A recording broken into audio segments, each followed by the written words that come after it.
Thank you, Master of Ceremony. The guest of honor, His Excellence, Mr. Wakele Mene, Secretary General, Africa Continental Free Trade Area, who will be addressing us by Zoom just after I give my welcome remarks. The Ambassador of Sweden to Kenya and Seychelles, Her Excellency Caroline Vicini, the Country Director, GIZ Kenya, Mr. Bodo Imik, Your Excellencies and members of the Diplomatic Corps, the Honorable Justices of the COMESA Court of Justice, the Board of Directors of TRALAC, the Executive Director of TRALAC, Ms. Trude Hazenberg, the Trade Associates, the TRALAC Associates and the Advisory Body of TRALAC, the various professionals who work with the TRALAC, distinguished guests, all protocol observed, allow me to simply say, ladies and gentlemen. It gives me great honor and gratitude to stand before you at the opening ceremony of the TRALAC Annual Conference 2022, which is being hosted under the theme, Africa's Trade and Governance Agenda in a Changing Global Order. Ladies and gentlemen, good morning and welcome to the occasion of the 2022 TRALAC Annual Conference in Nairobi, Kenya. I want on behalf of TRALAC to welcome you most sincerely. I hope that you have very fruitful deliberations over these 2 days and that you also enjoy the professional comradeship that we want to foster at the annual event, especially now that this year's TRALAC Annual Conference is, after 2 virtual conferences, an in-person event again. The world has adapted remarkably well to the phenomena of virtual meetings, but person contact has unique social and communication benefits. We are very grateful that we can, in 2022, host this conference as an in-person event again. It has also allowed, in the past 2 days, to have an annual alumni conference. This has become a very important TRALAC event and an investment in the experts and the expertise of tomorrow.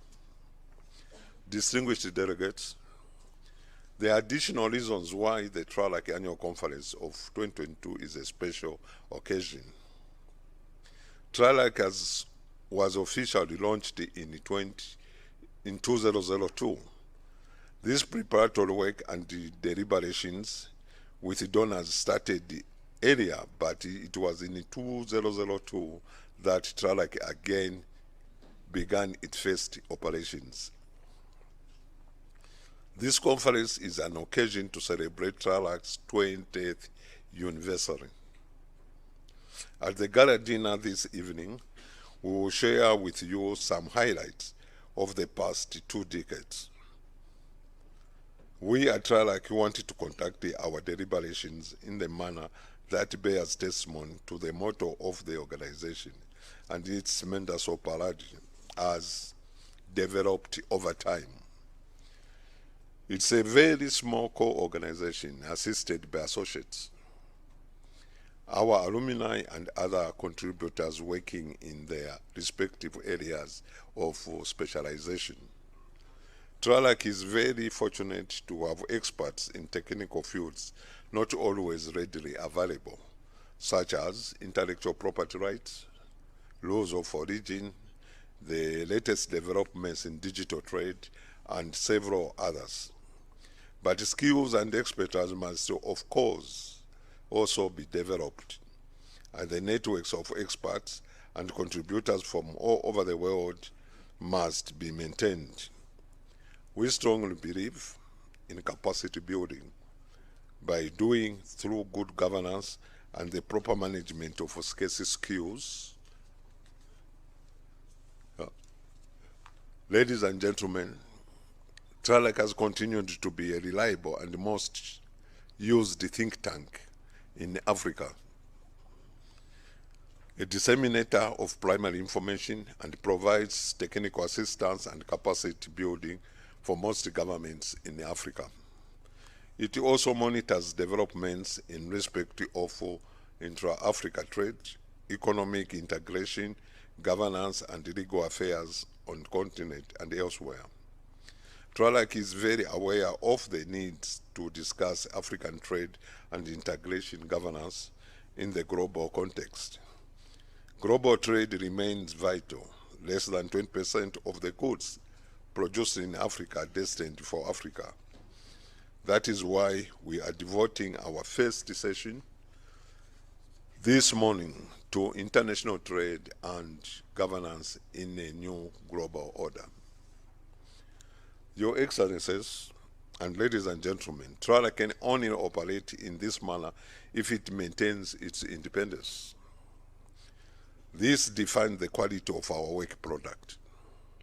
It has taken time and effort to establish its own sustainability and the freedom to work as an independent, not-for-profit organization.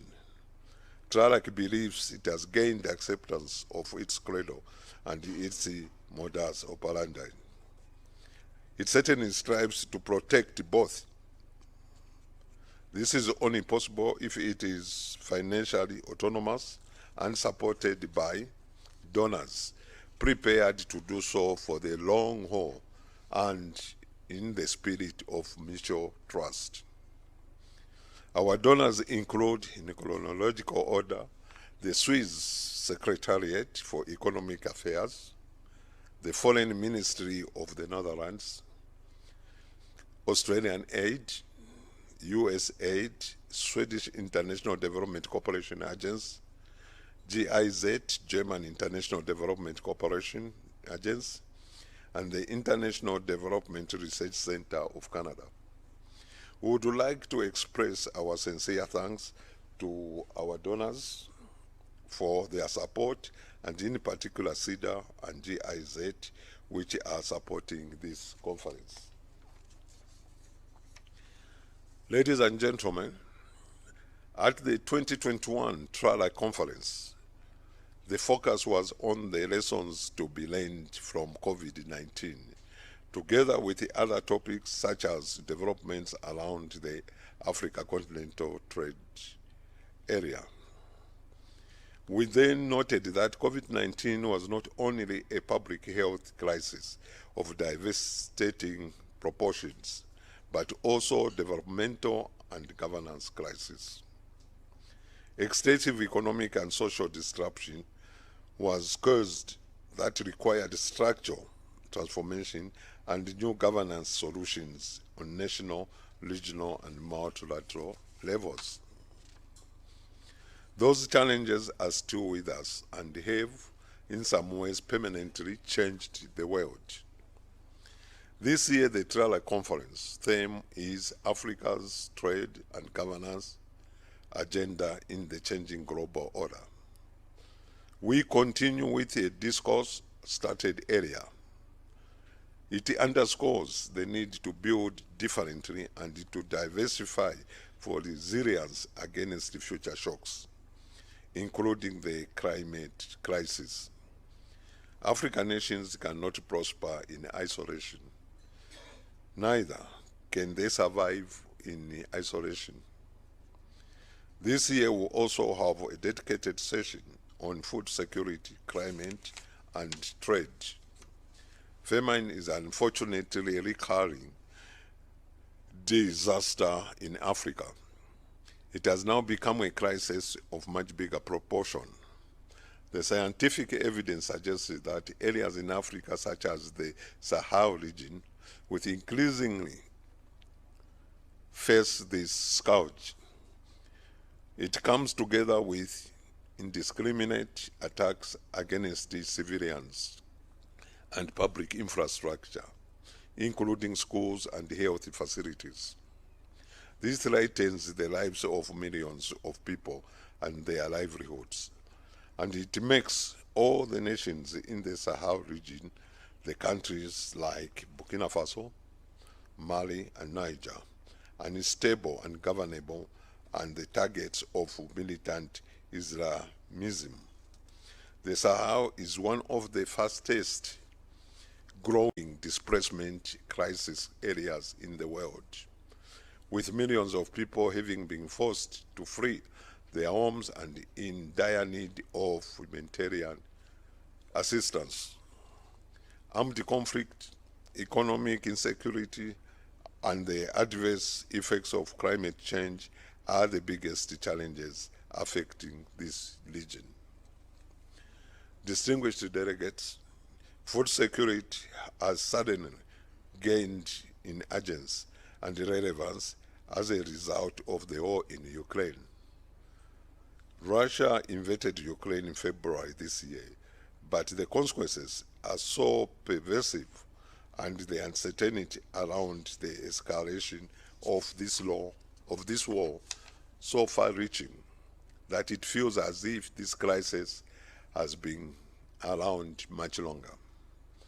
Little did we foresee when we held the TRALAC conference of a year ago how rapid global peace could be shattered and additional shocks be added to those we are already facing. The unimaginable has happened less than a year after we held the 2021 TRALAC annual conference. The news media carried daily reports and discussions about whether there would be a nuclear war in Central Europe. These serious issues deserve our attention and deliberation. There are other items on the agenda too, such as our new regular sessions on developments around the Africa Continental Free Trade Area. As we are convening here, the first consignments of goods are being traded under the Guided Trade Initiative of the Africa Continental Free Trade Area Secretariat.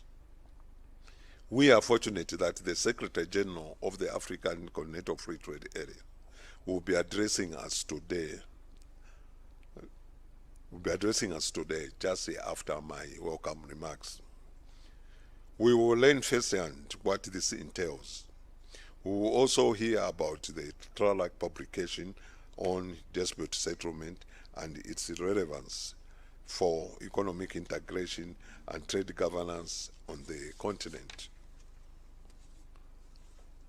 With those few opening remarks, I wish you very fruitful discussion and hereby declare the 2022 TRALAC Annual Conference officially open. Thank you very much.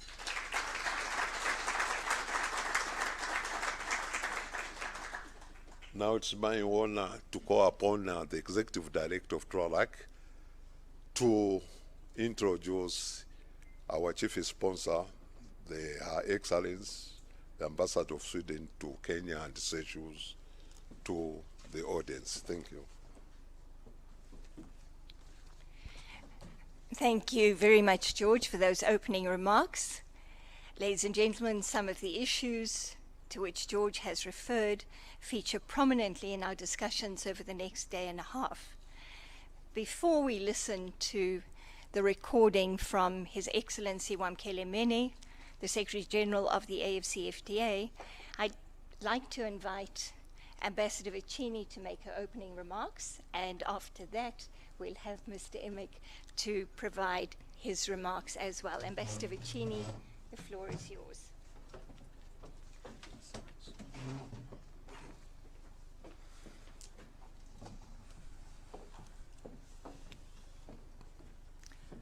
Thank you so much, and good morning to everyone.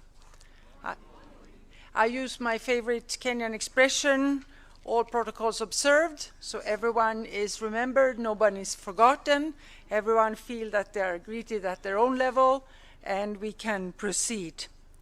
So I'm very delighted to be here today and to say a few welcoming words to such a distinguished group of trade experts. It bodes well for interesting presentations and discussions during the next 2 days. I understand that for you and for many others, TRALAC's annual conferences are usually the highlight of the year.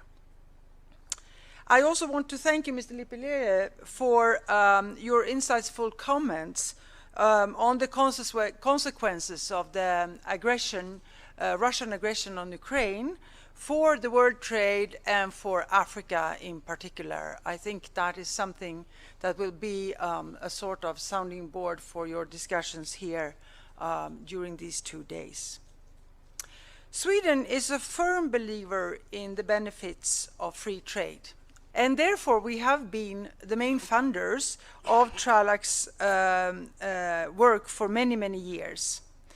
And we are proud to be associated with this small but very dynamic organization, which produce high-quality work as analysis and has always seemed to have their finger on the pulse, ear to the ground, to pick up on the issues in the African trade policy landscape that matters the most. The African Continental Free Trade Area has fast become the most talked about trade agreement and an initiative on the continent. It's a very ambitious project by African leaders with the vision of flourishing trade across the borders in all corners of Africa. While an agreement alone, as we all know, will not make this vision come true, the AFCFTA is a framework which has managed to rally interest, engagement, and hopefully will attract investments in production capacity and infrastructure, which are some of the crucial elements for trade to grow. And I know here in Kenya it is a very hoped for and longed for agreement, and Kenya has actually seized the opportunity to be in the first group that launched into this trade agreement. Sweden is also a part of the Team Europe initiative to support the negotiation and implementation of the AFCFTA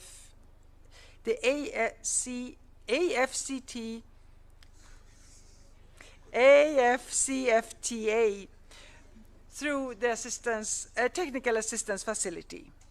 This facility is based at the Secretariat and will be open to applications from the continental, regional, and national level within the next month or 2. Trade policy capacity building and trade facilitations are other important ingredients for inter-African trade. Sweden is supporting capacity building not only through TRALAC, but also through TRAPCA, the Trade Policy Training Center in Africa, based in Arusha, not far from here, in our neighbor country, Tanzania. TRAPCA offers trade policy and trade law academic education up to a master's level in collaboration with its academic partner, the Lund University of Sweden. And the Lund University is one of Sweden's oldest and most reputationable universities. So if you don't know about this opportunity, if that interests you, you can just take a look at their website, which is www.trapca.org. As mentioned earlier, we believe trade facilitation is crucial to allow for the smooth and timely flow of products and services across borders. There are still, unfortunately, immense barriers to trade in Africa. We hope to contribute in a small part to the improvement of the situation in Southern and East Africa through projects run by the World Customs Organization, the Custom Modernization, as well as to the combating of illegal wildlife trade. A common thread through Sweden's foreign policy and development cooperation is the focus on women's rights and gender equality. We pride ourselves on having been the first country in the world that adopted a feminist foreign policy already in 2014. And since then we have had a number of countries following us. It is based on the strong belief that sustainable peace, security, and development can never be achieved if half of the world's population is excluded. There's an overwhelming evidence that gender equality boosts economic growth. Sweden supports and promotes women's economic empowerment throughout our development cooperation programs, be it access to finance, small-scale cross-border trade, or courses on trade and gender, etc. In this specific area of trade, Swedish feminist trade policy, which we actually have, a special branch of the feminist policy, is in trade with our so long, we were changing governments right now, but we have a female trade minister, and she's very engaged in this. It includes 6 focus areas where we will step up efforts to ensure that Sweden's own trade policy and trade promotion activities benefit women and men equally. These are gender equality in trade agreements, gender responsive standards, gender equality in the single EU market, gender balanced representation in promotion activities, gender equality, trade and work in developing countries, and gender statistics. So our own trade gender balance is not very good here today because we are only 3 women present and no men, so we shouldn't forget about them. But I see this room seems to be very well balanced, and that gives me great joy.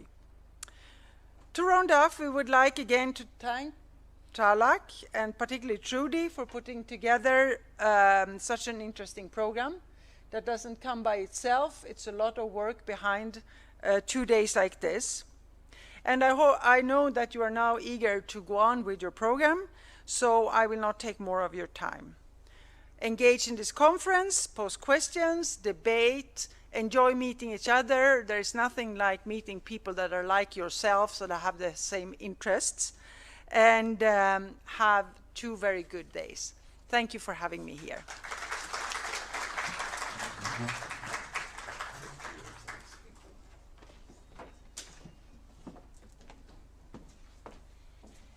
Thank you so much, Ambassador Vicini, and we particularly appreciate your emphasis on trade and gender. At our last annual conference in Nairobi, some of you will recall because you were here, we launched Tralak She Governs Trade Program, a program to support in particular young women policymakers. And over the next day and a half, we'll share with you some of the work we're doing under that program. So thank you very much for acknowledging that.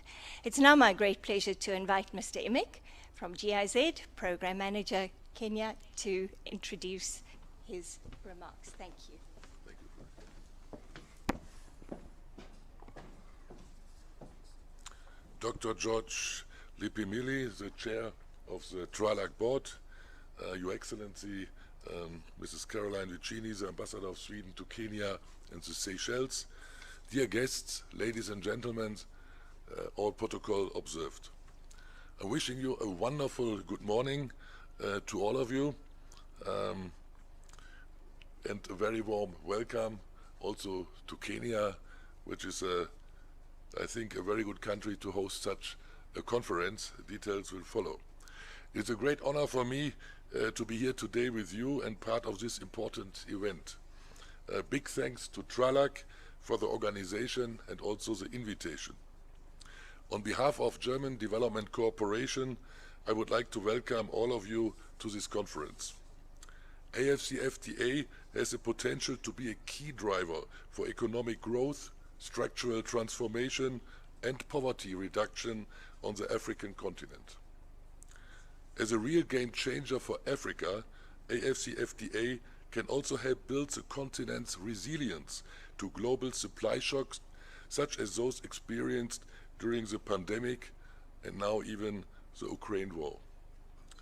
As a committed and long-term partner of Africa, Germany has made AFCFTA a priority area for German development cooperation.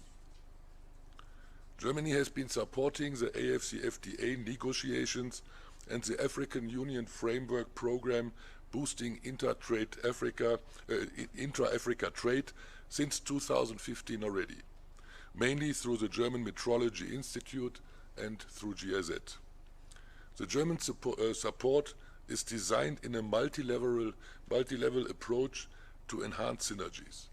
Continentally, with our partners at the African Union Commission and the AFCFTA Secretariat, regionally across 3 of the regional economic communities, and at the national level in currently 8 focus countries. As a leading institution in research and capacity building for trade policy in Africa, TRALAC is a very important partner to Germany in general and also to us as GIZ.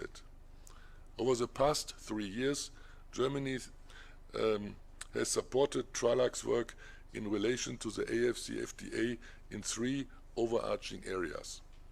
1, monitoring and analysis of trade policy, for example, by improving access to trade-related information, such as trade law and policy analysis through working papers and blog posts.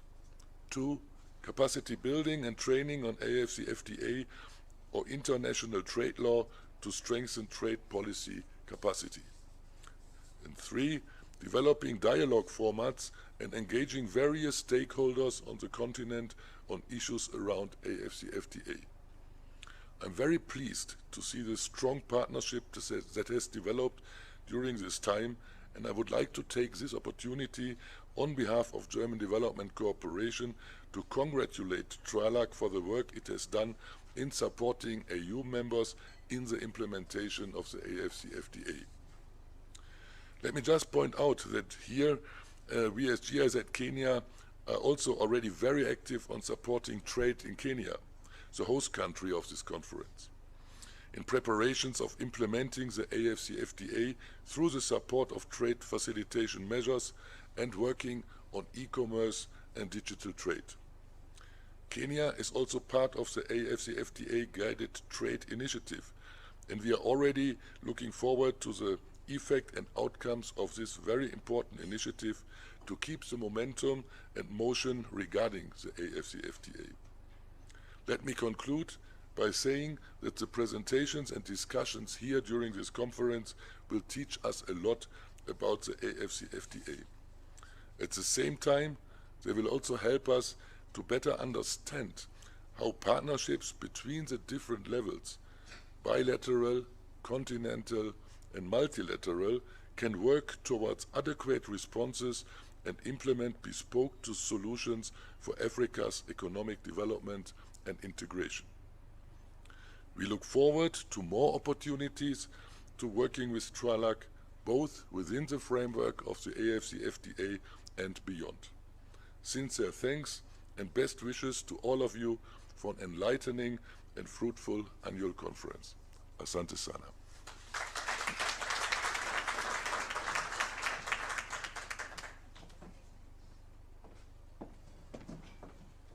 Thank you very much, Mr. Emig, for those remarks and giving an overview of the program that we have on the African Continental Free Trade Area. This event is part of our stakeholder engagement, and with the support of CEDA and GIZ, we are extremely pleased to be able to come back to in-person events. They may not be as frequent going forward as they have been in the past. That would be irresponsible, given the climate crisis. So colleagues, we savor these 2 days of engagement and look forward to the occasions when we will meet again. Now, before we listen to the recording from His Excellency Wamkele Mene, I'd like to ask our guests here, Mr. Lipumile, Ambassador Vicini, and Mr. Emig, to please join us in the audience so we can all watch the comments that are coming from Accra from His Excellency Wamkele Mene. Thank you for inviting me to provide this keynote address at the opening session of this year's annual conference. I want to apologize for not being able to join you in person. I do nonetheless wish you the best in your deliberations over the next 2 days. The theme that you have chosen for this year's conference, Africa's Trade and Governance Agenda in a Changing Global Order, could not be it.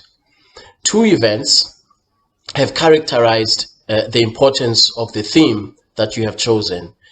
The first event is, of course, the COVID-19 pandemic, and how the COVID-19 pandemic underscored the importance of Africa developing her own regional and continental supply chains. You will remember as well as I do that at the beginning of the pandemic, when global supply chains were disrupted, when some countries were imposing export restrictions on much needed tools to fight the pandemic, Africa suffered. You will also remember, as I do, that when the global commodities market became severely subdued as a result of the pandemic, Africa suffered.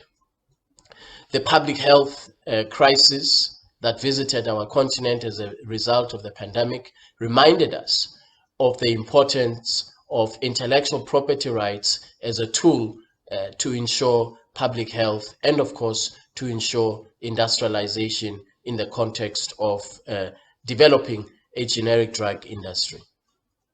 The second event, which is equally an eye-opener, and I believe has galvanized African countries and African governments to ensure that this does not happen again, this situation that we find ourselves in of food insecurity, is of course the geopolitical context that is presented by the situation between Russia and Ukraine.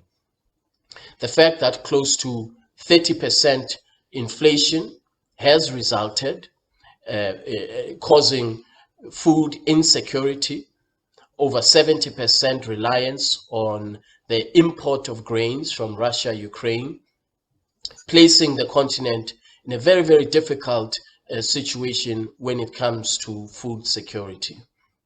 When in fact, the African continent we know is a continent that has over 60% of the world's arable land and yet is not able to feed itself. And so this geopolitical context has demonstrated in very stark terms the importance of Africa developing agricultural food value chains, eliminating tariff and non-tariff barriers to trade in basic agricultural products, and the importance and underscoring the importance of the AFCFTA to achieve the objectives of food security, of trade in basic agricultural products in order for us to ensure food security in Africa, and also to ensure that we uplift smallholder farmers and place them along the value chain of agriculture and agro-processing. These two events are indeed, in terms of magnitude, have compelled the African continent to rethink its place in the global order and to rethink how trade tools can be deployed to respond to such crises. And so the African Continental Free Trade Area is being implemented at a time when this shift in the global order is taking place. And whilst on the face of it, the shift may appear to be a crisis in the form of the food insecurity and in the form of the COVID-19 pandemic, it is actually an opportunity for the African continent to reconfigure the legal architecture for trade, the trade policy architecture within which we operate as a continent. I wish to underscore two examples to illustrate this point of the importance of how the African continent can benefit from this crisis. On food insecurity, as I have just mentioned a few minutes ago, we have a very unique opportunity to accelerate and boost intra-Africa trade in agricultural products. We can move very rapidly and ensure that there is zero duty, quota-free, duty-free trade in basic agricultural products. Ministers of trade in Africa can take that decision immediately as a response to the crisis, ensuring that we have food security, as well as placing smallholder farmers in the middle of the value chain for providing food security in Africa. Second, we have an opportunity to deploy intellectual property rights through the protocol, the AFCFTA protocol on intellectual property rights, to ensure that Africa's intellectual property rights regime adequately responds to future pandemics, and to ensure that there is no prohibition to a government taking action, drastic action, even when it comes to patents, trademarks, and other intellectual property rights. Governments should be in a position to take drastic action to save lives and to save millions and millions of Africans from needlessly dying. The AFCFTA presents the opportunity for these two examples that I've just cited to happen decisively, and thereby reconfiguring the architecture of trade law, reconfiguring the trade patterns that we have seen in the last 60 to 70 years. And so we should see this changing global order, rather than a crisis, as an opportunity for Africa to assert some of the reforms, to advance and assert some of the reforms that we had sought to advance and unfortunately did not succeed, not for lack of trying, but because others did not join consensus. For example, we know that the TRIPS amendments in the WTO, paragraph 6 in particular, did not go far enough to address Africa's public health needs.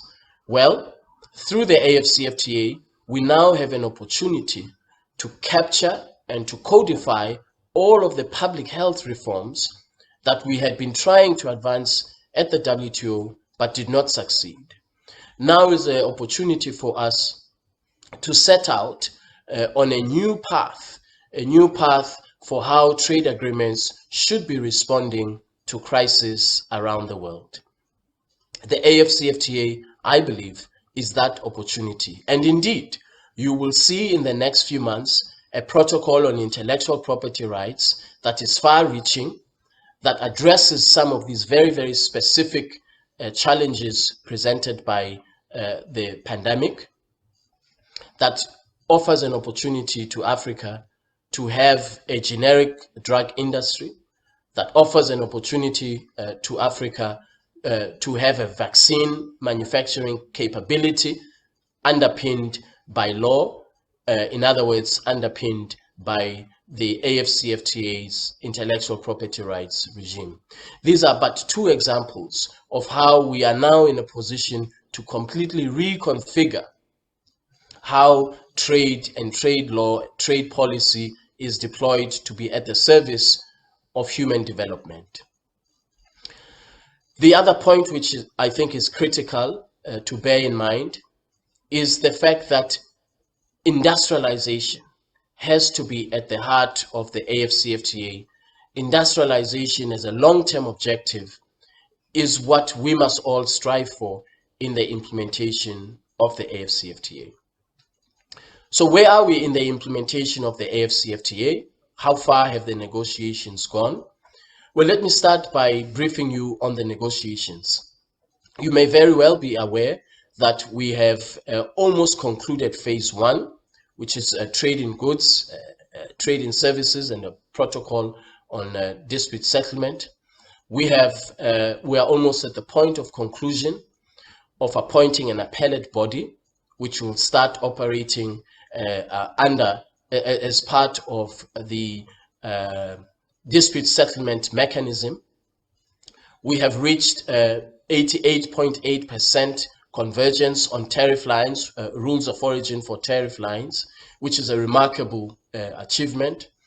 And we are almost at the end point of negotiating some of the phase 2 issues: competition policy, intellectual property rights, investment. These 3 protocols will be ready, will be concluded, and will be presented to the heads of states for their adoption on the 25th of November, when they meet in special session focusing on the AFCFTA. Second, in relation to implementation, we have started trading in earnest. you will be aware that last week, the first of its kind, what we call the Guided Trade Initiative, took place. 7 countries participated in that Guided Trade Initiative. Under the preferences of the AFCFTA, close to 100 products were traded amongst Rwanda, Kenya, Egypt, Cameroon, Ghana, Tunisia, and Mauritius. These are some of the countries that participated in the Guided Trade Initiative, which resulted in close to 100 products being traded, manufactured products, value-added products being traded under the preferences of the AFCFTA. In terms of the legal instruments that are required for the trade to happen, all of those have been deployed to facilitate this trade in these close to 100 products. Certificates of origin, the rules of origin manual is also part of the legal instruments that is required. The e-tariff book of the AFCFTA is also another important tool for economic operators. And so from a trading standpoint, and the instruments that are needed to ensure that commercially meaningful trading is happening, the Secretariat has made sure that all of those instruments and that all of that infrastructure is deployed and state parties are able to access the infrastructure in order to see the benefits of the AFCFTA. Let me also make this point. We are in a very unique position in Africa because we are probably the only trade agreement that, once again, in the context of this changing global order, we are the only trade agreement that actually is driven by development imperatives. Development imperatives of inclusivity, such as inclusivity, development imperatives such as bringing in youth and women to be immediate beneficiaries of trade, development imperatives such as ensuring that inequalities between countries in the context of trade, that they are addressed in the medium to long term. These are some of the very important considerations that we have made in designing and constructing the AFCFTA such that it is not a trade agreement that advances only mercantilism or that advances only market access, but that it is a trade agreement that places development at the center, that places inclusivity of benefits at the center, and of course, that ensures that industrial development is a key objective in the medium to long term. An example of this is a protocol on women and youth in trade, which is currently being negotiated. And some of its underpinnings move the African continent away from just making aspirations about the importance of inclusivity, particularly for small medium enterprises that are run by women, and also entrepreneurs, moving away from just making emotional aspirations, but to actually codifying these aspirations about inclusivity of youth and women-led small medium enterprises, codifying these aspirations into legally binding obligations so that we can create opportunities for all under the AFCFTA. And so we make no apology of the fact that we are constructing a new type of a trade regime, a new type of trade policy, one that de-emphasizes market access and re-emphasizes the importance of inclusivity and equal development in a trade area. We will require effective tools to make sure that we reach our goals. The first tool that is absolutely critical is trade finance. That is why we're negotiating with commercial banks, we're negotiating with development finance institutions to make sure that as we open markets, as we create opportunities for market expansion and investment in new markets, that small medium enterprises, young entrepreneurs, that they too are part of the benefits of the AfCFTA. And so a trade finance facility that ensures affordability of trade, that ensures access to trade, is absolutely a critical tool for us to ensure that we see the benefits that we want to see under the AfCFTA. The second important tool is ensuring that there is seamless payments for trade in Africa. 42 currencies that we have on our continent. The cost of currency convertibility is estimated to be at about $5 billion annually. And so working with our strategic partner, Afreximbank, we have rolled out since the 13th of January this year, we rolled out the Pan-African Payments and Settlement System, which enables a trader to trade using local currency. If you are in Ghana, you will now be able to trade with your counterparty in Kenya using Ghanaian cedi. They will receive Kenyan shillings. We believe that this will ensure that access to trade is enabled, and we believe that it will ensure affordable access to trade, and this should provide opportunities for greater numbers of small medium enterprises and greater numbers of young entrepreneurs to be part of implementation of the AfCFTA. The other important tool for implementation of the AfCFTA is the AfCFTA Adjustment Fund, which is intended to provide a mechanism to enable countries that may suffer losses, revenue losses that result from reducing or eliminating tariffs, that these countries have an alternative source or an alternative mechanism to take account of the revenue losses that they suffer as they eliminate duties. Of course, ultimately, we should not be looking at tariffs and duties as a revenue generating tool.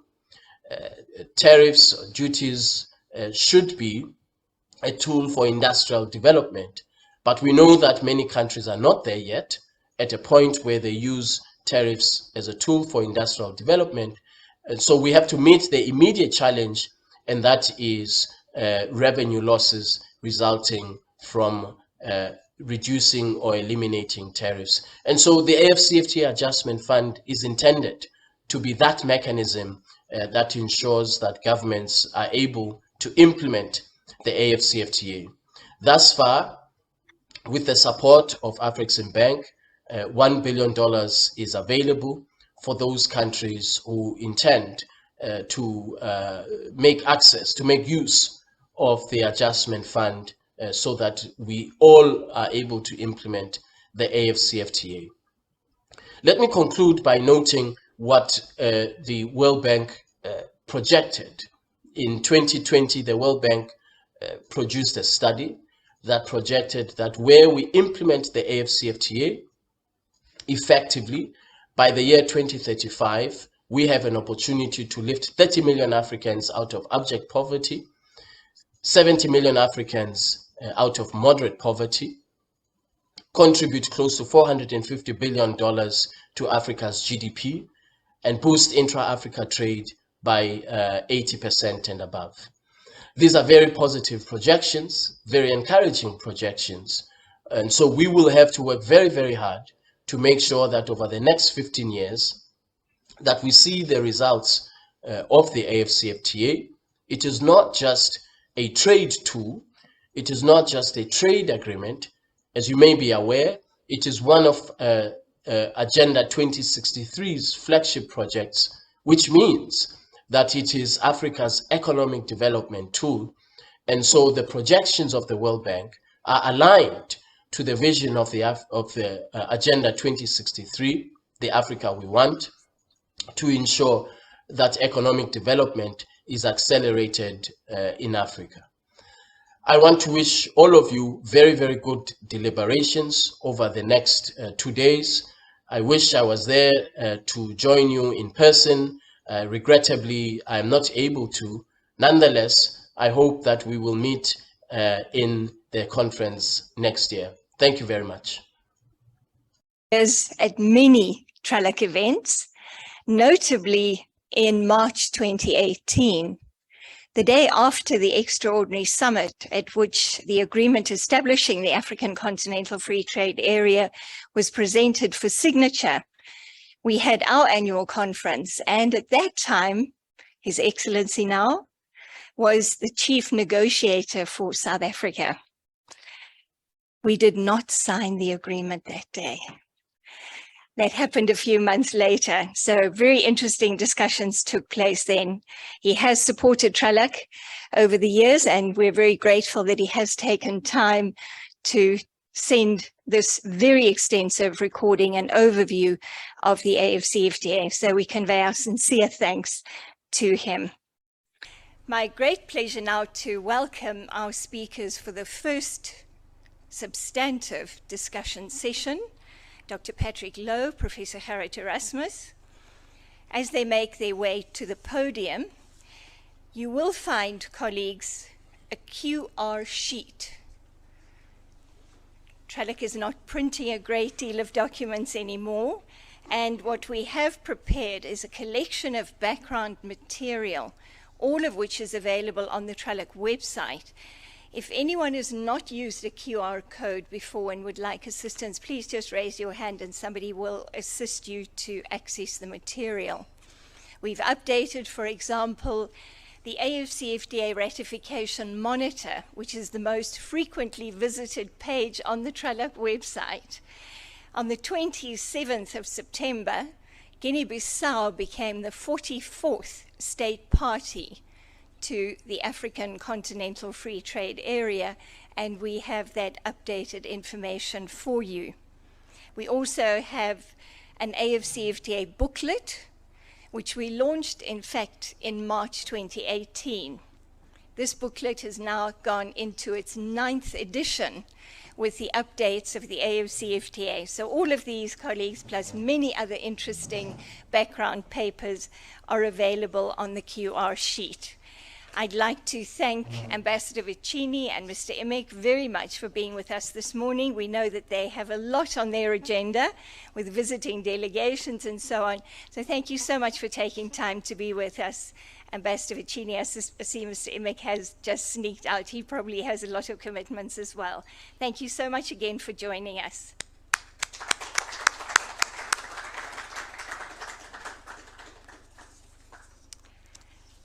Ladies and gentlemen, this is a particularly important session, our opening session for the conference. We cannot but reflect on global developments, global governance developments, and the impact on Africa and how Africa responds to these developments. In our session this morning, we'll have two speakers, two of the stalwarts of the TRALAC community. I'll start with Professor Gerrit Erasmus. Colleagues, he's the founder of TRALAC. He remains an associate, our senior trade lawyer, and an expert in a number of other areas of law. As many of you would know, he's also one of the architects of the South African Constitution, has contributed to the Namibian and the Malawi constitutions as well. So he brings a wealth of expertise in related areas which have stood us as TRALAC in good stead to analyze trade governance developments on the continent. We'll hear a little bit more about his journey with TRALAC and before TRALAC this evening. And then it's a great pleasure to welcome Patrick Lowe, Dr. Patrick Lowe. Many of you would know that he was for many years the chief economist at the World Trade Organization, and prior to that, at the General Agreement on Tariffs and Trade. Patrick has been a very important contributor to TRALAC events and TRALAC training programs. And Patrick, it's thanks to you that we developed a TRALAC expertise on trade and services. You will recall in the early days when TRALAC offered a postgraduate diploma and subsequently a master's program in management practice specializing in international trade law and policy, we spoke with Patrick and said, this was really early 2000s, and we said, we believe that it's going to be critically important for African countries to develop expertise on trade and services, but we don't know enough to offer training courses yet. Could we invite you to offer the course twice, and we would all sit in and learn? Ladies and gentlemen, that's exactly what we did. It was a good move. Patrick, thank you so much for contributing to that. Our discussion today, colleagues, is broad-ranging. We're taking a look at Africa in a global context. We're looking at some of the challenges that our opening speakers have mentioned already, the COVID-19 pandemic. What happens post-COVID? How do we develop and implement a resilience agenda for Africa to tackle some of the existential challenges that come from the climate crisis? Food security on the continent is looming larger than ever before. What is Africa's response to the climate crisis? We contend that this is one area, ladies and gentlemen, where a collective voice from Africa really matters. The future of international trade governance, of multilateral trade governance in particular, the future of the World Trade Organization, extremely important for Africa, but we're diverse. We have many different interests and priorities when it comes to our trade agendas, as we're seeing in the negotiations of the African Continental Free Trade Area as well. The geopolitical shifts that are taking place will test Africa's resilience, Africa's political responses. But we firmly believe that solutions to many of these global challenges have to include strategic engagement and responses from Africa. So it's my great pleasure to invite Patrick as our first speaker, followed by Gerard, and ladies and gentlemen, we look forward to your active participation in this very important discussion. Patrick, over to you.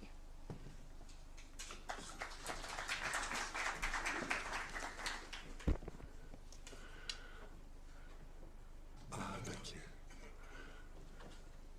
Good morning, everybody. I'd like to start by thanking Trudy, although her words were a little bit on the excessive exaggeration, slight exaggeration on many fronts, but I guess that comes with the territory. That's what you have to do. So this session is going to be, I see it as a bit of an introductory session, picking out certain issues which, in a sense, are overriding. I'm a little nervous. I'm going to present the slides in four tranches. The first one will be Africa in a global context, then beyond COVID, elements of the resilience agenda, then climate, and then the WTO, and what should Africa be doing or not doing or worrying about or not worrying about in relation to the WTO. So I will present slides in these four tranches, and then Gerard's job is to pull it apart and we have a conversation. He loves pulling it apart, I know. Okay, so let me get going. This is a map that you may all be familiar with. I just think it's useful to have this reminder. when you look at an ordinary map which is flattened out, Africa looks a lot smaller than it is. The fact is, all those countries, China, USA, India, Western Europe, even the UK can get into the island down there, and so if you look at that, you say, well, this is actually an extraordinarily large territory, and it accounts for 20% of the world's, 1/5, no less than 1/5 of the world's landmass, exceeded only by Asia. It has a huge demographic dividend. I know the number for Kenya off the top of my head. 75% of the population is under the age of 35. It's a huge benefit, and it's a huge challenge, and we'll have to talk a little bit about that. Rich in resource endowments, a lot of undeveloped, untapped markets, massive digital opportunities, and very significant challenges for growth and development. And a big question, and this has already been very much themed in this conference, will Africa rise to the potential that it has of being the leading world power in years to come? It will not if it continues to be governed by a range of governments that have not engaged in sufficient integration efforts to make it happen. That's what the ACFTA is all about. That's why it's got to build on the RECs.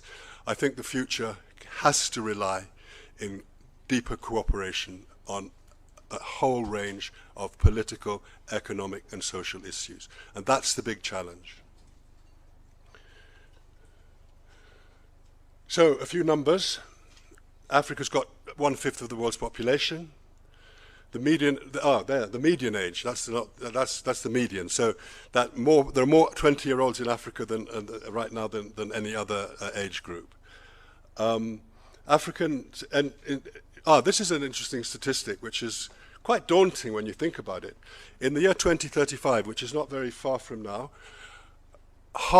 fully half of new entrants into the labour market, young 20-year-olds, late teens, fully half of those will be in Africa.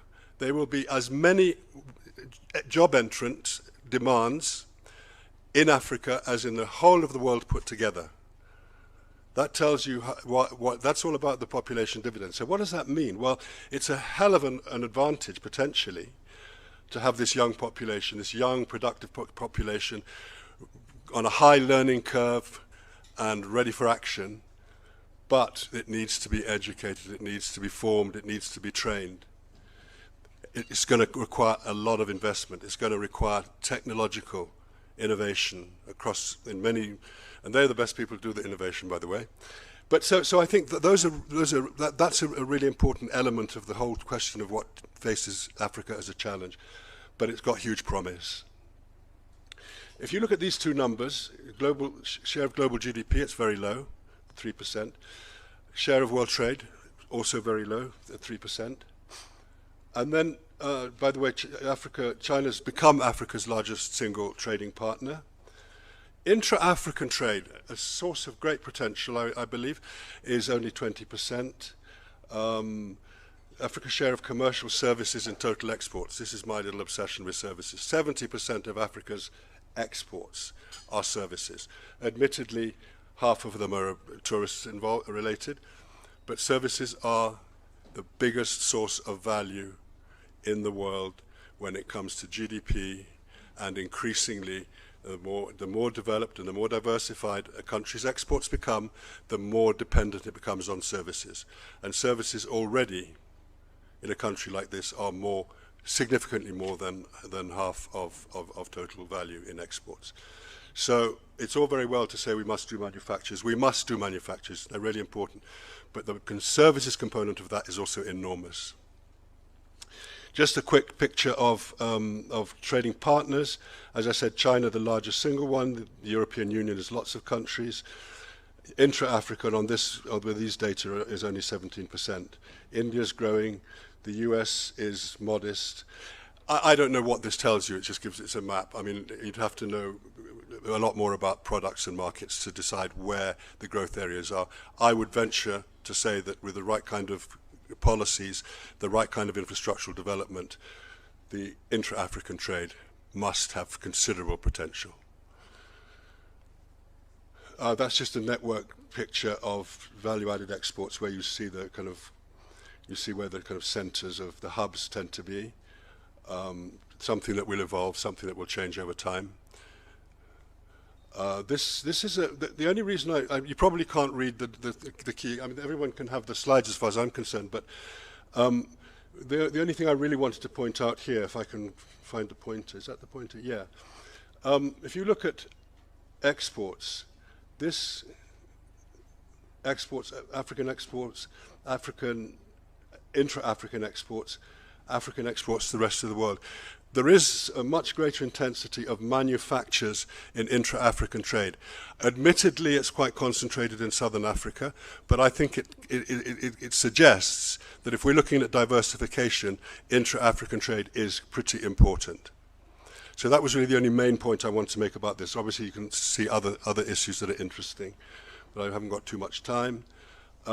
This is a quick picture. The only real big message here, two big messages. One, that Africa took a big hit on investment over COVID, and it picked up in some countries, but not in others, a little bit, and that Southern Africa is dominant. Okay, those are the main things. Those are the main things from this first segment. Now it's up to the Prof to tell you what you need to think about.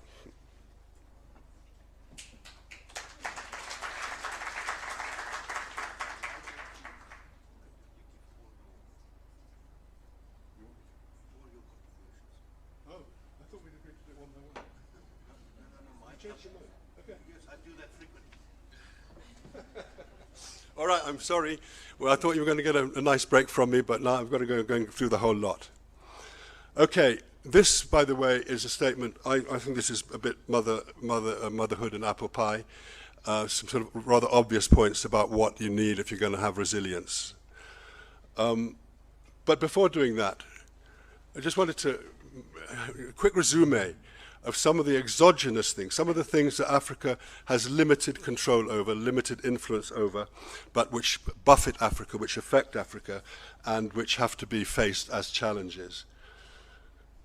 We're going into a recessionary period. It'll be a real surprise if most of the world economy is not in recession next year. That's not good news for anybody. Geopolitical tensions have really ramped up. And we were having an interesting conversation yesterday at dinner about whether or not it's still possible to be non-aligned. As these geopolitical conflicts intensify, countries can find themselves in a position of being forced to choose. This is supremely suboptimal from a developmental perspective. Weakened policy coordination, well, that's for sure, on many levels. The digital economy is a work in progress. And there, frankly, there's a lot of friction. There are many efforts to converge around digital systems, which will make the digital medium, the digital ecosystem work across the globe. But different major countries have different ideas about how to do it, and there's a challenge here. I'll say a little bit more about that later. The growth of friendshoring, the reduced opportunities for getting involved in global value chains, where the tendency has been to try to bring your suppliers closer to home. The implication for that, of course, is that Africa could think hard about what it can do about value chains across the continent. Energy, well, I'm no expert, but things are looking pretty bad. Obviously, the Russia-Ukraine situation is a major part of that. But behind that, and behind a range of other issues, inflation is with us again. And you can take the UK position and say, don't worry, be happy, we'll grow our way out of inflation. Or you can be a little more realistic, and if you're a little more realistic, unfortunately, it means that you're going to have to cut back, and that's where recession comes from. But somehow the balance to minimize recession and to make sure that The people with lowest incomes and with greatest fragility are not the ones that are going to get harmed. But this is a major problem, and of course it's a problem in Africa too, but no small part of that is frankly is imported.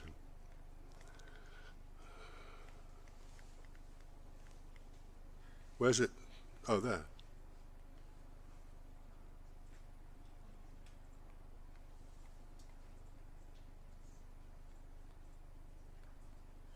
Yeah. As I said, I think this is rather self-evident, frankly. Africa was doing pretty well up until the Great Recession in 2008, 2009. It had a long period of pretty healthy growth. Not every country in Africa was great, but in aggregate it wasn't doing too badly. But since then, things have been quite a lot tougher. Declining commodity prices since that period, and COVID-19. So Africa's seen very little transformation. The whole business of resilience is about transformation. Resilience calls for transformative change. That's the only way it's going to happen. Structural change, it's about infrastructure, diversification, competitiveness in export markets, technological upgrading, and good investment. Those are all fairly obvious points. Against all this background, of course, is what you're working on underneath that, in the undergrowth, is increasing human capital, the education. Education is so important for Africa in the years to come. Productivity growth, which comes partly from education, but also from good investments, and higher value added in production. Not just exporting, this is the diversification story, not just exporting the abundance of raw materials to countries without any processing, without any participation, adding value to them for their end uses. So that is again another of the big challenges. And again, I emphasize that in my opinion, African integration, increased intercontinental integration, must play a key role in building resilience. And that is not just in building resilience, it's in putting Africa in its rightful place in the global environment. But not to the exclusion of the global environment. It's no good closing off and saying, okay, we're going to be united and strong. It's very much part of the global community as well. So here's some of the policies that are involved for nurturing resilience. Trade and industrial policy are absolutely fundamental because that's a core element of the diversification. And it's not easy, by the way. You can do too much, you can do too little. You've got to work out how you sequence policies. You've got to work out how far you want to go in nurturing particular industries and how long you want to do that for. This is not an argument against nurture, an intervention to do that, but it is an argument against the excesses that have been historically observed in many countries in moving the economy in that direction. And then the other part of this, which I think we understand much better, is this horizontal part. Subsidizing horizontal services, infrastructure, things that the business and regulatory environment, things that all the economy benefits from. You're not favoring anybody, you're favoring everybody. So that's an important part of it too. And business and government relations, I believe, are, from my experience in working various places, when these are good, things are better. When they're not so good, things could be much better. So I think business and government have to get together. I don't mean the minister and his favorite business person. I mean business writ large and government writ large. And this other business, which now has finally found a space, what we call MISMEs, micro, medium, small, medium-sized enterprises. That's most enterprises in Africa. It's most enterprises in many countries. We have a little problem of definition of what a MISME is because different countries have different criteria. A MISME in the United States is 250 workers. A MISME in the Caribbean is 10 maybe. But it's important to foster this environment, and that second bit is really important. for them, getting the environment right, facilitating. So this raises a big question which I'm not going to deal with and which is definitely on the agenda, and it's majorly on the agenda in the WTO, what to do with subsidies, what to subsidy, how to cooperate on subsidies, and so that's a major policy issue. I think investing in the digital economy, I'm going to have a couple of slides on that in a minute, but investing on the digital economy and in innovation is absolutely crucial because the left behind factor here can be very severe. And then state integrity, the political economy of governing, need for competent, merit-based, committed bureaucracies that really work for the government and can be, so there's a governance challenge. There's no question about this, and I don't think anyone would seriously contest it. The question is how, when, and what, and it's a very big challenge. Just a note on digital. I think digital economy is a great instrument for integrity in government, but quite apart from that, the modernization, the efficiency, the reduction in costs, the increasing competitiveness. There are so many things you can do with digital. And it can offer, you can just think of the MISMEs. You can be a MISME. If you've got the right mix of product and people, you can be selling to countries all over the world and you've never set foot outside your little shop. The digital divide is a major problem. And the problem with it is that it can actually accentuate the divide. It can accentuate poverty. It can accentuate maldistribution of income and opportunity. And so it really needs to be a lot of attention. I've been involved in a project on digital, a big project on digital, but it's essentially being run by it's being funded by the big digital companies, and it's all about digital in the major digital powers, US, China, EU. And there's almost nothing in this project about the digital divide and the inclusion of the rest of the world in shaping the digital economy. And I think this is something that is in serious need of attention. I think one way Africa can help itself is actually to build digital, preferential digital agreements amongst themselves. Around the world, there are 180 digital agreements already, some bilateral, some plurilateral, that are in existence. Because countries recognize that with their near neighbors and their traders, they should definitely have understanding on digital. The challenge for the global digital economy is to try to make sure that these are more or less coherent and that they can be absorbed into a bigger structure. But that's very important. And it's also a great learning exercise for participation in the WTO. Incidentally, there is a WTO exercise on this. It is making progress. There are 86 countries involved. But that's only half the membership, and there are a lot of countries that aren't involved that, in my opinion, could benefit hugely from being involved, even if it were only a learning process. But it's not just a learning process. It's an understanding which allows governments to form alliances and take positions. So I think that is a bit of a missed opportunity, personally. And of course, for digital infrastructure. That's obviously a major challenge.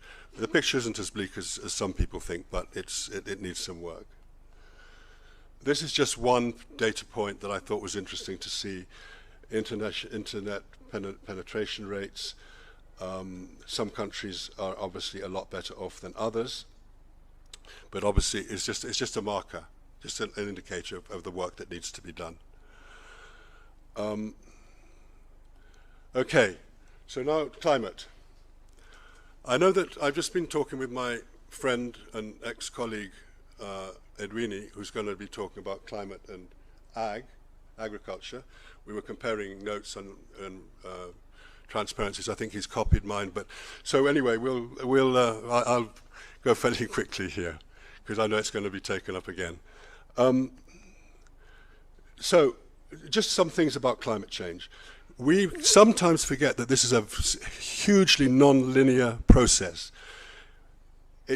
Climate isn't changing at a constant rate.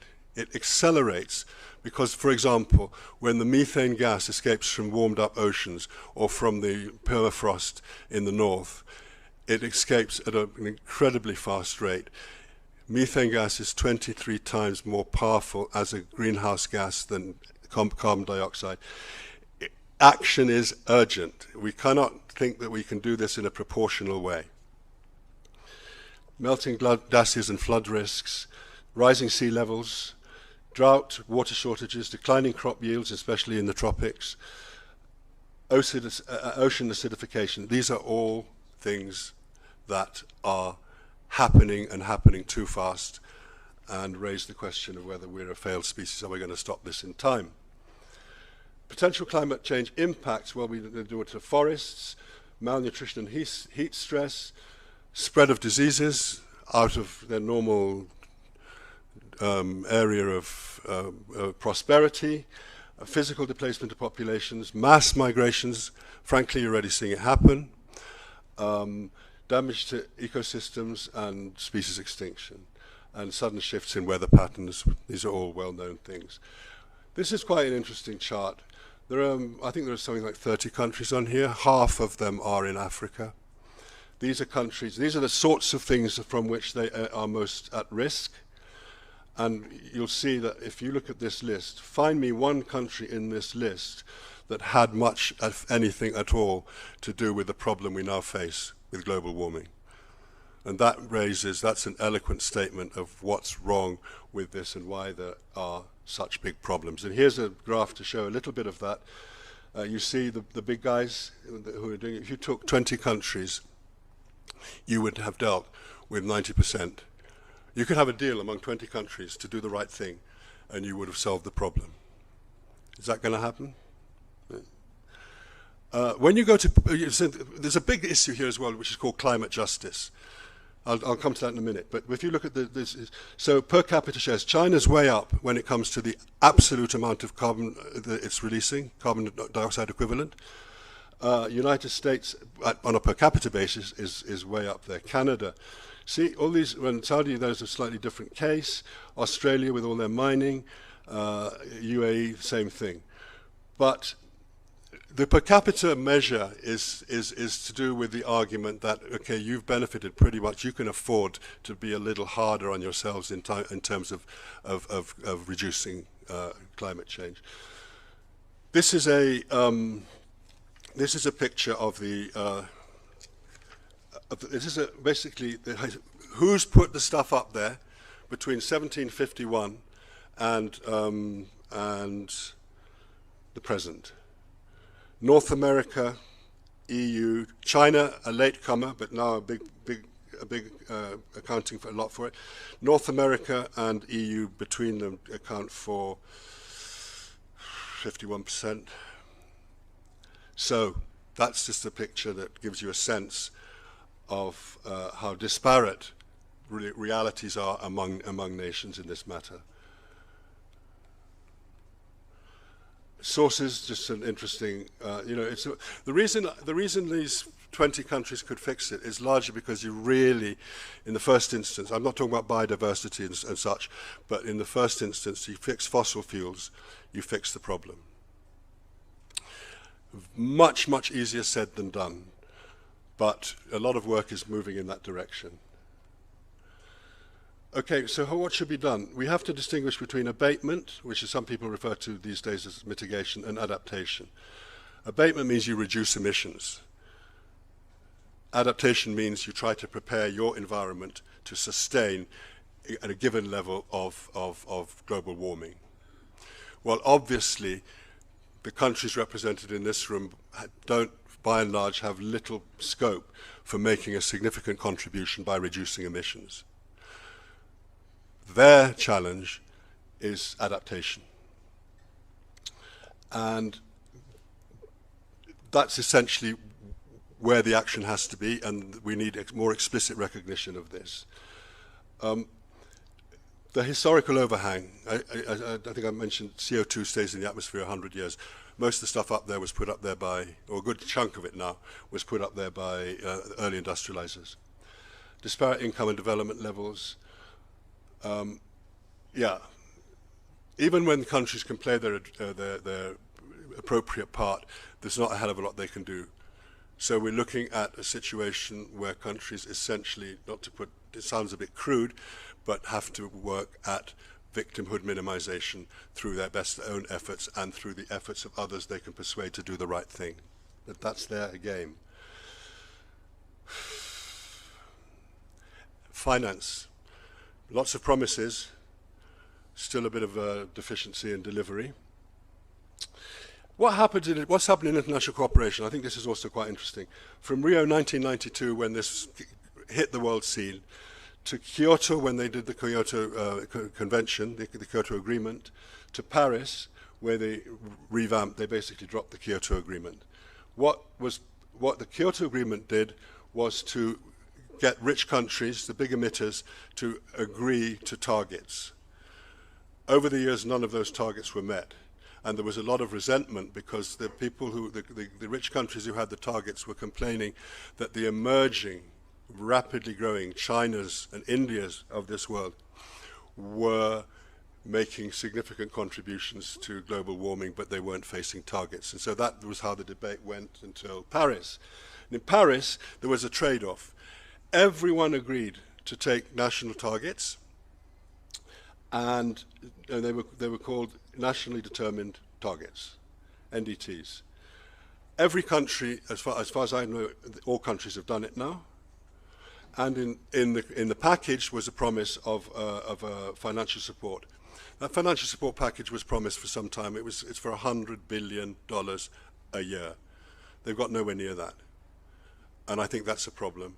And that is something that will have to change if adaptation is going to be viable.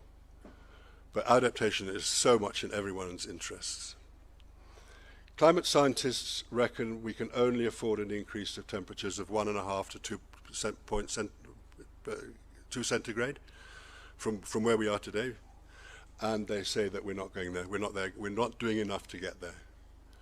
So what's going to happen? Will technology save the day? Can we have a don't worry, be happy? The techies will fix us. It's a bet, but I'm not sure I'd be too comfortable taking that bet. Oh, this is just something quite interesting. Just to show an example of one NDC, nationally determined commitment. What's interesting about this? And it's not Kenya. There are 3 elements in here. One, we're trying to adapt. 2, we will try and reduce our emissions, such as they are. And 3, we'll do that, and we'll do all this if you can give us some money to do it. And you find this sort of language in many of the NDCs of developing countries. I just thought I'd mention that. Missed target. This is about the missed targets. You can read that. It's self-explanatory. Here's a question. Next week, is it next week? Or the week after?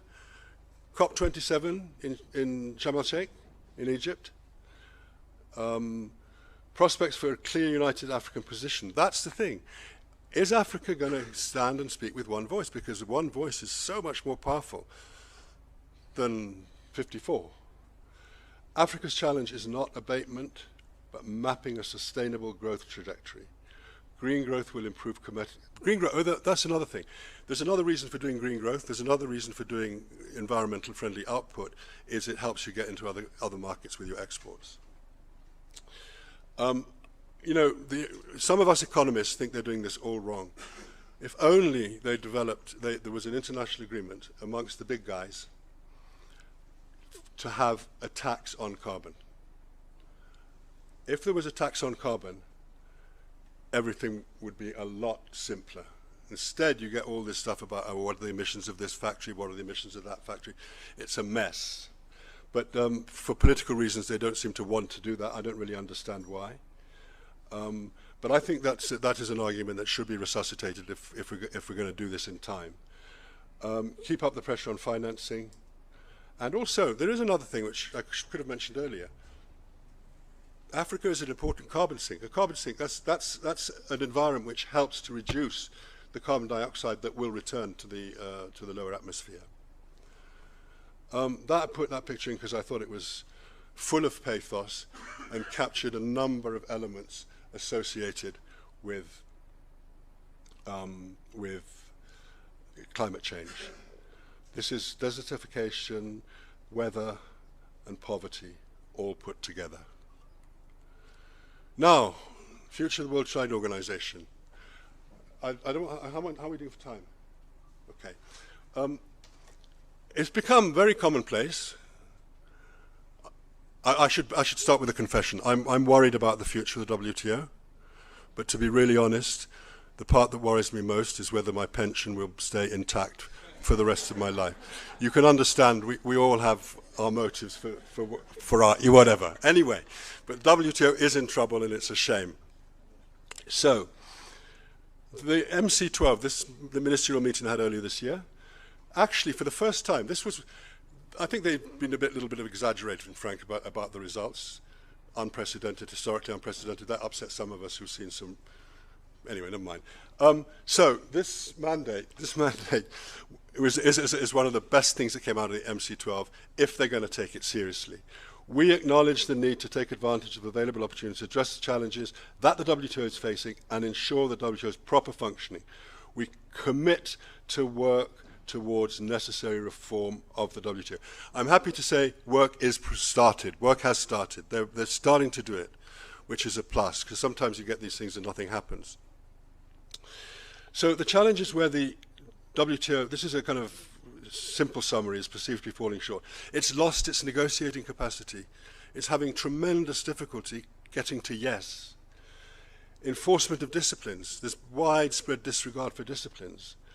You know, just to give you one example, when Donald Trump decided that he was going to use a national security provision in the WTO to put restrictions, trade restrictions on steel and aluminium, and said we're doing this for national security, this did not pass the laugh test. The United States national security is not by any stretch of the imagination threatened by steel and aluminum imports. But he wanted to do the favor to his friends.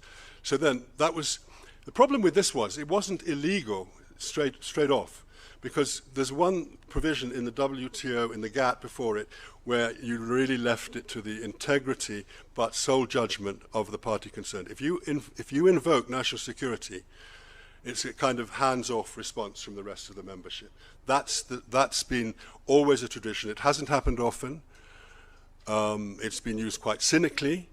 It was used against the Cubans for decades by the United States, but the Cubans had the good sense never to challenge it because they wouldn't get anything from it. The Americans also did it to the Nicaraguans when they took away some quotas from them. But basically, and the British did it when they had the conflict with Argentina in the Malvinas, Falklands. But it hasn't been used. But Trump uses it. So then what happens? Every country that he went after, understandably said, really? And they retaliated. But their retaliation was illegal, either because they didn't follow due process, or because they undertook to do something which has been ruled illegal, which is to restrain their own exports.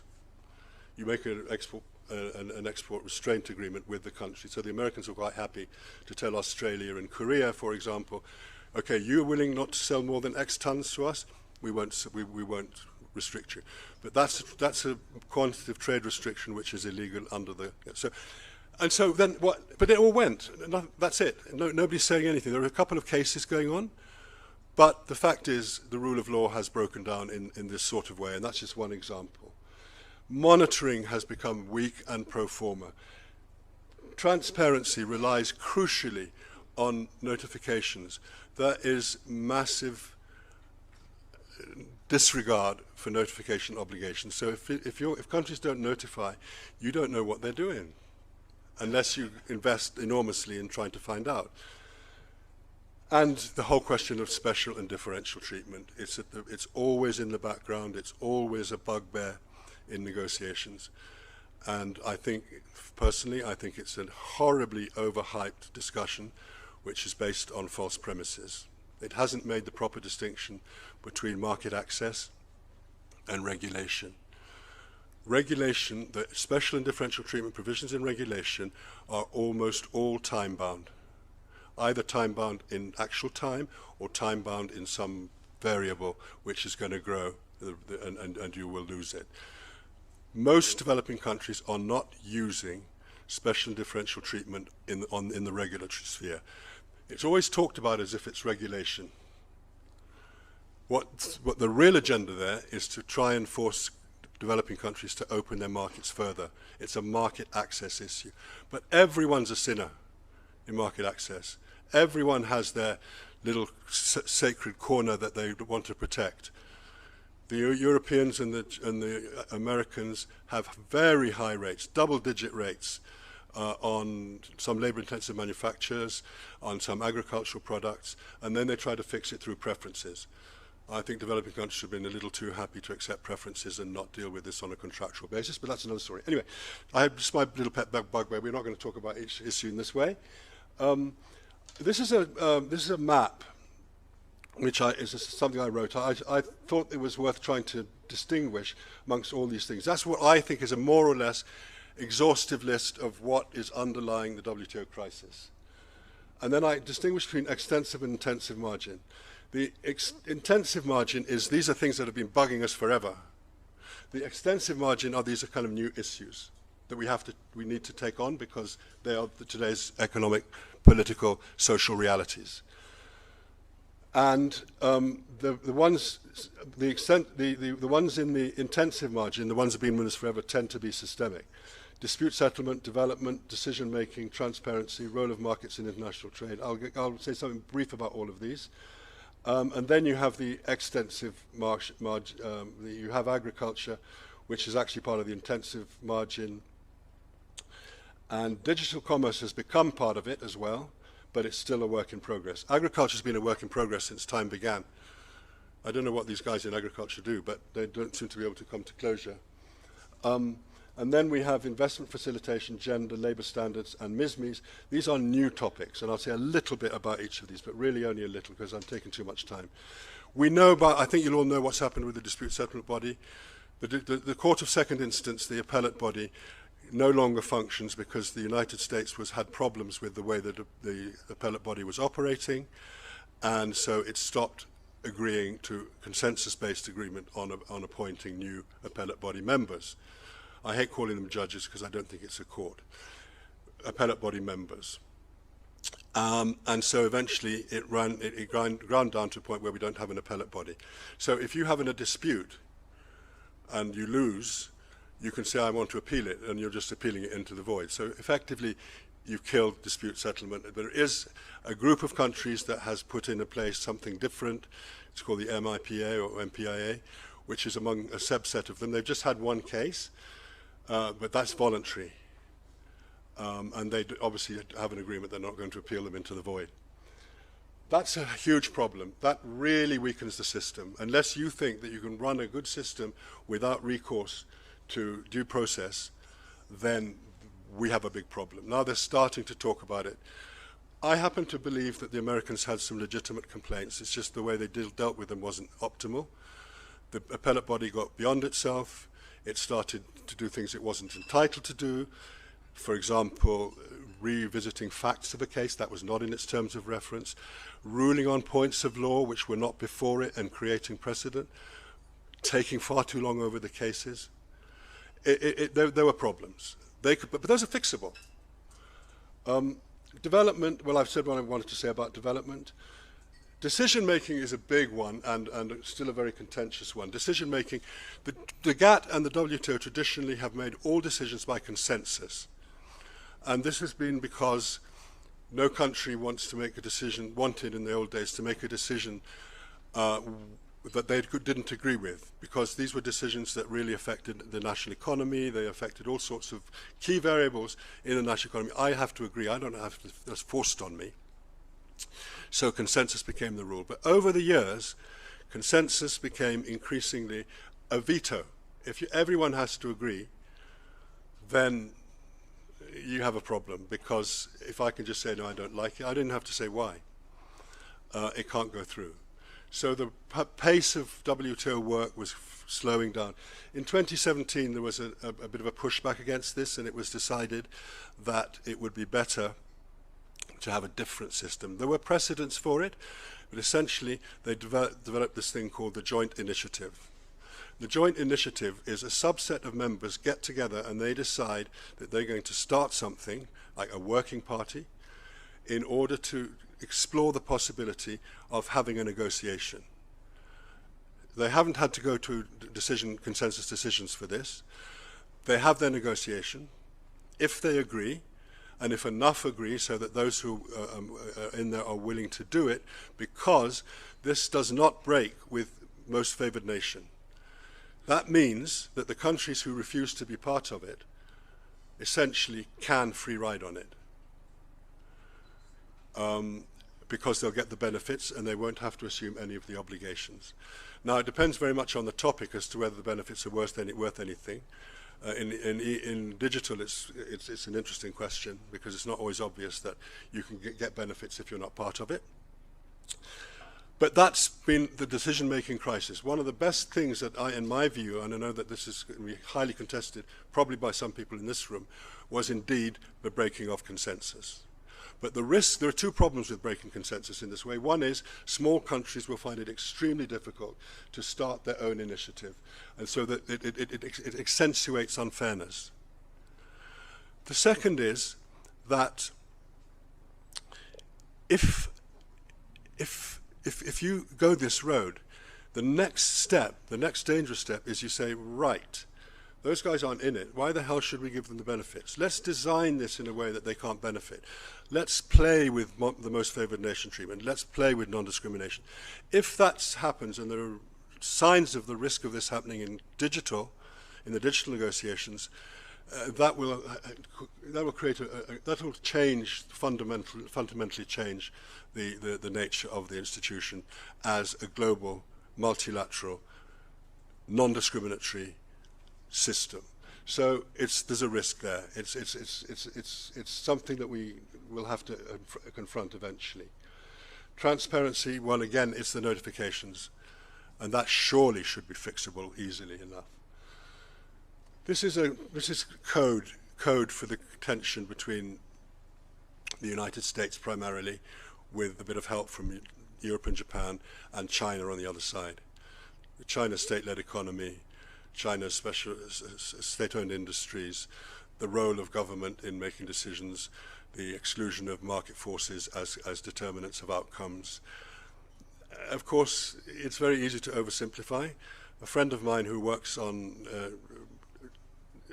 identifying policy actions by governments on a systematic basis has produced a recent report which shows that the United States, Europe, and China use approximately the same number of subsidy measures each, around 5,000 each.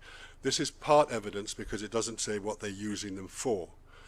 And this is a problem that is then why it is in digital in particular it's becoming a big problem.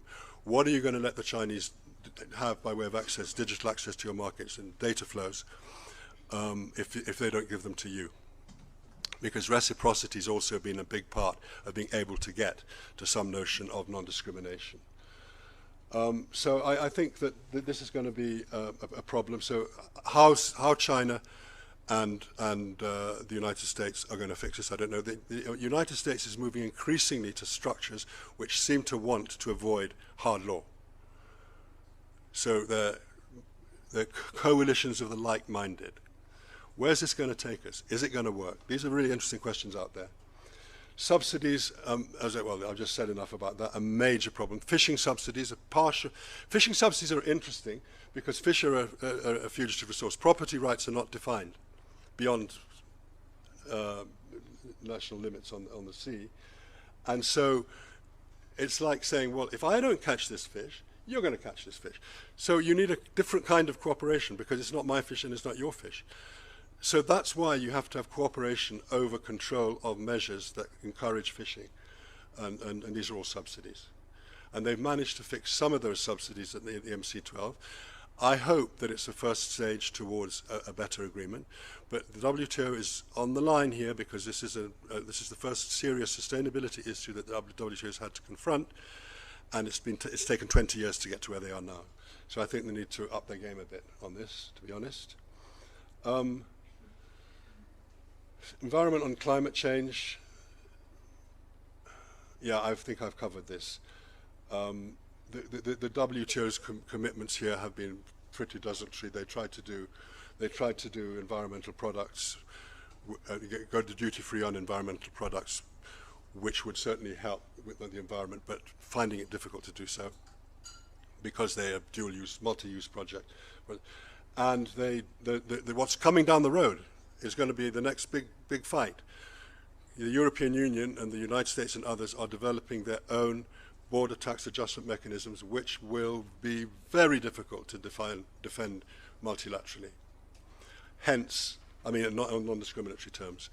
Hence, the call for a border tax. Trade and health, well, this is just starting, and a lot of it's been to do with intellectual property.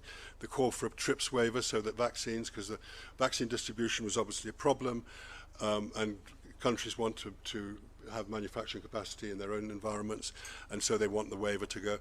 I find this a very misleading conversation because it's not just about having, there's a whole skill set, a whole infrastructure that you need in order to produce vaccines, and that would have been a much better approach to make deals for domestic manufacture that didn't go to intellectual property. But anyway, what happened with the TRIPS waiver, the so-called TRIPS waiver, is not a waiver on an intellectual property right. It is an easing of what you have to do in order to use somebody else's technology. Agriculture, I'm not going to say anything more about that because you'll be agriculture fatigued by the end of the next session or the session after. Digital trade, this is an ongoing joint initiative. I'm quite optimistic about this because they really want to do something. They know they've got to do something. Chinese and the Americans and the Europeans are engaging. I've already said it would be really nice if more countries engage more actively, even if it's just a learning process, because this is complex stuff. It's all of us are on steep learning curves here. But the one thing that this agreement is doing, which I think is invaluable, is they are dealing with the regulatory environment, and they said, but it's not enough. We've got to deal with the market access environment too. We've got to look at the services schedules, we've got to look at the tariff schedules, and if we want to facilitate, we've got to facilitate on all these different levels. Investment facilitation for development, actually that's doing quite well. It's a kind of no-brainer. It was like trade facilitation. Why would you not facilitate trade? If you don't want the trade, find better ways of discouraging it than putting bureaucratic nonsense in the way. So that one is doing quite well. Gender is moving. I understand that TRALEC is part of the exercise. It was agreed in 2017, and they established this group, this working group on trade and gender in 2020. I'm not sure what they're doing. Labour standards. This is a bit of a no-starter. It's been on the agenda forever, but it's there now. And there is no work ongoing at the moment because there's a lot of pushback from developing countries on the grounds that it is an opportunistic way of trying to reduce competition, export competition.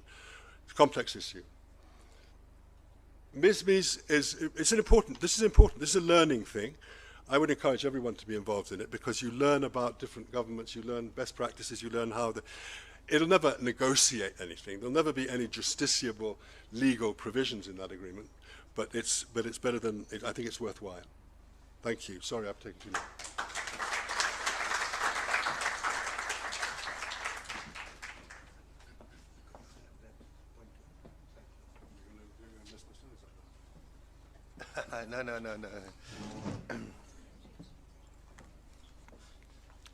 No. Ladies and gentlemen, I want to thank Patrick for this very comprehensive and, for me personally, a very complete and in-depth compilation of issues. And that final part on the way forward for the WTO is particularly interesting.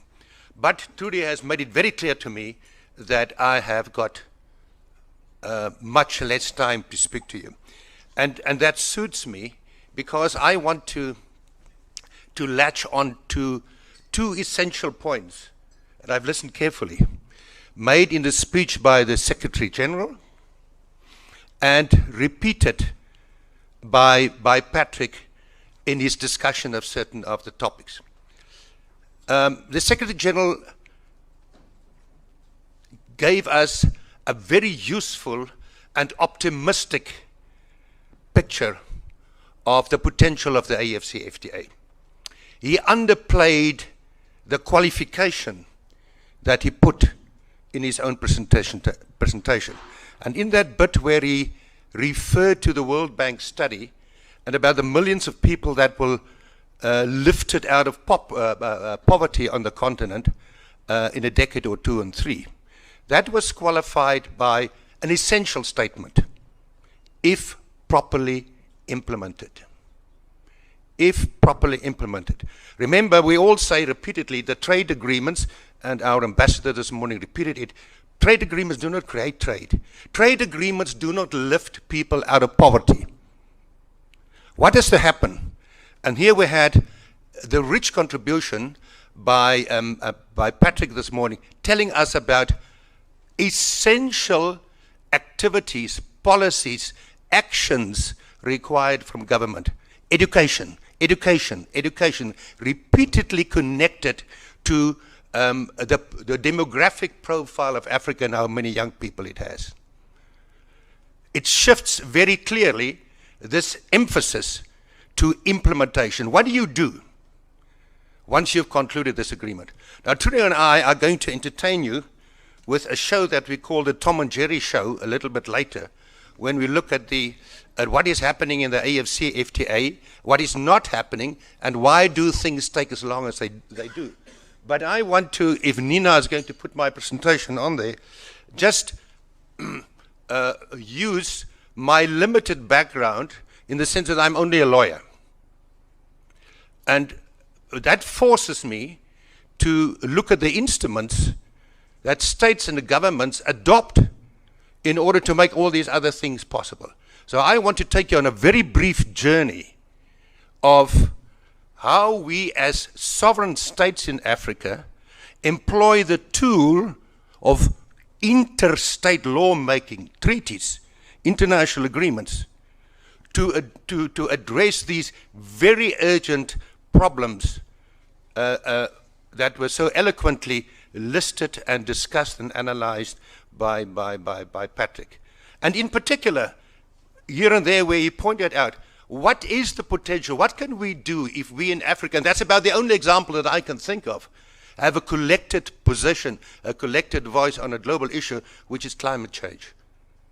And he suggested what we could do in terms of that particular issue, acting collectively. We've got no choice, actually, because the consequences are going to be very severe for that continent on which we are hosting our meeting this morning.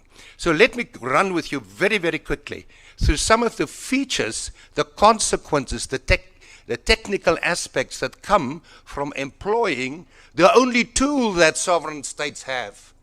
Whether they want to reform the WTO, whether they want to develop policies and actions vis-à-vis climate change, whether they want to do something about the urgent regional and continental trade issues that must be addressed, services, goods, trade facilitation, etc.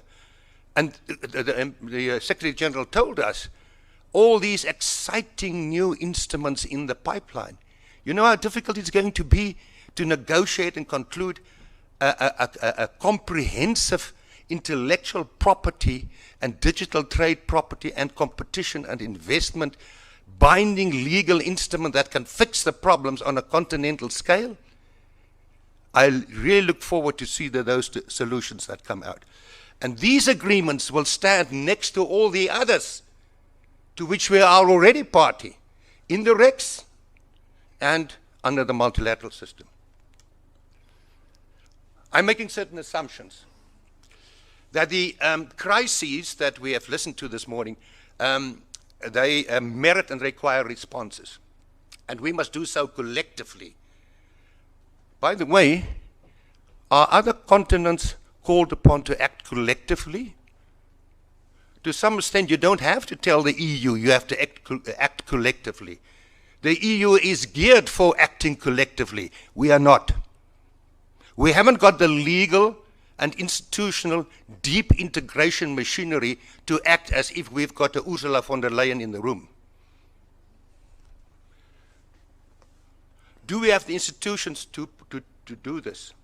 And in respect of what and which crises should we act? Patrick has given us a detailed discussion on climate change and pandemics. I cannot do that, but I can say, and I want to say something about the war in Ukraine. I'm also asking, what can we learn from the collective responses recently elsewhere? Now, what I got from Patrick, and you must correct me if I didn't listen carefully enough, Patrick, is in certain areas we're doing well collectively. In others, we're not at all. It's terra incognita, climate change.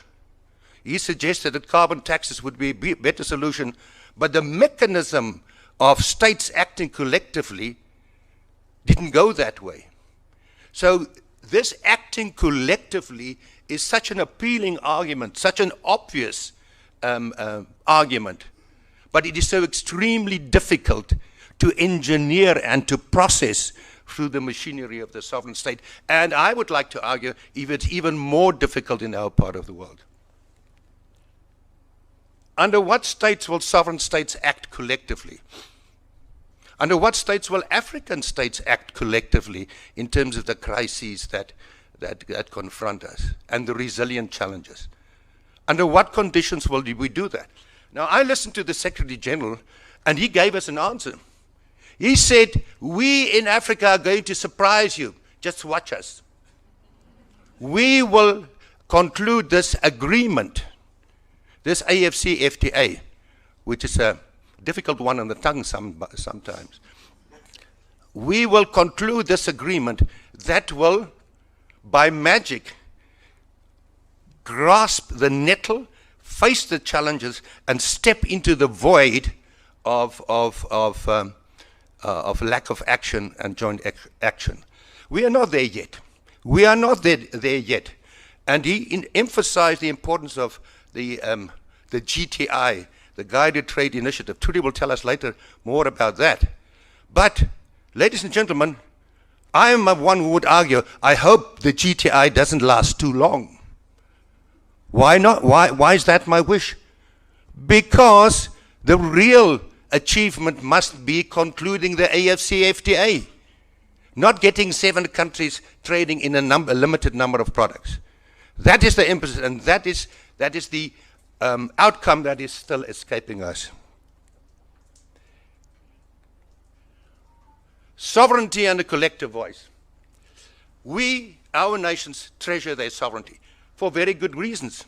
Historical reasons, colonialism, decolonization was a very important process. And after the moment of decolonization, we are sovereign. We are not going to sacrifice that sovereignty. You know it as good as I do, as well as I do.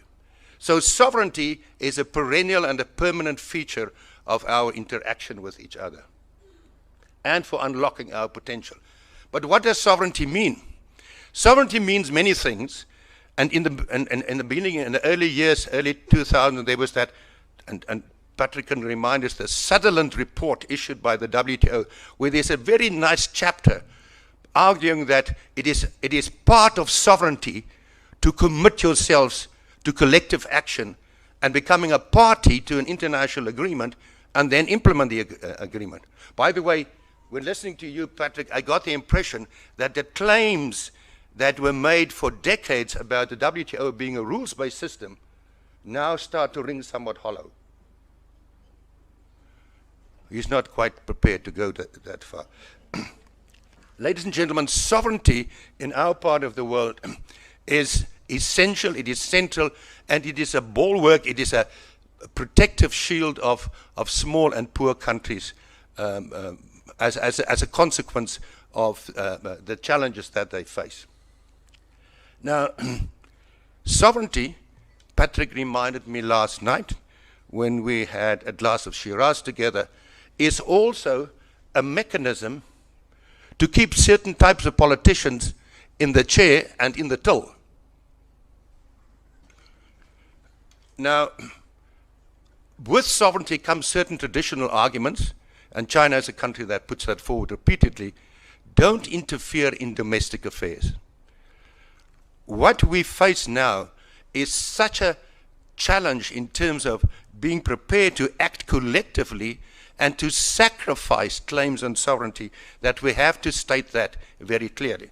And that gives, in my view, us a benchmark to look at the substance of the AFCFTA agreement and see how far it goes, and to ask whether it goes sufficiently far. What have we done traditionally in terms of acting collectively? First of all, who are we? For a long time, the we in Africa was sub-Saharan Africa. Sub-Saharan Africa. It is probably a concept that is not being used that widely any longer. I don't know what I want to put that on the list of matters that we must focus on. From the 1960s onwards, we embraced non-alignment. And of those of you who are too young to remember the good old days of non-alignment, let me tell you that that was the third world's answer to not being forced into taking sides between the West and the Soviet Union. Those were the days of the Cold War. And then the Cold War came down, the Berlin Wall came down, and the logic for African socialism and for non-alignment fell away. And of course, with that came the upsurge, the fantastic upsurge in what China achieved. Now, these developments put our policymakers and our philosophers and our thinkers a little bit in a dilemma. Where do we find our ideological niche? Where do the philosophers tell us, do we naturally belong? And what is the substance of our solidarity? We adopted the Abuja Treaty a year or two before the WTO. That's the formula of the African Economic Community. Trudy and I will argue later on that the paradigm for continental integration has moved on, has shifted under the AFCFTA. We think the paradigm now, or the paradigms, are connected with the idea of these arrangements being state-driven. Article 5 of the agreement, the basic principles underpinning the AFCFTA. It's number one, it's member-driven. Member-driven, it says. We'll come back to that. There were other developments about the Doha Development Round, a seat on the Security Council that we want, and then, of course, the very important developments around China, as we saw the figures from Patrick, being this big trading partner in Africa and an investor in infrastructure. Not that it always goes that well. Let me very briefly share an experience which I had this winter. I went to visit a friend in the northern Free State of South Africa, and there's this main connecting road leading from Johannesburg to the ports in KwaZulu-Natal, Durban and others. And we were driving along this N3, and I suddenly saw this a large number of brand new trucks driving in convoy, and I didn't recognize the trucks, so I asked him, where do these trucks come from? There were about 12 of them in the convoy, brand new Chinese trucks, transporting copper ore from Zambia to the South African ports, but accompanied by a military convoy. Accompanied by a military convoy. Trade facilitation, transportation, come with additional new problems, and security and protection, one of them.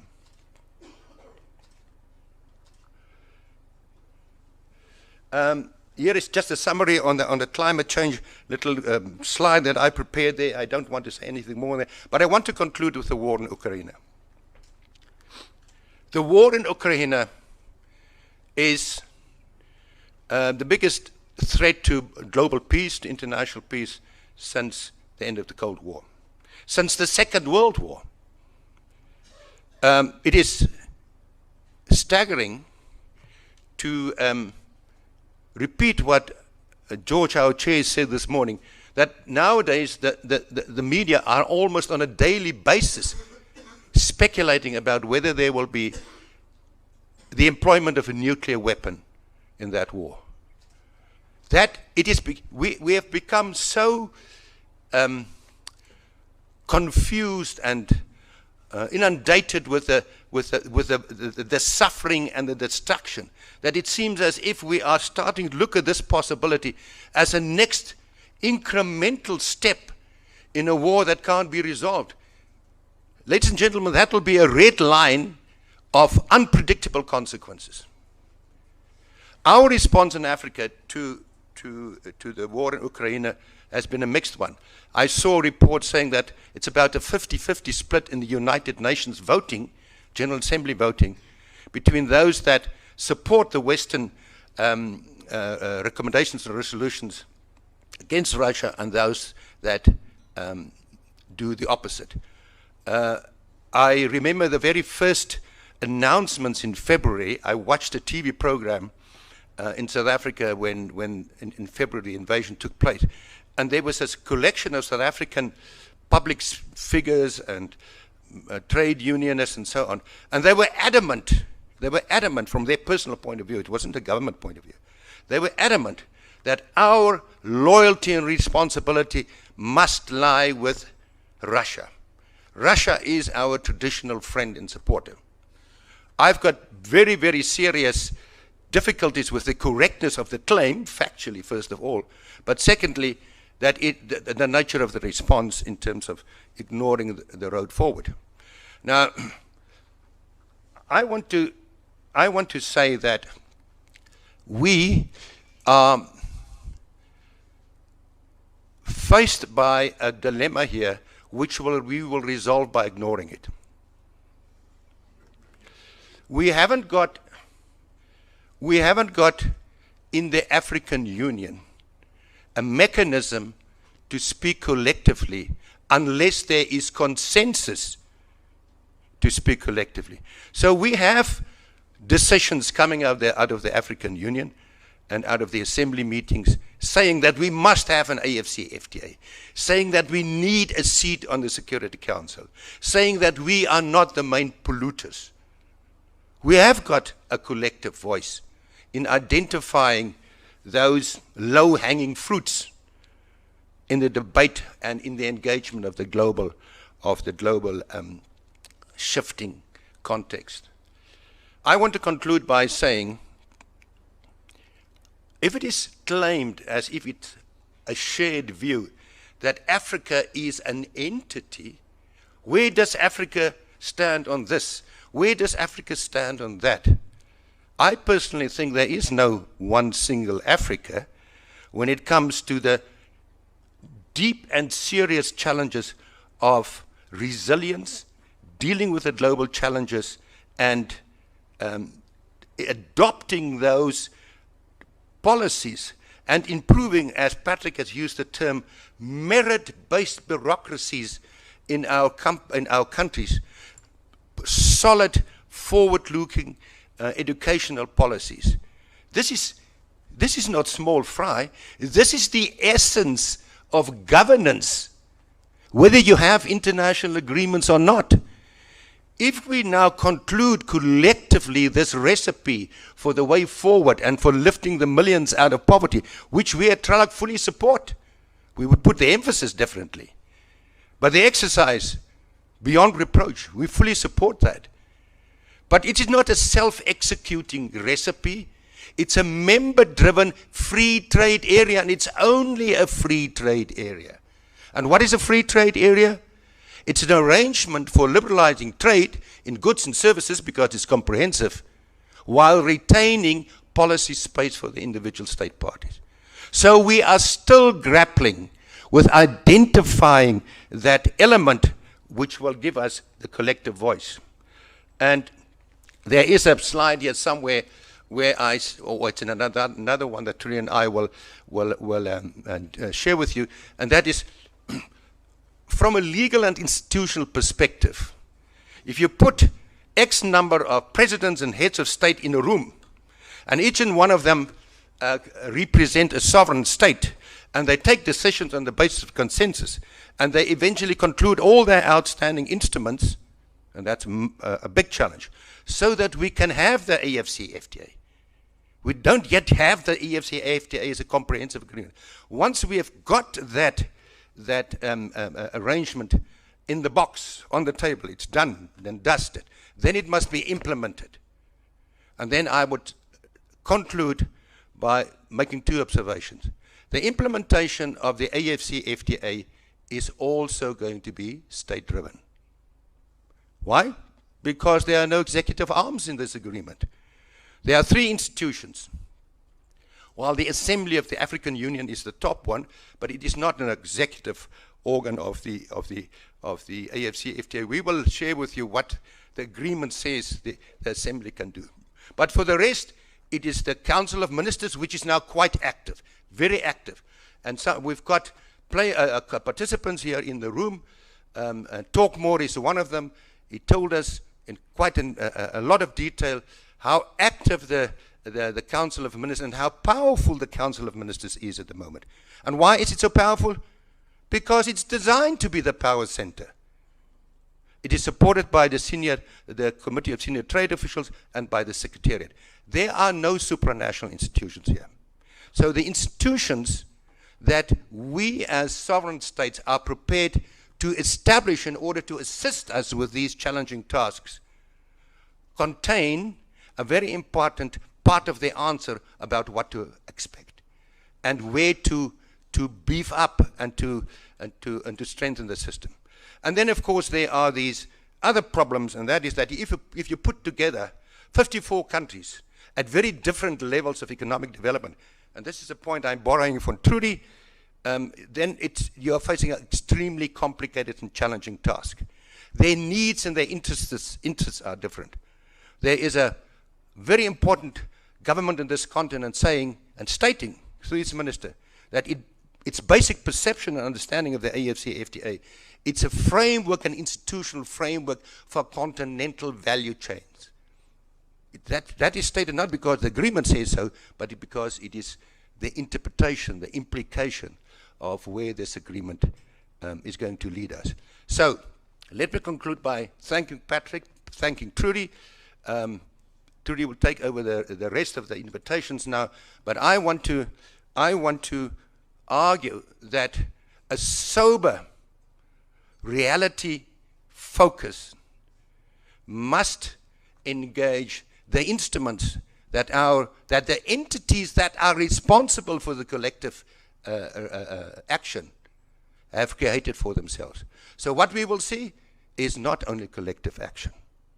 We will see, to a large extent, a repetition, a continuation of a continent that acts through many voices. And those voices are, in many, many instances, connected to the capitals of big and small countries. I thank you.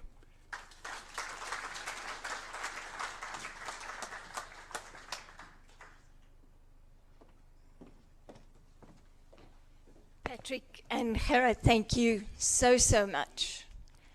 This has been a journey around so many critical issues that we're grappling with on the continent and globally, colleagues.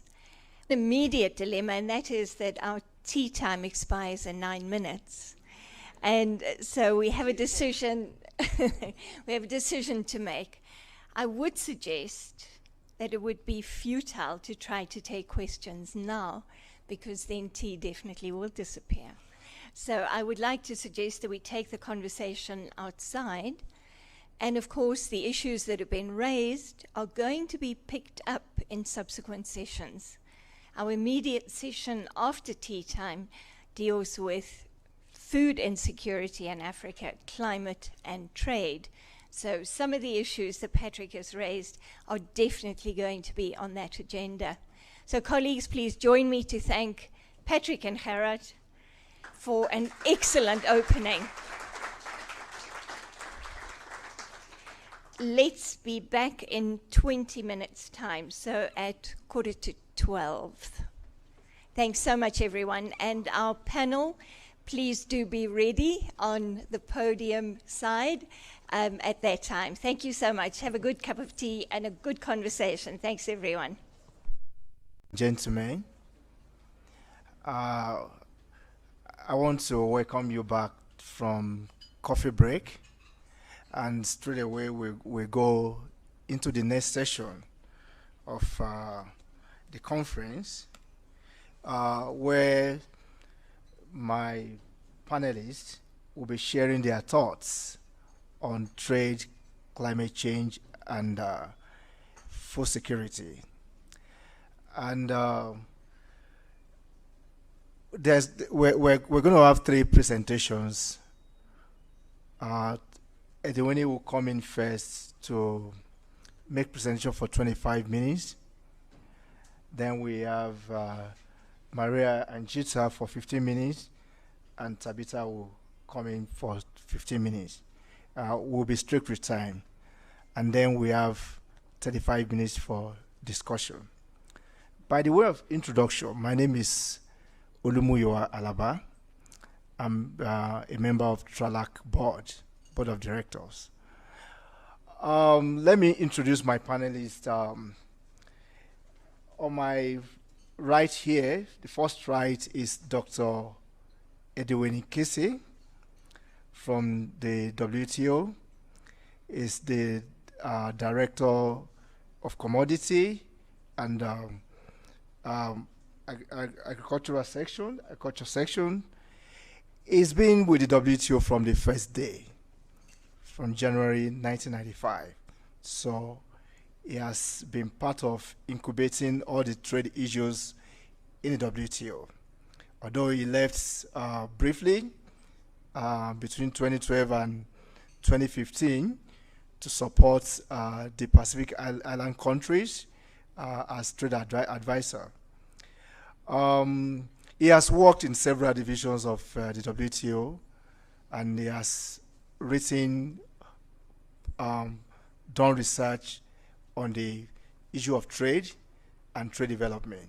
So, and you agree with me that climate change and food security, they are well connected with the issue of trade.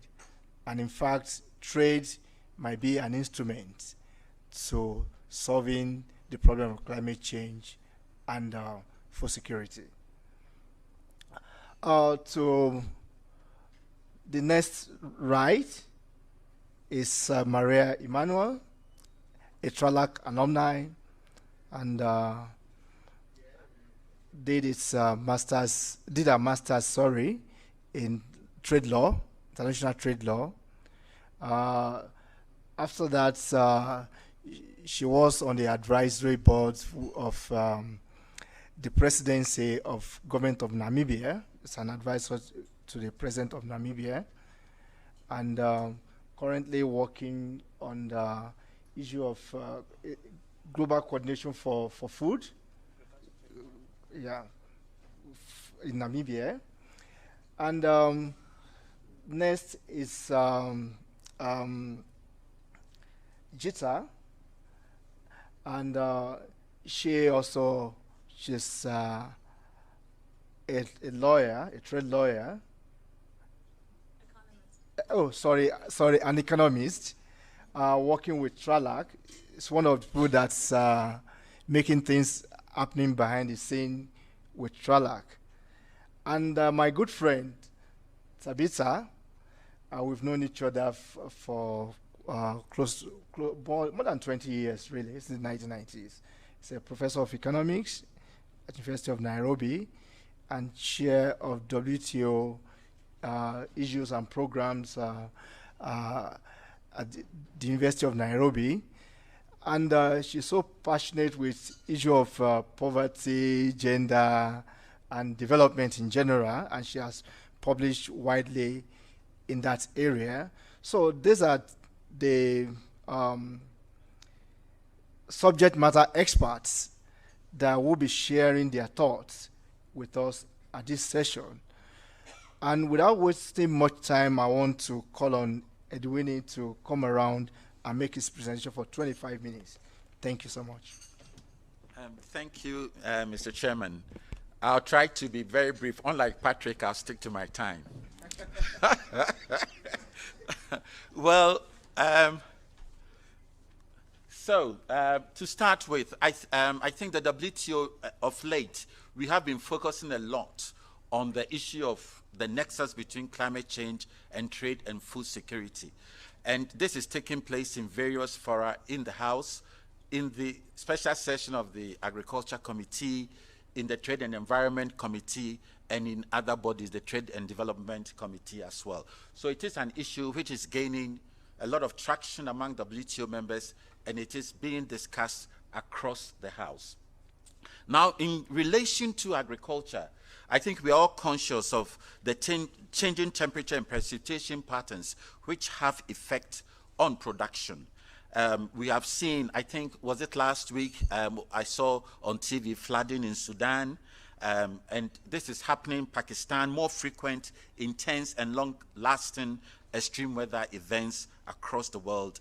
And in Africa, it has been documented that low-latitude regions would be most at risk. And it would also impact on food systems across, as the weather patterns really affect crop and animal yields.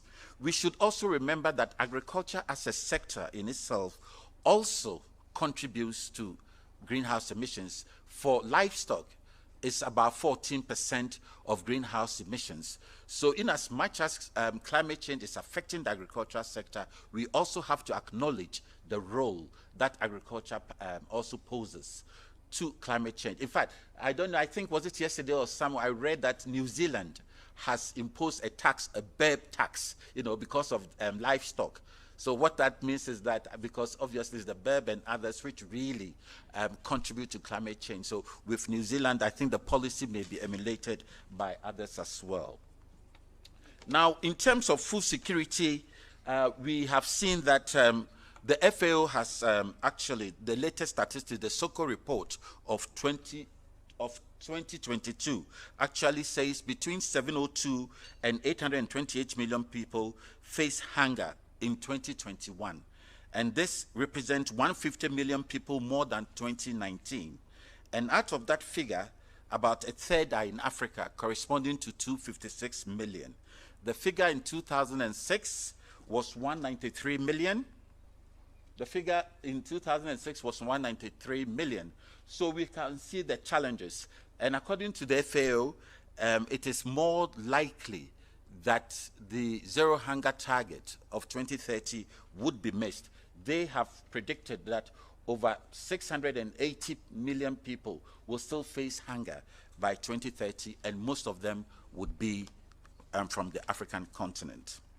Now, in terms of the drivers of food insecurity, we can acknowledge the COVID-19 pandemic, the effect that it had, not the disruption to supply chains, the impact it had. A lot of people lost their jobs, and the effects are still being felt across many African countries. The high prices, which meant that food access was compromised.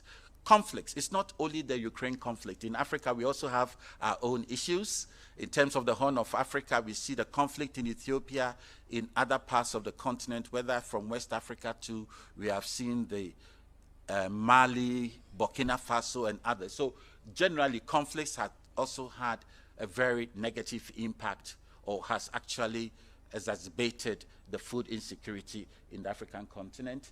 We have climate-related shocks, which I just addressed, and also economic downturns. We have seen across many countries, especially with the energy crisis and others, the war in Ukraine in particular, how it has impacted negatively on many African countries. Although some good news, according to the FAO, the price index, we have seen that prices for, I think, for the 5 or 6 months have continued to fall.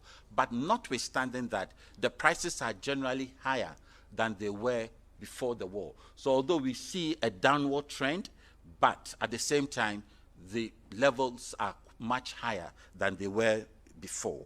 So this is something that it is a source of worry, because many countries of the IMF, the FAO, have created a new facility. Let's see if that can alleviate, but I think the conditions are a little bit stringent, but certainly I think it could help. For Sub-Saharan Africa, and I think Patrick mentioned, projected population growth rates exceed projected growth in agriculture and fish production. So this means that trade will become much more important to supplement what the shortfall. Per capita productivity has fallen since 2015, so the trends are not very good. In North Africa and the Middle East, output growth is projected to match growth in production, but for Sub-Saharan Africa, as I said, it is quite a challenge. So this is where trade comes in, because trade is important. Trade acts as a conveyor belt, transmitting food from areas of surplus to deficit areas. So this is why I think trade is important. Now, in terms of the challenges facing Africa, we need to boost agricultural productivity sustainably to help raise rural incomes as well as meeting rising demand. If we are able to boost productivity sustainably, then access to food would be enhanced. So it is very important. And how do we ensure adequate access to affordable food, including in urban areas? So this is an issue which we have been thinking about. Now, do WTO rules actually stand in the way? Or I was talking to Patrick, and WTO agriculture is always a very contentious issue, but really it is a very, if you look at it, on the one hand, you have countries like Australia, Canada, Brazil, the exporting countries, which do not want to see a lot of countries providing subsidies which may distort trade. On the other end of the spectrum, you have countries, many African countries, China and India, with huge significant populations, who would like to have flexibility to provide as much subsidies as possible to ensure their food security. So the challenge is really, how do we strike a careful balance between these two competing interests? Some will say it is the sovereign right of every country to ensure or assure its food security. On the other hand, the subsidies they provide, should WTO limit the subsidies, or should members repurpose the subsidies? So I will talk a little bit about it, because we are going to be having a retreat on the 24th, and the idea is to brainstorm how we can basically try to have rules which would address contemporary challenges. And sustainability is turning out to be a key factor. But when we talk about sustainability, we do not only look at the environmental impacts, because according to the FAO, we also need to, there are three components of sustainability. On the one hand, we have to address environment, climate-related changes.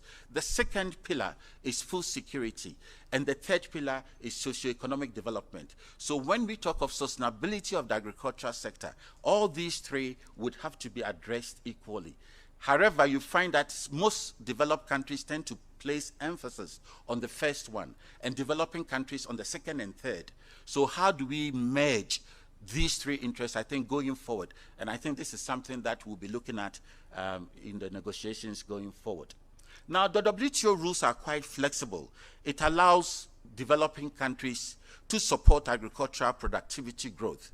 So under Article 6.2 of the Agreement on Agriculture, developing countries can provide input investment subsidies. Under the Green Box, they can also do so. However, they are limited to 10% of the value of production, which some countries believe limits the opportunities. In fact, Egypt had tabled a proposal that developing countries should be allowed to breach their 10% de minimis limit. So under the AMS rules, the aggregate measurement of support, developing countries are allowed to subsidize only up to 10%. However, developed countries do not have the same limitation. So this is why in the agricultural negotiations, India, China, supported by the ACP group, they have called for elimination beyond de minimis. So for example, the United States, for example, their AMS limit is 19.1 billion. So the US can concentrate all its support in a few products. The European Union is 72 billion euro. Japan around $35 billion. Whereas for many developing countries, they see that the playing field is not level, because whereas they are limited by they can only subsidize to 10% and not more. So this is also a very contentious issue. How do we level the playing field? Having said that though, developing countries also and Article 6.2 can provide unlimited support. India provides between $25 to $30 billion, and Article 6.2, which, as you would note, is more than the US, even the AMS that US can provide. So we need to have a holistic approach.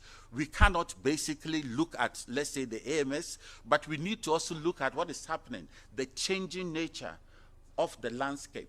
Currently, a lot of studies which have been done by the Keynes Group of countries indicate that members' entitlement at the WTO is around $1 trillion, and this will soon reach $2 trillion if nothing is done.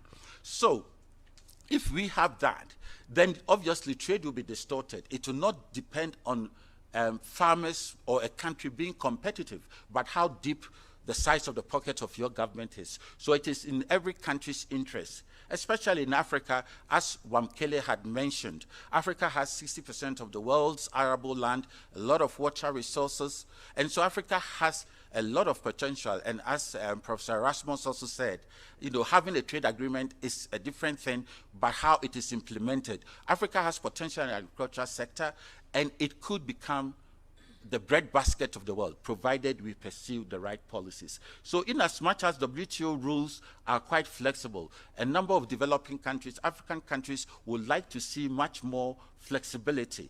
We are talking of climate change. Are the rules of the WTO adequate? You know, can it help countries to adapt? And these are the sort of issues that countries are focusing on at the WTO. So for African countries having been making, if you look at Article 6.2, African countries have not been making use of Article 6.2 because under Article 6.2, as I said, it is unlimited. Countries can provide, whether it is fertilizer, support, any inputs, seeds, fertilizer, everything can come under Article 6.2. But the problem many African countries have is lack of resources. So in as much as the rules are flexible, at the same time, from a practical point of view, they are limited as a result of you know, financial and other constraints. Now, the challenge of reforming, as most of you are well aware, there was an inbuilt provision in the WTO which committed the members to negotiate further, but we haven't been successful. Apart from the historic decision which was achieved in this city in 2015, we haven't made progress. In 2015, members agreed to eliminate export subsidies on agricultural products, but on domestic support and market access, we haven't made any progress. So for 22 years, you know, and it is also quite notable that in 2017, at the Buenos Aires Ministerial Conference, there were no outcomes on agriculture. At the recently concluded meeting in June, there were no outcomes on agriculture. So this is why we think that there should be a rethink. Because if, as they say, if you keep on doing something and you don't get results, that is a recipe for being mad, you know. So we need to rethink, how do we approach the agriculture? And it's not very easy. Agriculture's share, you know, in world merchandise trade is less than 10%, but it is clearly very, very controversial. As I said, you know, food security. Should WTO rules limit countries' ability? And that is the problem. For a number of countries, they think that the WTO shouldn't be a hindrance. You know, if a country wants to produce more to feed its people, why should the WTO rules limit it? So it's a very controversial issue, and so we need to see how we can strike a careful balance between the two. Now, so for example, you know, cotton producers, mainly in West Africa, the C4, they are among some of the most efficient producers, but we see subsidies provided by the United States, by China. They believe these subsidies impact them negatively, so we need to also try to address those issues. And then import competing sectors, wheat, rice, poultry, for example. You can see that in many countries from South Africa to, I come from Ghana, so Ghana has also had issues. You know, the few poultry farms we had in Ghana had to close because they couldn't compete with subsidized chicken from other parts of the world. So these are the sort of issues. So we need to have robust rules, but it has not been quite, it hasn't been easy. As I pointed out,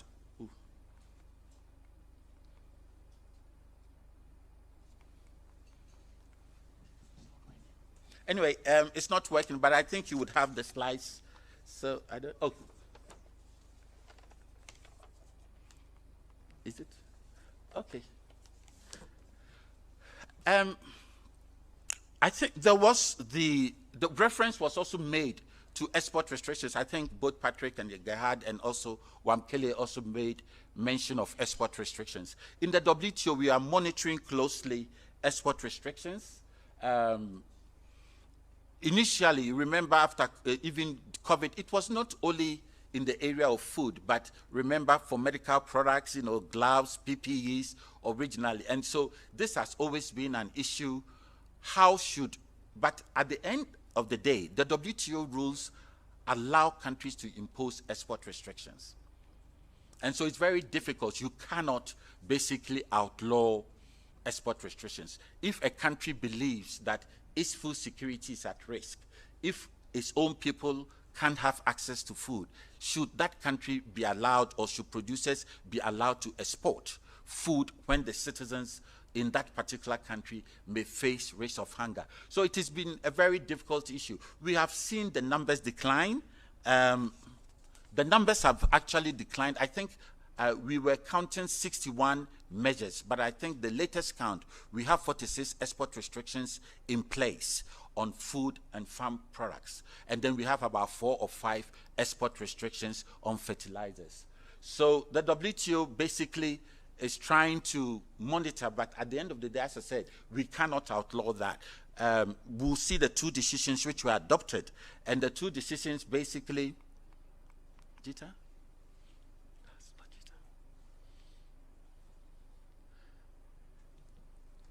Well, in terms of one of the things which also impede access is agricultural tariffs. However, we have seen that the tariffs are relatively low for least developed countries and middle income countries. But as a general rule, agricultural tariffs are twice as high than that of industrial products. So we need to also try to improve market access. So for many African countries where tariffs tend to be quite high, if you have high tariffs on food imports, then it means it will compromise access. So it shouldn't only, like Wamkele said, we must use tariffs as a tool for industrialization, rather for revenue purposes. But for some countries in Africa, tariff revenue is, sometimes 50 to 60% of total government revenue. But when you impose high tariffs on food and food products, obviously it compromises access to food in the country.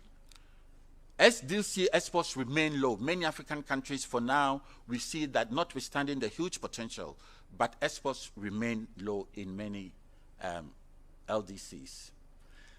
We have called for, in fact, there was something today in the WTO website about the Director General calling for more aid for trade disbursements. If you look at the figures, it's not quite significant. So we must try to see, she was trying to say that maybe we should have private sector involvement, but I think it's something which has to be worked out. But if you look at the figures in terms of what is needed, the aid for trade, it has been helpful, but obviously to be very difficult for that alone to help African countries to boost growth rates, particularly in the agricultural sector. So much more needs to be done. Now, MC12 outcomes in agriculture. I think we had only 2 decisions, very minor decisions. They are not significant. As I said, there were no outcomes on the core negotiations, but we had 2 decisions, a decision on food insecurity, where members committed in terms of export restrictions to endeavor to impose, the measures they impose would be, temporary, proportionate, and then it will be transparent and in accordance with WTO rules. They also recognize the need for there to be resilience of food and agricultural markets. But mind you, it is only a declaration, and in the WTO, declaration doesn't have legal effect. But basically, I think it evinced a common intention of the members that we needed to strengthen the food and agricultural system as a whole, rather than the agricultural sector. So it's very important because things have evolved, and we do not have to only look at agriculture, but the food chain in its entirety. So they did acknowledge that. Then there was a decision to exempt purchases by the WFP for humanitarian purposes from export restrictions. Here, in the run-up to MC12, there were only 2 countries which were opposing, Tanzania and India. but then they joined the consensus. So that is why, and I think the WFP has welcomed that decision. However, paragraph 2 of that decision also provides that assuming a country's food security interests are at risk, then the country can impose export restrictions even on exports by the WFP. But nevertheless, as I said, the decision has been broadly welcomed by WFP.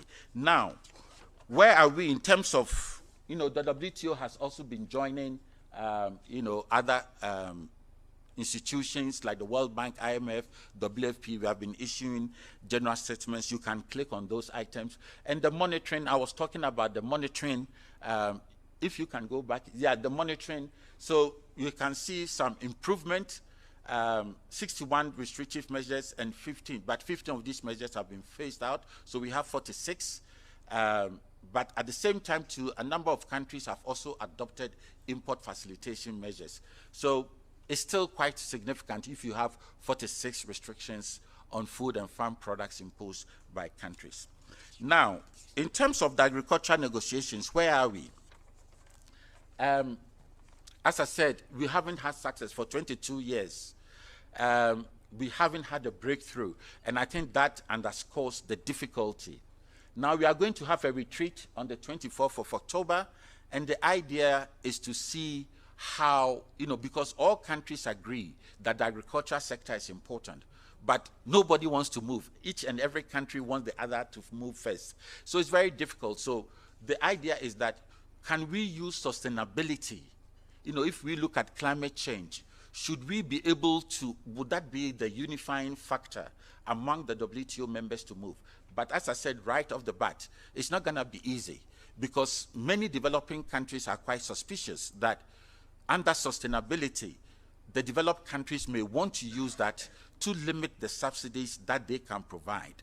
So, and that the developed countries tend to only focus on one element, i.e. environment and climate. But for many developing countries, those other two elements are of utmost importance to them: food security and social and economic development. That is far more. It's not that they don't like the climate or are not conscious, but at the same time, they would like equal attention to be given to these two issues. So we need to look at it and see how progress can be made. In terms of market access, because prior to MC12, we have been negotiating on 8 issues: on domestic support, on public stockholding for food security purposes, on market access, on special safeguard mechanism, on export restrictions, export competition, cotton, and transparency.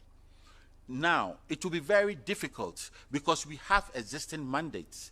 Some countries believe that it is these mandates which are actually making it difficult for progress to be made in the negotiations. Should we get rid of all these mandates and start afresh? Or can we keep the mandates but seek to make progress? So these are the sort of issues WTO members would have to, delve into to make sure that we are able to get results at MC12. It's not going to be easy, as I pointed out. If the entitlements are going to 2 trillion, for example, the agriculture sector of China is estimated to be worth $2 trillion. Now, when China acceded to the WTO, instead of the 10% which is given to developing countries, China was given 8.5%. But its entitlements in the WTO would amount to $340 billion.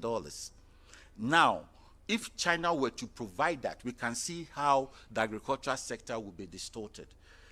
And with prices increasing, and production also increasing, there is no doubt that we need to discipline trade distorting support. So this is what we need to do.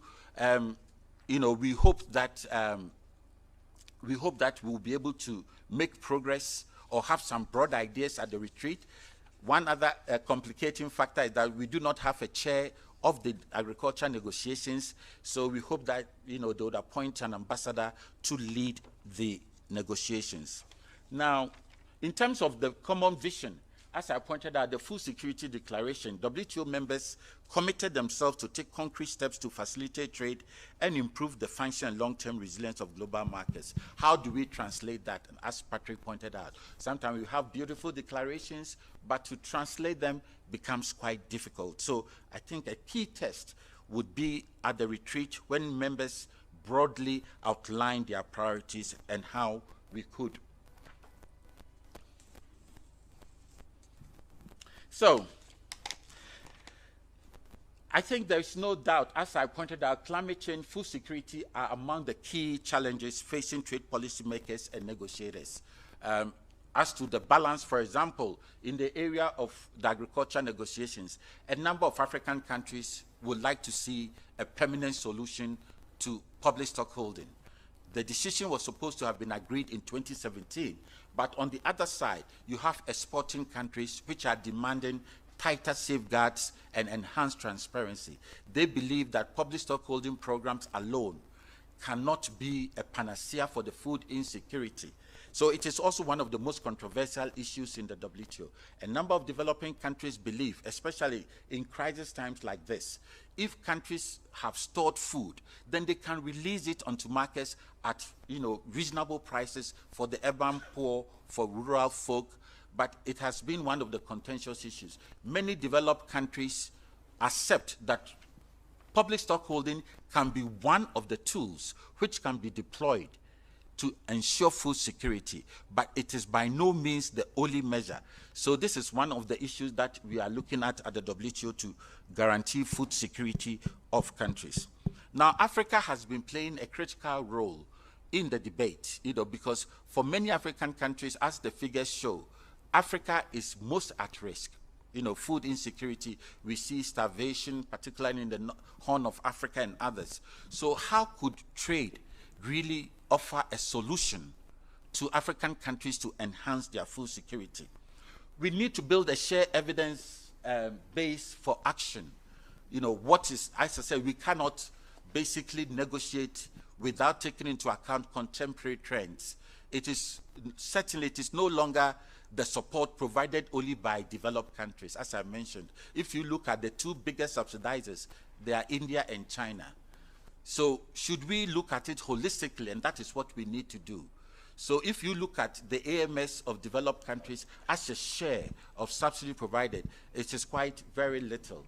What flexibilities should African countries be given, especially taking into account climate change related challenges faced by the continent? And obviously, I think it's very important for us to deepen engagement between experts, trade officials, and relevant constituencies. So I think I'll stop here, Mr. Chairman. Thank you very much. Thank you so much. Well, 1 minute extra, but you are pardoned. So let's go to the second presentation. After taking the three, we'll go into discussion. So Jita and Maria.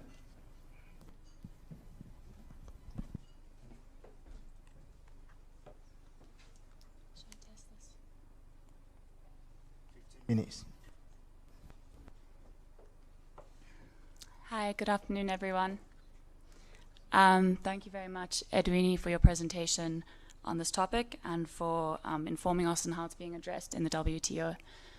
Thank you. Maria and I will be speaking on this topic looking at metrics, and specifically I will be discussing some aggregated data at the continental level and some indices that give us an idea of the scale of the problem. And Maria will then be doing a case study on Namibia to give us a closer focus on how these issues materialize. So the metrics we're looking at today focus on the issue of climate change's impact on food security and how trade can affect the vulnerability to those impacts. And as Ndwidi mentioned, the other side of it is that food production and agriculture exacerbates climate change. But the focus today is to really draw attention to the issue of adaptation, which is often forgotten in favor of the mitigation conversation. So looking again at food security, I don't want to repeat anything that's been gone over too much, but from 2014 to 2020, we've seen a trend of intensifying food security. And in Africa, relative to the rest of the world, this has been particularly severe. So if we look at severe food insecurity from 2014 to 2020, and this is defined as people who have gone a day or more without eating, it's increased from 17.7% of the African population to 25.9%. And if we're looking at undernourishment, which Edwini also touched on, this has increased from 16.7% to 21% of the continent's population. And on the left, I've pulled out the Global Food Security Index scores for 2022.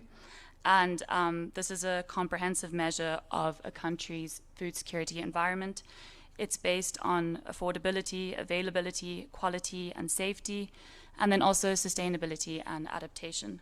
And here what we see is that Africa fares really poorly compared to the rest of the world.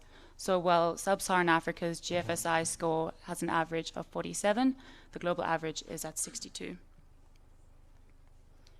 And there's a clear understanding now, which has been developed by research like the IPCC reports, that this lack of progress on food security and these really concerning trends that we're seeing are closely linked to the impacts of climate change. And we've gone over some of the channels of how this occurs, but it's driven by the occurrence of droughts, floods, increased rainfall variability, and high temperatures that are associated with climate change, and these threaten crop and livestock productivity. They also lead to a reduction in the nutritional value of crops because of elevated CO2 levels, and exacerbate the spreading of pests and diseases. So I want to mention the current crisis in Somalia, which is a really devastating illustration of this link between climate change and food security. And what they've been facing is persistent climate-fueled droughts, which have led to 3 consecutive rainy seasons and the driest conditions that they've seen in 40 years. And this has contributed to a situation where 7.1 million people face acute food insecurity, 1.5 million children face acute malnutrition, 386,000 of which face severe malnutrition, meaning that they're at risk of death without immediate intervention, and more than 1 million people have been displaced by the drought, 750,000 of whom were displaced in this year alone. And so this is just one of the many examples of how climate change is driving food security, but you can see examples of it in really any country on the continent.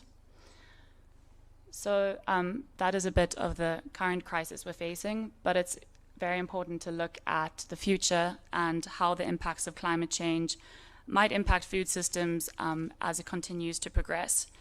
And this allows us to identify ways in which we can adapt current food systems to ensure that they are more resilient and can contribute to a future which is more food secure. And so when looking to the future, it is really helpful to consider the concept of vulnerability. And this, in the context of climate change, refers to how well a system, specifically a food system, can cope with the impacts of climate change, or how susceptible it is to the adverse effects that might occur. And so the most recent IPCC report found that under all scenarios of global warming, so the different temperature increases, Africa is consistently found as the most vulnerable overall continent to the impacts of climate change. And this is despite the fact that, considering historical cumulative emissions, which we also touched on, Africa only contributed 2.8% to these emissions. So while the responsibility burden is really low, this continent is the one that will feel the effects most. And so the map on the left shows the Food Security and Climate Change Vulnerability Index taken from the broader ND GAIN index. And here what we see, just to break it down, it's based on exposure, which is measured by projected change of cereal yield and projected population change. It's also measured by sensitivity to the system, to the impacts of climate change, and this is measured by food import dependency, which we'll touch on again, and the share of the population that is rural. The third pillar is adaptive capacity, and this is measured by agricultural capacity, such as irrigation and input use, and then also child malnutrition. And so based on this index, we see a really pronounced vulnerability in the Sahel region, particularly in Niger, Chad, Sudan, and Eritrea. And a driving factor of this vulnerability is intensified droughts as a result of higher than global average temperature increases. So it's been observed that in the Sahel region, temperatures are rising 1.5 times faster than the global average. And this has already contributed to a food crisis that the region is facing now. So in the past 3 years, the number of people facing starvation has risen from 3.6 to 10.5 million in the countries of Burkina Faso, Mali, Chad, Niger, and Mauritania. And this crisis has been fueled by conflict, drought, and desertification, all of which have been linked to climate and human-related factors. So while each region will have unique drivers of vulnerability, there is a common thread in the continent, and that is weak adaptive capacity. And an example of this is that in sub-Saharan Africa, 6% of cultivated land is equipped for irrigation. So what this means is that most farming and livestock areas are really prone to the volatile rainfall, rising temperatures, and droughts that we'll increasingly be seeing. Another lesson from the variation in vulnerability and what you see when you look at individual studies of the projected impacts of climate change in African countries is that rising temperatures will impact different countries very differently, and they'll impact food production very differently. And so a 2% increase might lead to a massive reduction in the yield of maize in one country, and it might even lead to an increase in another country because of CO2 concentration. And this brings back the point and the importance of expanding and developing interregional trade so that we can move food from these areas of shortage, from the areas of surplus to the areas of shortage. And of course, the AFCFTA is really important for this.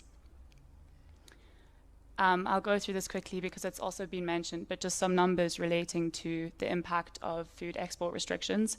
So this is taken from a World Bank report, which did an analysis of several agricultural commodities, and it included wheat, rice, and maize, which account for 8.3, 11.4, and 19.7 of the caloric intake in sub-Saharan Africa. So that's around 40%. And what the report found is that export restrictions, which were imposed just in this year in 2020 as a result of the crisis in Ukraine, led to a 9% price increase for wheat and a 12.3% price increase for rice and a 6.1% increase for maize. And what we've seen is that the countries who are most susceptible or feel the impact of higher food prices, which have been exacerbated by export restrictions, are net food importing developing countries. And this is because food import dependency increases the pass-through rate from global prices to domestic prices. And in sub-Saharan Africa, we see this rate is almost 1-to-1 in a lot of countries. So as we see on the figure on the left, the majority of net food importing developing countries, and this is the FAO's data and definition, these are found in Africa, and the majority of African countries are categorized in this way. Oops, sorry. And if we look on the right, we have the cereal import dependency ratio, and this is also a measure of sensitivity to the global market. And it tells us how much of a country's available domestic cereal supply is imported. And what you can see here too is that Africa has a much higher score than the world average. So we sit around 31, whereas the world is -2, which actually indicates net exporter status. And it's also much higher compared to regions like South Asia and East Asia. So while food imports act as a really important buffer to domestic supply shocks, countries which depend on imports for most of their basic foods are highly exposed to external shocks, whether these be from climate change or from conflicts. And this is detrimental for countries who cannot afford to protect their population from these rising food prices. So there's strong evidence to suggest that climate change will increase price volatility in agricultural commodity markets, meaning that the risk of reliance on imports for basic foodstuffs becomes greater. And what all these findings highlight is the need to focus on reducing vulnerability by building more resilient food systems. And this will require appropriate investment in the agricultural sector, including interventions such as expanding research and development, on climate-smart agriculture and building adaptive capacity. And adaptive capacity exists on all levels. It encompasses measures like early warning systems, on-farm interventions, to things like social protection programs and land restoration projects. Investments in these interventions will not only help strengthen resilience to the impacts of climate change, but also boost agricultural productivity. And this will give rise to co-benefits for broader socioeconomic development and greater intra-African food trade, which is currently also at quite a low level. So I want to hand over now to Maria to take you through Namibia. Thank you, Jita, for that. Thank you. So Namibia's climate falls under the influence of two desert zones, one semi-arid, the Namib, and the other subtropical, the Kalahari, making Namibia to be one of the most arid and driest country in the world. with a disaster-prone climatic pattern of concerns. Drought, floods, fell fires, and extreme weather patterns have become increasingly common. Notably, the effects of these natural disasters negatively affect the functionality of the food systems and impact heavily on food and nutritional security, reducing food supplies and increasing food prices and the growth of the agriculture sector. So if I just give you the key drivers of food insecurity in Namibia, I think obviously these have been all covered also generally in Africa. And I draw some statistics from the Integrated Food Security Phase Classification, which this time last year already estimated that 26% of Namibians were facing food insecurity. And by March 2022, that number had increased to 30%, as you can see. And of course, drought being the main one, of course, the COVID-19 impact and the price shocks. Namibia is a net importer of food, so the disruption in the global supply has severely affected us. And I think what I put there is also really the elephant in the room. I say the unemployment rate. Looking at youth unemployment, Namibia is having a high unemployment rate, probably second after South Africa in the world. And youth unemployment, so unemployment in Namibia is at 34%, and youth unemployment, of that, youth unemployment is 43%, and the women unemployed is at 38%. So the map just sort of looks at the region. Most of the region are classified to be in crisis and in need of humanitarian assistance. And this data is really already from last year, this time to March, and the situation has not improved, considering really what we are going through in terms of the global shocks. We have price increase up to 7%, and I think I read the news yesterday in Namibia, and the food manufacturers have again announced food increase. So the situation is going up. If I just give you some data to look at Namibia's food production status, 90% of our agriculture is livestock, and we have seen a 50% decrease in livestock marketing, and this is really due to the drought condition that we've been experiencing, where we have also seen a low throughput at the abattoirs, and also many closures of abattoirs in the country. We import 60% of what we require in terms of our national demand in cereal and fruit and vegetables. And the domestic production of grains, we are only contributing 34% to our total national demand. We are also having a post-harvest losses at the farm level at about 24%, and Namibia is importing almost all the agricultural input 100%, or from 90% to 99%. And you can really see the impact it has on us. So this looks at the national grains consumption, and of the total tonnage that we are consuming, 56% of that is maize, while 43% of that is wheat, and we are importing almost 90% of our wheat. And then the pearl millet, which is really your subsistence farming and staple food, is 1% on the national contribution, but this is more the official statistics. So most of the farmers, especially the community farmers, are relying on pearl millet. So whatever they are consuming at household level sometimes is not really captured on the national statistics. So this is more or less what they are selling, what is sold to the national reserves, and what is imported by the millers as they mill the flour for consumption as well. When it comes to horticulture demand, we are at 89,000 tonnage, and the domestic production contribution is only at 35%. So the rest is imported mainly from South Africa. Given this, on average, 70% of Namibians rely on market access for food. This poses high food insecurity risk for unemployment, for the unemployed group and those that live below the poverty line.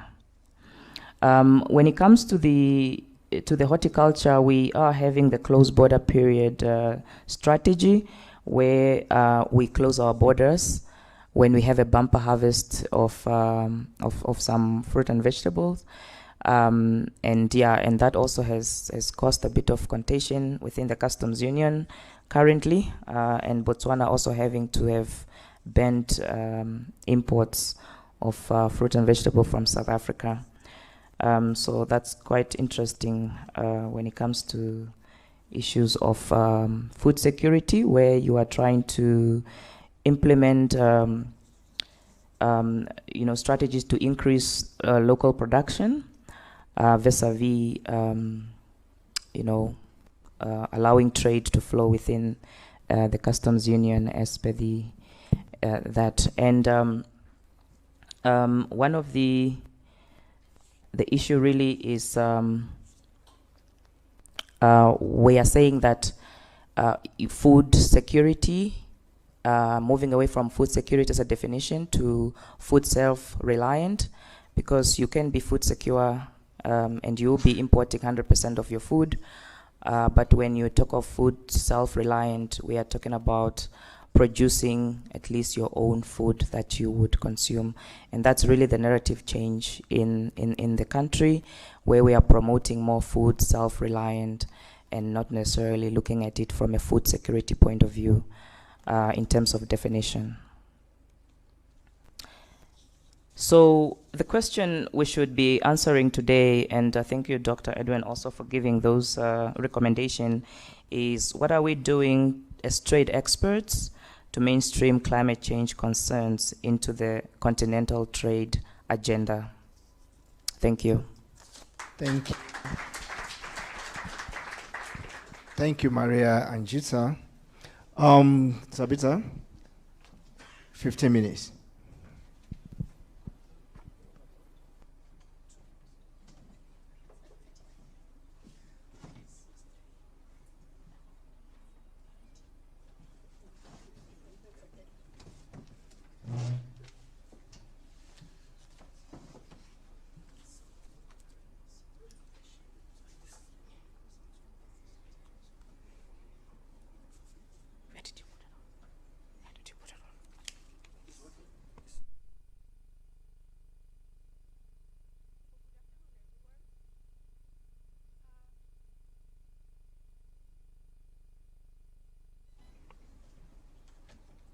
So good afternoon, everyone. My name is Tabitha.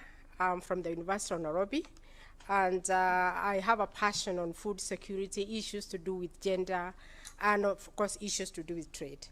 And today I'm going to talk about food security in Kenya, or food insecurity in Kenya. And I'm hoping all of you have had your meals.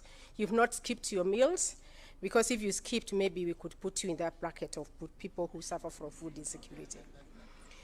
So in Kenya, in the world, I think we have all been told that food security is a major macro and micro problem. I think I should have, yes.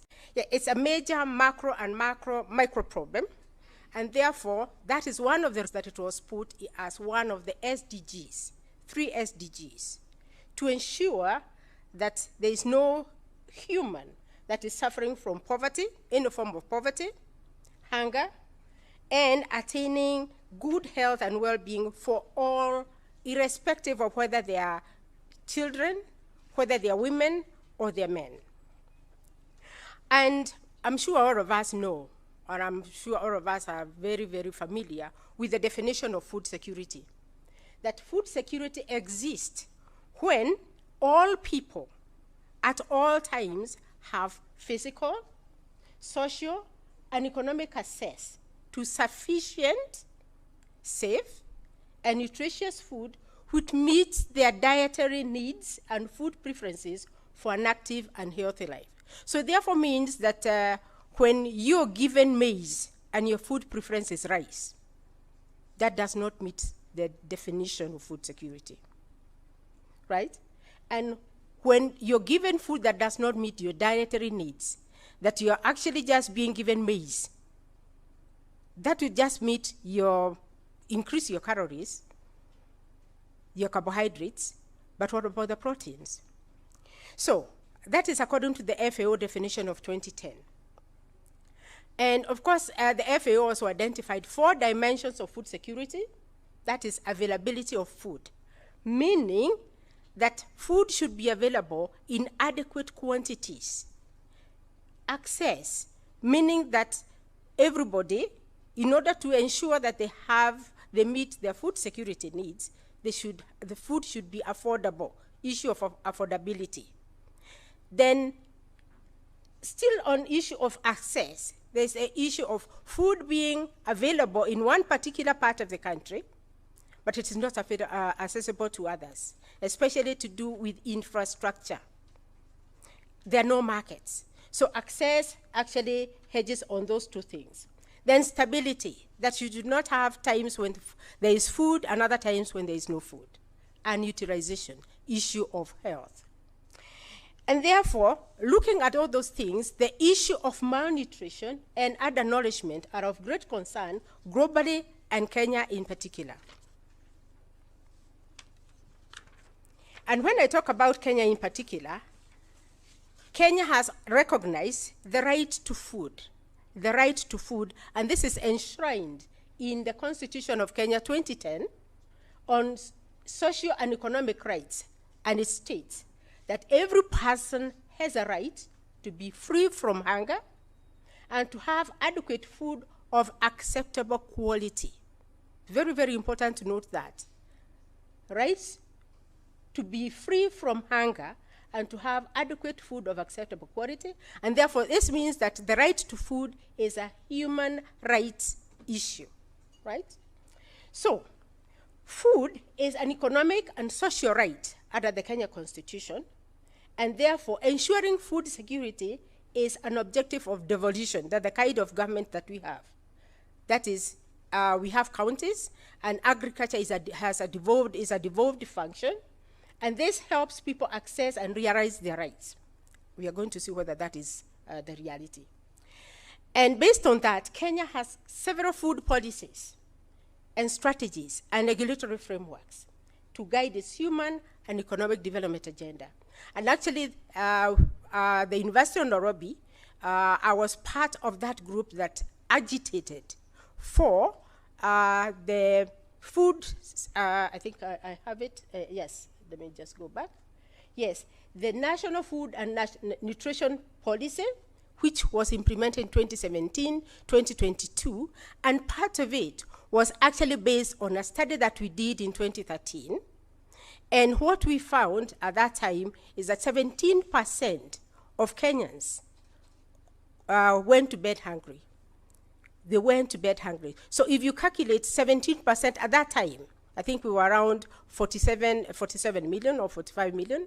So if you calculate 17% people who went to bed hungry, it means that's quite a number of people who, and it doesn't necessarily mean that they actually met their dietary needs, the required kilocalories in maybe the first and second meal that they had to make, such that they had to go to bed hungry at the end of the day. Now, the county governments, talked about devolution. The county governments execute these national strategies and frameworks through their integrated development plans.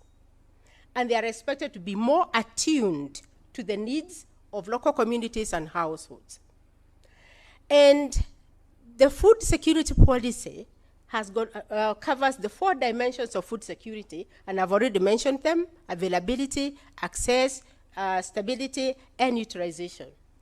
And Kenya has come up with various interventions, various programs to address each of these 4 dimensions. Now, some of these dimensions, other interventions, are irrigations, community irrigations, water management systems, improving linkages between research and industry, and boosting production and marketing of smallholder produce.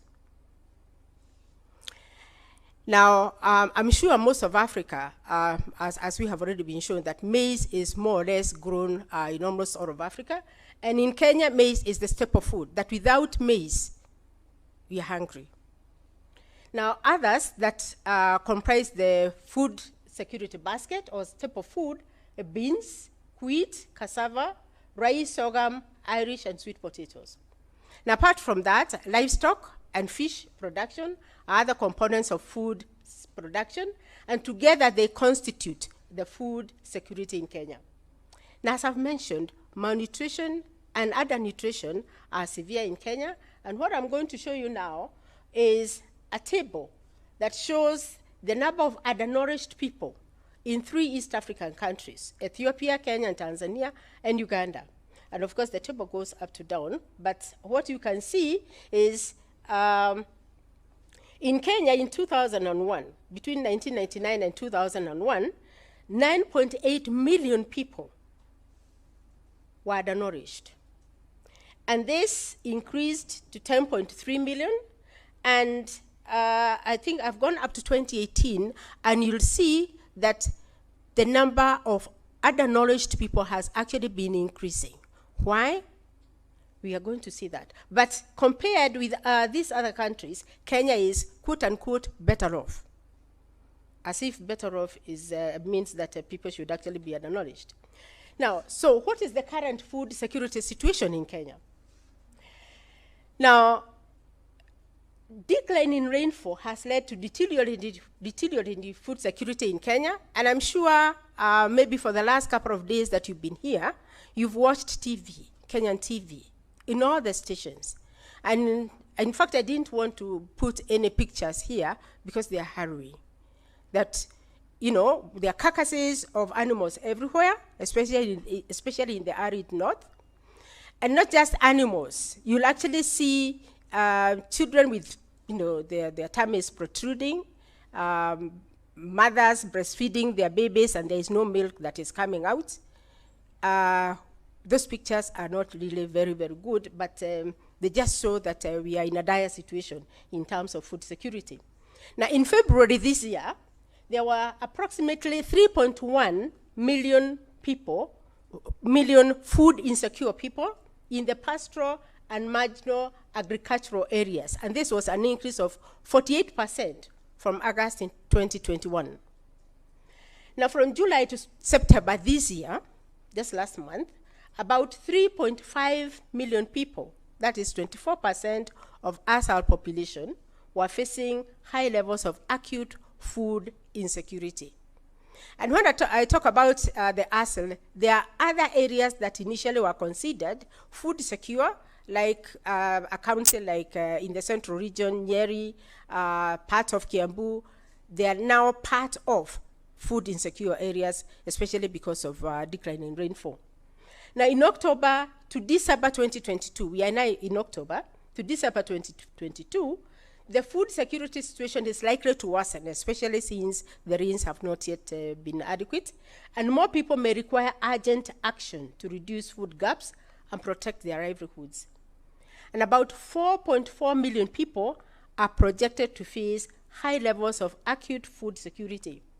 And there are a number of countries that have actually been scaled up in terms of emergency hunger safety net program. These are Turkana in the north, Marsabit, Wajir, Madeira, Saburu, Baringo, Meru, and a number of other countries. And 25% of households in these counties are receiving some cash transfers of 5,400 in 2 months, along with humanitarian assistance. Now, that includes providing them with water, and because this 5,400 comes after every 2 months, but in between, there are solid food substances that are being given to these persons. Now, reliance on late-fed agriculture has resulted in a decline in crop production. Now, as I mentioned, a reliance on late-fed agriculture, some of the causes of food insecurity in Kenya, apart from the rainfall, which has led to persistent drought, that a number of seasons we have gone without rainfall, coupled with high commodity prices. And yes, this is an outcry, and quite a number of people cannot even afford to have their normal breakfast, their normal lunch, their normal dinner because of high prices of food, poor trade conditions, COVID-19, and high inflation due to impact, they continue to impact food security in Kenya. Now, I think it has already been mentioned before that the Russia-Ukraine war and inflation are at the core of food insecurity in both the urban and rural centers of Kenya. So what I've given you, the figures that I've given you earlier, were more of the rural areas. Now, there's a high acute food insecurity in the urban areas, and especially since it is usually assumed that people in the urban areas are more or less secure because you can go and do a small job here and get something, but quite a number of them are especially arising from the study that we did. A number of persons in the urban areas, in the informal settlements, also go to bed hungry. But in most cases, they are not included amongst those ones because we concentrate more in the households. Now, the high cost of staple foods has made it difficult for Kenyans to eat their usual 3 meals a day. Now, in the arid and semi-arid northern regions, many people have no food at all. And in the urban areas, the main challenge is in the inability to be able to buy food because of low incomes, but also the food prices have been out of reach. Now, the main food crops with relative importance in the whole country are maize, wheat, rice, and beans. But crop production of these, the production of these crops has been below average, as you're going to see.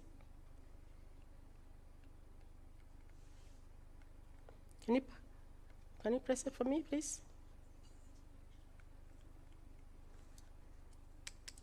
Yes. So what you see here is Kenya's production of maize, potatoes, rice, and wheat in tons from 2005 to 2018, and the table goes up to 2018. And what you'll find is maize, which is a staple crop, its production has been declining over the years. Potatoes, the production has been declining over the years, rice, and wheat. Although wheat looks as if it increased in 2013, excuse me, wheat production may have increased in 2013, but as the figures show, I think in the slide in the computer, production has actually been declining. And meaning that since production has been declining, we have been relying on imports, and as you have been shown, Kenya is a net food importer. So maize and wheat imports have been on a high rise and are much higher than exports of the same crops. Of course, we have been producing less than what we demand, so if we export very little.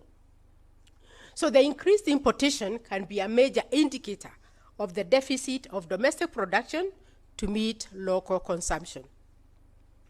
And the importation of consumer food has been on an upward trend, which is a clear indication of the food deficit in Kenya. And what we'll see now, excuse me, is a trend analysis of Kenya's maize and wheat imports and exports from the year 2000 to 2018. And what you'll find is the importation of wheat has taken an upward trend over the years. The importation of maize, the same, but the export of the same is actually more or less like a straight line. Thank you.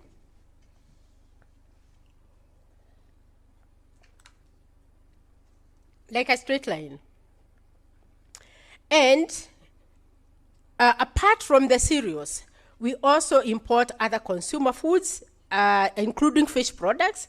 And what you see in the second column is what we spend in millions of US dollars to import consumer-oriented foods and fish products. And in 2019, the estimated cost was over 500 million US dollars. Now, the agriculture sector is a very, very important contributor to food security in any country in the world. Now, however, the agriculture sector in Kenya is robust, but productivity is below its potential. Now, there's need to address the critical issues that ail this particular sector in order to boost productivity and to be able to satisfy food demand of the growing population. We are over 50 million. Now, it means that we need to invest in this particular sector. But public expenditure in the agriculture sector in Kenya is actually below the committed level agreed under the Maputo Declaration of 10%. Now, in 2015-2016 budget, only 3.6% was allocated to the agriculture sector. 2016-2017, it was only 2.8%. So if we invest very, very little in this particular sector, then unless a miracle happens, then we wouldn't be able to produce and meet the demand. And of course, have some surpluses to export. So the question now is, how can Kenya improve its food security situation? Now, these are just, ideas that I just put forward, and I'm sure there are quite a number that we need to brainstorm on. One of them is provision of agricultural inputs, tools, and equipment, and especially since agriculture is usually practiced by small-scale holders. So we need to provide agricultural inputs, affordable agricultural inputs, seeds and fertilizers, tools and equipment, instead of using crude implements like jebes and pangas. Now, livestock offtake program, restocking and animal feeds, and as I mentioned earlier, the early north, animals are dying all over, cows, camels, goats, and so there's need to have an offtake program, and especially after the drought, we help them restock, and during drought, we buy from them, take them to, for slaughter, and make sure that those people get an income. Then fish stocking, cold storage facilities, fish keeping equipment, provision of water tanks, borehole rehabilitation, desilting water pans and dams, purchase and distribution of relief food, provision of health and nutrition packages, cash transfers to the vulnerable, and many others that I may not have mentioned. And thank you very much for listening to me. Thank you, so Tabitha. Thank you. I want to thank everyone on this panel for a very robust presentation. I would not want to run the risk of summarizing what you have said. I will just highlight some key points. Ediwini, you clearly highlighted or demonstrated how global trade governance, how the principles of WTO, how the provisions in WTO could be applied, to solve the problem we have on our hands. Thank you.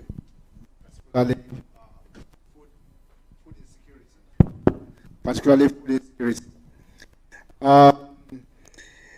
Very interesting point that you made is the distinction of interest between the developed and the developing countries. Developed countries who want to subsidize, the food production to their farmers. The kind of subsidy they give is high, which in this part of the world we cannot actually afford it if we want to do it. And you highlighted the implication on competitiveness of each of these regions. And you highlighted a number of rules in the WTO that provides flexibility for all of these issues that you raised. Beyond that, you try to encourage, the African countries to apply the flexibilities that are within the WTO context to solve the problem or to make their cases at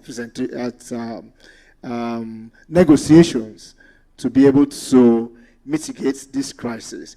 And that's the same goes with the climate negotiations. The African countries are not the highest emitters. Actually, they are very, very low emitters.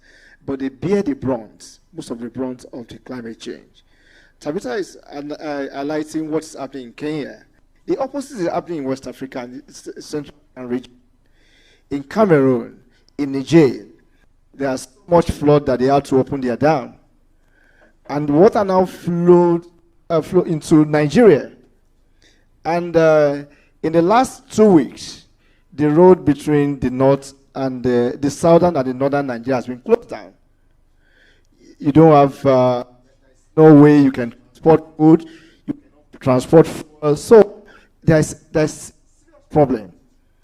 So how do we make cases for these countries such that the people that are contributing the most to this problem, they can come around and see what they will need to do in terms of mitigating this and in terms of ensuring that we are food secure. One pathetic thing in Nigeria is that there is a very big firm producing rice, and the flood washed away over 4,500 hectares of rice. And not that alone. There are so many areas where the farm produce has been washed away, which is another dimension to the flood that you experience in the East African region. And for Jita and Maria's presentation, they actually give a scary picture of what we are facing in Africa. You know, I saw the Global Food Security Index and I say, well, wow, this is much more than what I was actually thinking about. Also, we have all the resources, all the potentials to make food available. But with that picture, it's actually very sad and very scary. And not only in Namibia, not only in Somalia, it's across the region itself, across the African region. So we need to wake up. We need to actually put our acts together.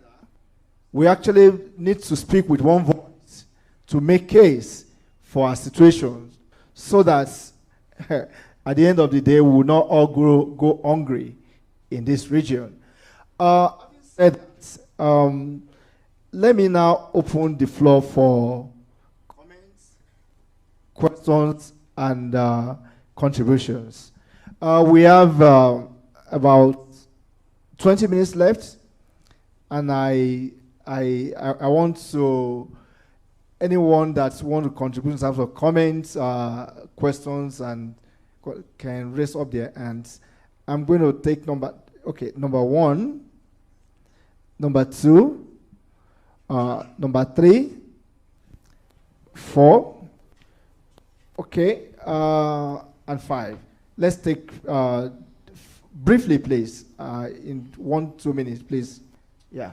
Good morning. Thank you for the opportunity. Songa Zobete from South Africa.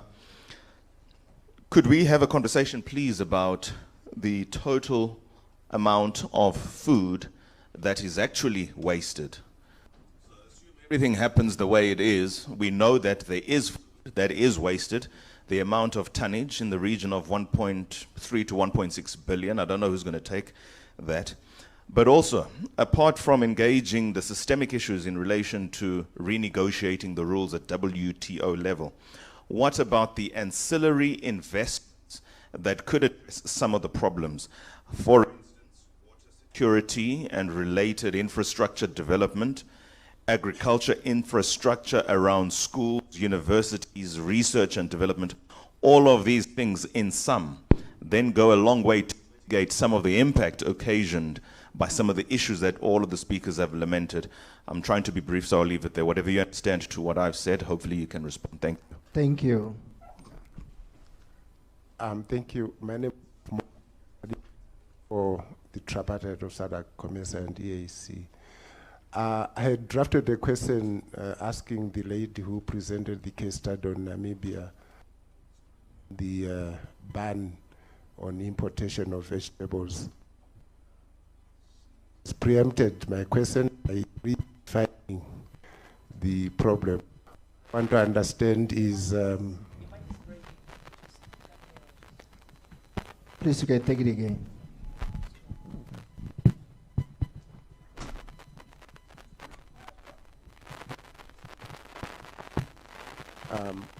Good afternoon. My name is Lafmo Bingandadi.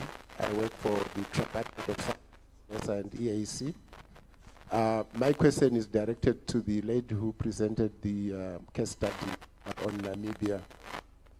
With respect to the ban, the question has been preempted by your redefinition of the problem. What I want to understand is, do the other SACU member states accept the explanation that you have given? Thank you.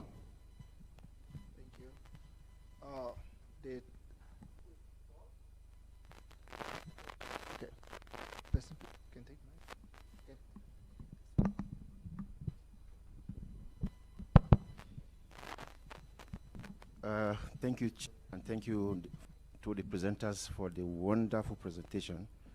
I just wanted to also follow up with what Maria put on her presentation. She said, what are we doing to midstream climate change? And again, bringing back to the comments being made by the chair, when he said the issue of climate change is truly a serious issue. He gave example, he gave instances. Happened to the mic. I think he gave instances to what the challenges we face in Nigeria. In fact, he gave you the little picture of what is happening in Nigeria. Nigeria has 36 states. Of the 36 states, 27 states are flooded everywhere. Over 100,000 people have been displaced. And not to talk about land of those that are producing food. So where do we go from here? What approach, what can we do differently to help solve our situation? To my greatest, my best professor, Edwin, nice missing you again. I think on the eve of the 8th WTO Ministerial Conference, there's this between the then DG, Pascal Amin, and I think the United Nations Special Rapporteur something. And I think the conversation then was there a conflict between the WTO rules and the right to food security? Now we're still talking 2008, 8th Ministerial Conference. This is 12th Ministerial Conference. We're still talking about the right to food. So, I'm putting back to you now. Do you still see the conflict in these rules, WTO rules and the right to food? I thank you very much for the point. Number 4. Okay.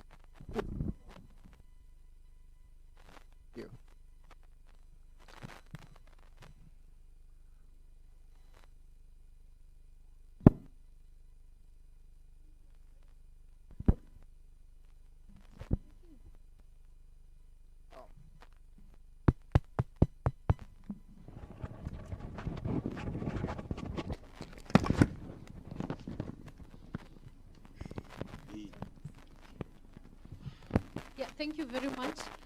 My name is Viola Saweri. I'm an advisor to the SADC Secretariat. I think the presentation with every statement from all of you, including the statements by the opening remarks, they are painting a picture which leaves me wondering. We have climate crisis, we have our national interest, we have food reliance. Today I learned the national food self-reliance, and then food security and all that. We learned the two cases of the country, food security and food self-reliance that was presented. And I wondered, what is the role of regional integration and how do we strike the balance? Because we have Nigeria, how climate change has caused a lot of disasters. And then the same climate change has caused a lot of disasters on other parts of Africa. Then we have where we need now to come in and chip in by providing food relief. Where do we buy this food? Do we buy it in the countries where then within Africa, and how do we make sure then, as we promote regional integration at various levels, whether World Trade Organization or AFCFTA or even at the economic regional integrations, how do we make sure then we balance all this? Because I think the Russia-Ukraine issue, geopolitics, has caused us to all think maybe we then need to be national food self-sufficient, but then we see all climate changes at putting that equation into question. So how do we deal with that? That will, I don't know who will answer that, but yeah.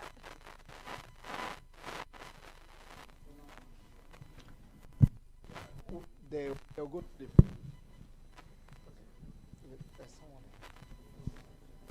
thank you. As I've listened carefully, each and every presenter emphasized climate change, food production, security, but I'm not about to talk about the environment and innovation. What's the take of WTO?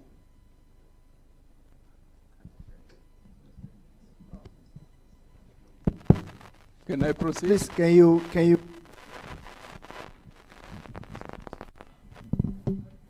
Yeah, repeat the question, please. I have had each and every focusing on food production, food security, but I'm not talk of the environment and innovation. What's the take of WTO on the environment and the innovation? Okay. Because the take of WTO on environment and innovation. Yeah. Thank you. Analysts go through these first 5 questions and we'll come back.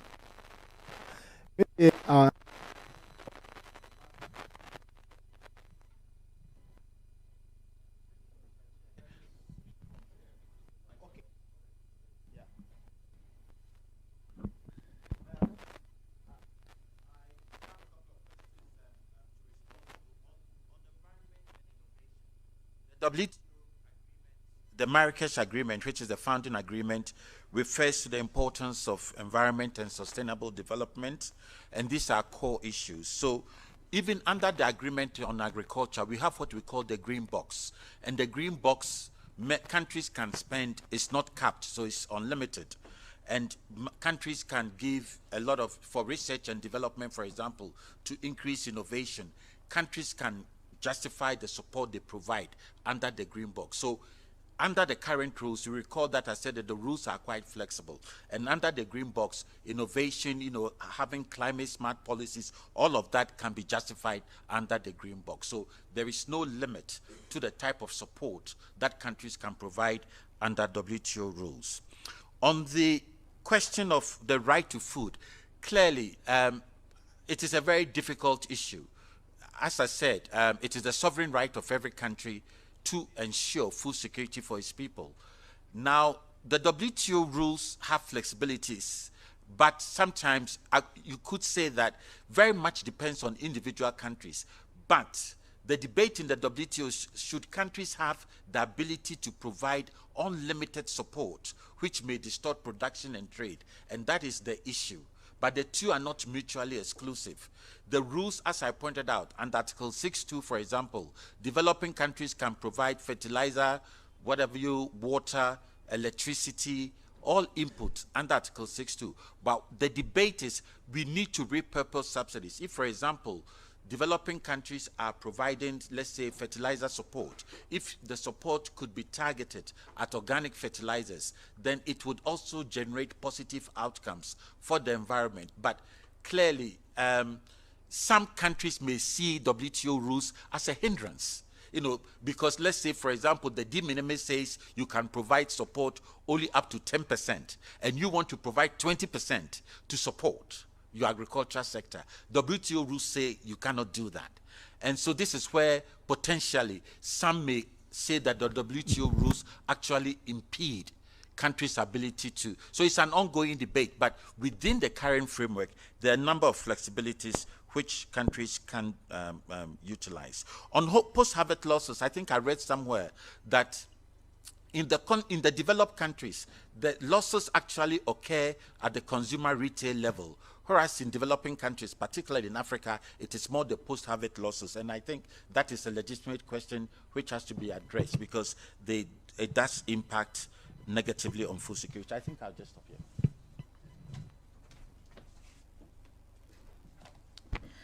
Thank you very much for that tough question. Of course, Namibia implements the closed border measure in the horticulture sector. And the reason is really to boost local production. But we have not banned that. Botswana did it recently. So for us, for the longest time, we've been closing the border when we have a bumper harvest of certain crops. And then we open it up once we have that we know that the local production has been uptaken. Of course, with the new discussion around it, it came about, I think, with Botswana banning that. And I think that obviously aggravates the importers from South Africa. Of course, they do not agree. It's a lot of money for them that suddenly one day had flown probably into the domestic farmers of Botswana. So it's an ongoing issue. It's a bone of contention in our policy discussion rooms. And I think just watch the space how this turns out. Very interesting case study of small economies in a customs union with a big brother, South Africa, and trying to promote domestic industries and finding the right policy tools to do that, looking at the fact that we are also very constrained with our own policy space nationally, domestically. Yeah, so that's the best I can answer for now. Yeah, thank you.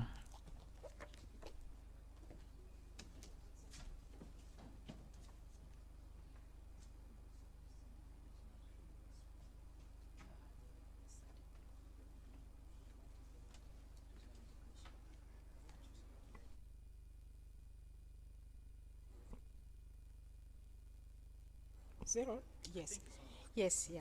Thank you. I think I'll just talk about two issues. They were not necessarily directed to me, but I'll try my level best to address them. The issue of food waste. And it is a fact that in Kenya we've been experiencing a lot of post-harvest losses. And this is mainly after the food has been harvested and there's no infrastructure to store that food. And what you'll find is there could be a huge bumper harvest, but doesn't last up to the next season because of pests, because of poor storage system, and then humidity impact on these food, especially cereals. And then we end up having maize and other cereals being destroyed because of aflatoxin. So I think that's an issue that needs to be addressed at the policy level. The other issue was on climate change and what Kenya is doing. I'm going to address it from a Kenyan point of view, what Kenya is doing to combat or to address issues to do with climate change. And I must say that issues to do with resources have made it very difficult for Kenya to meet this particular issue, to address this particular issue adequately. And especially because of reliance on wood as a form of energy, wood fuel. And considering that the majority of Kenyans live in the rural areas, they use firewood, they use charcoal, because kerosene is very, very expensive, gas is very, very expensive, electricity is also very, very expensive. So at the end of the day, what they have to do, they don't have any alternative, they have to use fuel wood for cooking, for heating, But Kenya has actually been encouraging people to do afforestation. And I think we even have either a task force or a commission that has actually been tasked to address the issue of deforestation and afforestation, and discouraging people from cultivating in the forest, although now we seem to go against that because we are talking about the Shaba system, where people will be expected, or rather will be allowed to cultivate in the forest and also try as much as possible to plant as many trees as possible. But apart from that, Kenya has actually been encouraging people to plant as many trees as possible, and we even have a tree planting day to address that. And the young people are also encouraged through what we call 4K clubs to plant as many trees as possible, and encouraging that people, when you cut one tree, plant at least 2 more. I think I'll address the issue of regional integration at a superficial level because we have our experts here. And I think I'll just look at it from the point of view of what happened in the 2020, 2021, when COVID-19 struck. What happened is countries decided to be protectionist from their own point of view because of the spread of the disease. And so what happened is there were food shortages, and other countries were actually having a lot, but the trade could not take place until, after a couple of months. And so that kind of an experience, maybe it would have been better if intra-African trade had actually gone a notch higher, trading amongst ourselves, because that would have made it easier, because I'm sure not very many African countries, they closed for a while and then they opened. But internationally, it was impossible to travel. It was impossible not really impossible, but it took a while before borders were actually opened and food and services could actually travel, could actually take place. And then you also consider the situation we are in, the war in Ukraine. That's the countries where we've been importing oil, we've been importing wheat, and all the other cereals. And then what has happened, and especially here in Kenya, the price of oil products has actually gone through the roof. The price of cooking oil has gone through the roof. So I'm sure there are many other countries that are able to produce this product. So intra-African trade, I'm talking about, I'm not looking at it from a pessimistic point of view, but if the implementation of the Africa Continental Free Trade Agreement is implemented properly, I think these kind of things could be toned down. Thank you. I want to give Nina 2 minutes also to respond to, I know we have exhausted our time. Sorry, I'll be really quick. Just to address the question about mainstreaming climate concerns into the trade agenda, and you gave the example of Nigeria. I think the first starting point is changing the perception around climate change and climate action. And I think we've heard a lot that African countries don't want to address climate change because they would rather prioritize development, or they would rather prioritize food security or poverty alleviation. And I think what's important here is to realize that adaptation and climate action that builds resilience is one of the key components, or is really necessary for development. And in the same way that we recognize that we have to mainstream gender issues because women are the backbone of society and they have to be empowered, we also have to realize that the environment really drives a lot of industry and a lot of the economy. And so I think changing that thinking will help with that. And also mainstreaming climate international implementation strategies and thinking about how the implementation of the AFCFTA will affect the climate, or how that will then in turn affect the poor and affect food security. And we spoke briefly yesterday in the alumni conference about coming to trade negotiations with global partners and being underprepared or not having a policy stance on an issue. And I think if there isn't a continental stance, or at a national level, a stance on trade and the environment, then we'll inevitably enter these negotiations underprepared and won't be able to get the support or establish the kind of support programs that could really help us. So that's all on that issue. Thank you. Thank you so much. I want to thank everyone on this panel and everyone that has made one comment or the other or listened to their thoughts. Thank you so much. We've exhausted our time. Trudy, I'm very sorry for taking extra time. Thank you so much.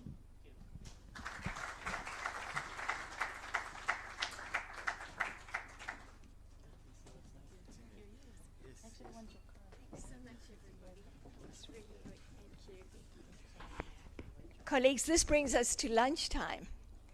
And lunch will be on the lower floor, so where reception is. And let's all be back to resume at 2:15. We will be listening to a message from His Excellency Muchanga from the African Union Commission. So that's an important one for all of us to be ready for. So enjoy your lunch, and we'll see you a little bit later. Just another point, colleagues, some of you may be aware that we are streaming, and so we have a lot of participants who have joined us online. And in sessions when we do have time this afternoon, Nina, I'm sure you'll pick up some of the questions that are coming through from our online participants as well. So thanks so much, everyone. Enjoy your lunch, and see you shortly.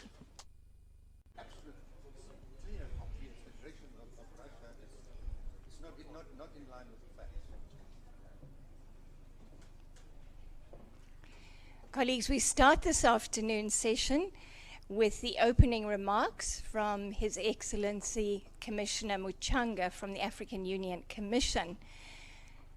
Following that, we'll have an update on the AfCFTA, tea break, and then our final session today is on visas and movement of persons on the African continent. That could take a while to discuss. But we do have dinner this evening. Dinner is at 7:30, and we're meeting in the Amboseli room, where some of you had lunch now. And at dinner, a very informal program. We'll just share with you some of the highlights on the last 20 years of TRALAC. So we look forward to that. We may also have a surprise performance by one of our alumni. So I'll tell you a bit more about that.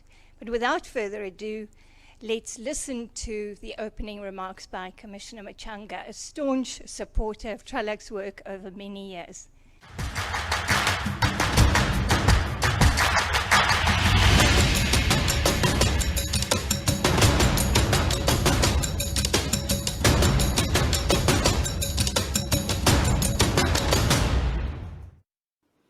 Chairman of the TRALAC board and other board members, the Executive Director of TRALAC, colleagues and participants, I greet each and every one of you.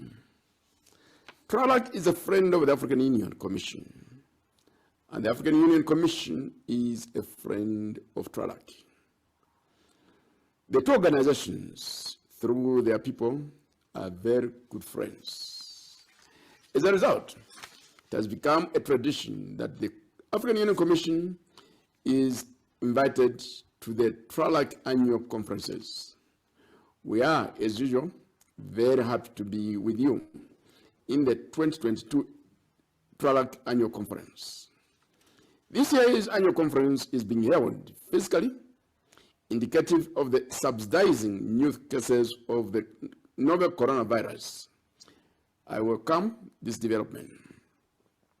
I very much wanted to be with you in Nairobi, but other commitments outside Africa have not allowed me to do so. Hence, my pre-recorded statement. A lot has changed since last year's 2021 annual conference, which placed a strong focus on Africa's healthcare sector, access to vaccines, the African Medicines Platform, and training and retention of healthcare professionals on the continent. We are not yet out of the woods with respect to the COVID-19 pandemic. However, we can now resume our activities normally and physically. The pandemic reminded us that we need to build resilient health and economic systems. There is no doubt another new pandemic will confront us in the near future. When this occurs, Africa must stand on her feet and fight it timely and effectively. It is sad to note that when the COVID-19 pandemic hit us, Africa was importing 90% of our medicines. In some cases, those that manufactured the vaccines to fight the COVID-19 pandemic were not willing to sell them to Africa. In spite of this, figures show that Africa has reached 22% of vaccinations of our population. This is very low when compared to over 80% vaccination of populations in other parts of the world. Africa will, at the economic level, experts tell us that Africa will need more than 5 years to restore economic growth to the pre-COVID-19 pandemic growth rates. In 2022, African economic growth is projected to be a full percentage point below the global rate of 4.9%. Weaker global demand for commodities, supply chain disruptions, and sanitary measures have constrained Africa's production capacities. In spite of this, accelerating Africa's productive transformation is still a policy priority in our economic recovery efforts. As we forge ahead as a continent, we are confronted with new threats, such as the Russia-Ukraine conflict. We must add to this the devastating impact of climate change, high food and energy prices, and the possibility of a global recession. TRALAC has played a pivotal role in regional and economic integration across Africa.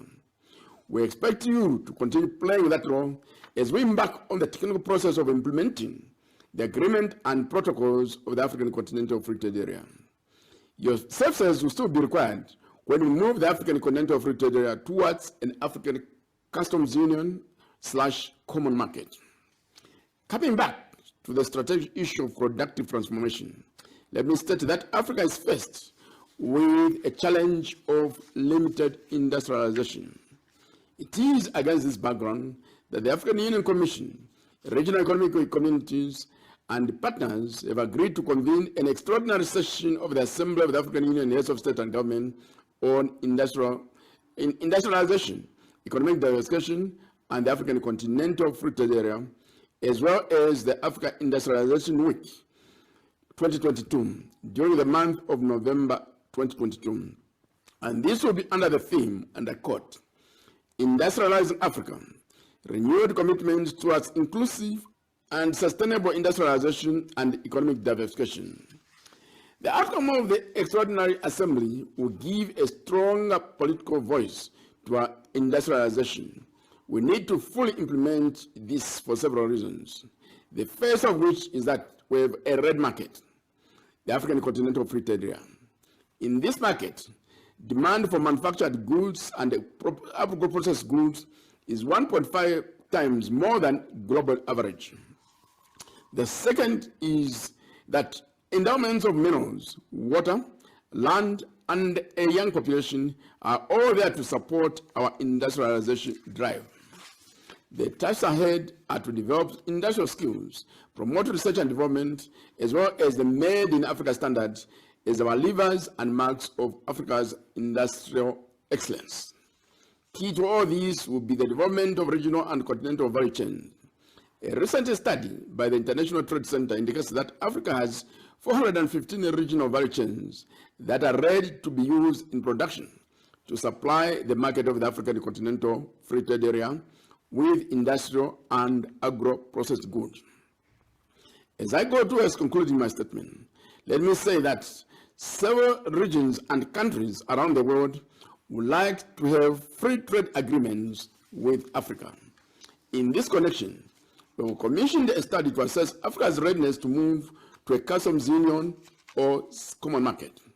The study will inform the African policy organs on the way forward in deepening Africa's integration with the rest of the world based on a common external tariff, without which the African Continental Free Trade Area will face the dangers of trade deflection and consequently deindustrialization.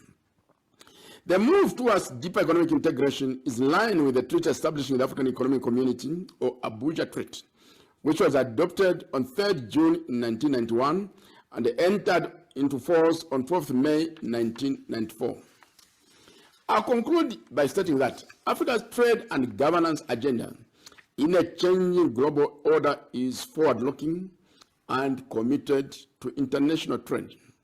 We're in this respect also commissioning a study in a partnership with African Export-Import Bank on positioning Africa, increase our share of global trade, anchored on manufactured and agro-processed goods as well as services. In this agenda, TRALAC will always be our strategic partner, and I'm happy you have chosen this topic as your theme for this year. I'll end here and thank you very much for your kind attention.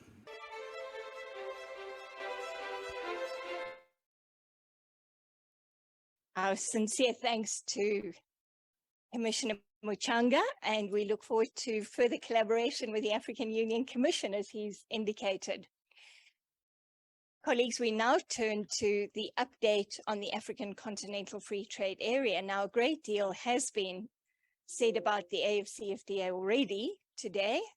The opening remarks by His Excellency Wamkele Mene, and through a number of sessions, we have had references to the AFCFTA. This is some reflection on the debates and discussions we have at TRALAC about the African Continental Free Trade Area.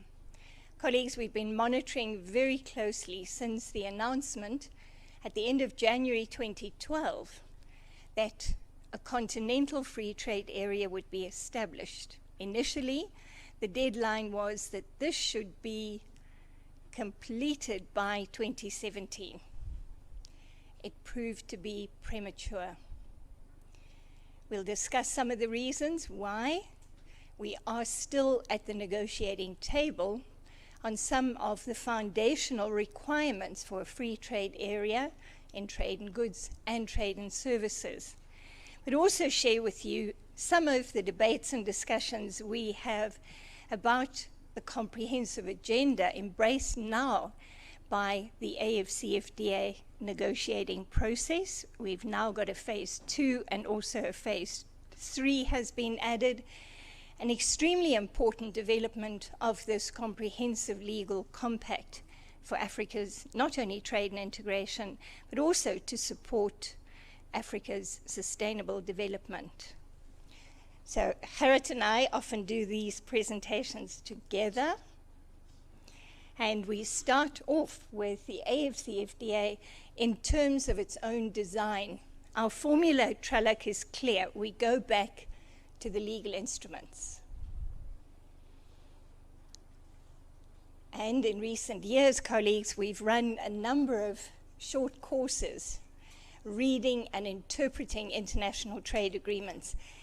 And there are a number of participants here who have taken the course and read through with us the agreement establishing the African Continental Free Trade Area, its various protocols and annexes. It's an enlightening exercise. So I'm pleased to invite Gerrit to take us through the first part of the discussion.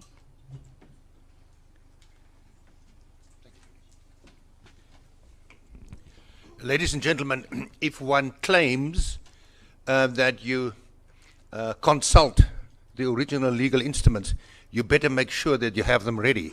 So there's a copy of the agreement there in my bag, so that you can check on us and find out whether we are citing the correct provisions and in their original version.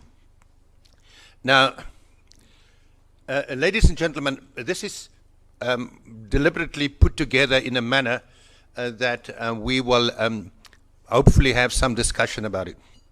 Now, Trudy said that the announcement was made in 2012 to have the Continental Free Trade Area. Before that, there was another exciting development on the continent, which is somehow still on the agenda, and that is that the tripartite free trade area involving SADC, COMESA, and the EAC was negotiated as a deliberate exercise of consolidating some of the regional economic communities. And then in 2015, the negotiations for the AFCFTA started, and it made very good progress, so that by March 2018 in Kigali, that date that's referred to a number of times this morning and also over the last 2 years, there was this extraordinary summit in Kigali, And what was ready then was that document, the founding agreement of the AFCFTA, and also the first three protocols, Protocol on Trade in Goods, on Services, and Dispute Settlement. By the way, the Dispute Settlement Protocol was the one that took the least time. That must be surely a sign of our commitment to rules-based dispute settlement. Okay. Maybe the explanation lies in the fact that we copied the WTO formula for dispute settlement in the AFCFTA. So what we have then, since March 2018, was expedited, deliberate process for this agreement to enter into force. And I will refer later to the consequences of that. You see, there is a statement somewhere in this agreement that defines, there's a definition of what is the AFCFTA agreement, to include all the legal instruments. The founding agreement, Protocol on Trade in Goods, Protocol on Services, Dispute Settlement, plus all the annexes and appendices of each and every one. That is the definition of the agreement, and it's called one integral part. So if an element or one of the components is missing, as there are, the tariff schedules on the goods protocol, the rules of origin under the goods protocol, and commitments on trade and services on under the services protocol, they're outstanding. Trudy will tell us why they're still outstanding. She's not responsible for that, but she knows the reason. Or she speculates about the reason. Now, we have, in other words, and that is the point that Trudy is making, we've got a reliable instrument. And that instrument is what the sovereign states were prepared to accept as obligations in this quest, in this endeavor to form a continental free trade area. We know what the obligations are that they are prepared to undertake. It's in there. It is also important to note that that founding agreement very soon entered into force, so that from the end of May 2019, we've got an agreement that is in force but is incomplete and cannot be implemented. The subsequent negotiations, I would like to argue, if you claim that you have a single undertaking, but you don't follow the rule that nothing is completed till everything is completed, as they say in Geneva, then you have a staggered process. And I believe that part of the reason why we still struggle to finalize the outstanding matters have to do with the nature of the negotiations. It has to do with the fact that there are 54 countries at very different levels of economic development that have to agree on the basis of consensus. They have different offensive and defensive interests. So it is not necessarily a matter of mala fides. I don't think we must do that. Our governments, I think, are all sincere that they want a continental free trade area. But each of them want a continental free area that will suit their needs and preferences. There are some of the participating countries that have stated that the AFCFTA is actually an institutional framework for continental value chains. There are other smaller economies that will have different perspectives. So, basic features, this is not a customs union. This is a free trade area. Why is that important? In a free trade area, the member states retain policy space over tariff issues, about future negotiations, trade agreements with third parties. You are free to do that. This agreement is friendly towards global integration, which makes sense. Far less than 20% of our goods that we produce are destined for African markets. So you have to start understanding, I hope we are conveying that this is a very bespoke agreement to form a continental free trade area, which will be controlled by institutions that are member-driven. The Council of Ministers at the top there. So it's member-driven. I'm quoting here from Article 5, the principles. By the way, they were concluded before the negotiations started. So it's a member-driven consensus decision-making body where the REC free trade areas, and that is why we have to read legal instruments carefully. Article 5 does not refer to RECs as building blocks. It says REC free trade areas. Only 4 of the 8 RECs have got free trade area arrangements. So, by implication, the building blocks are the EAC, COMESA, ECOWAS, and SADC. But of course, that's not the whole picture. Because all our states on the continent, with the exception, I think, of Mozambique, belongs to more than one REC. So what you will probably find that somehow they all accommodated in a REC FTA. Trudy has once done that analysis, and there are infographics there on the TRALAC website that explains that. She can come back to that.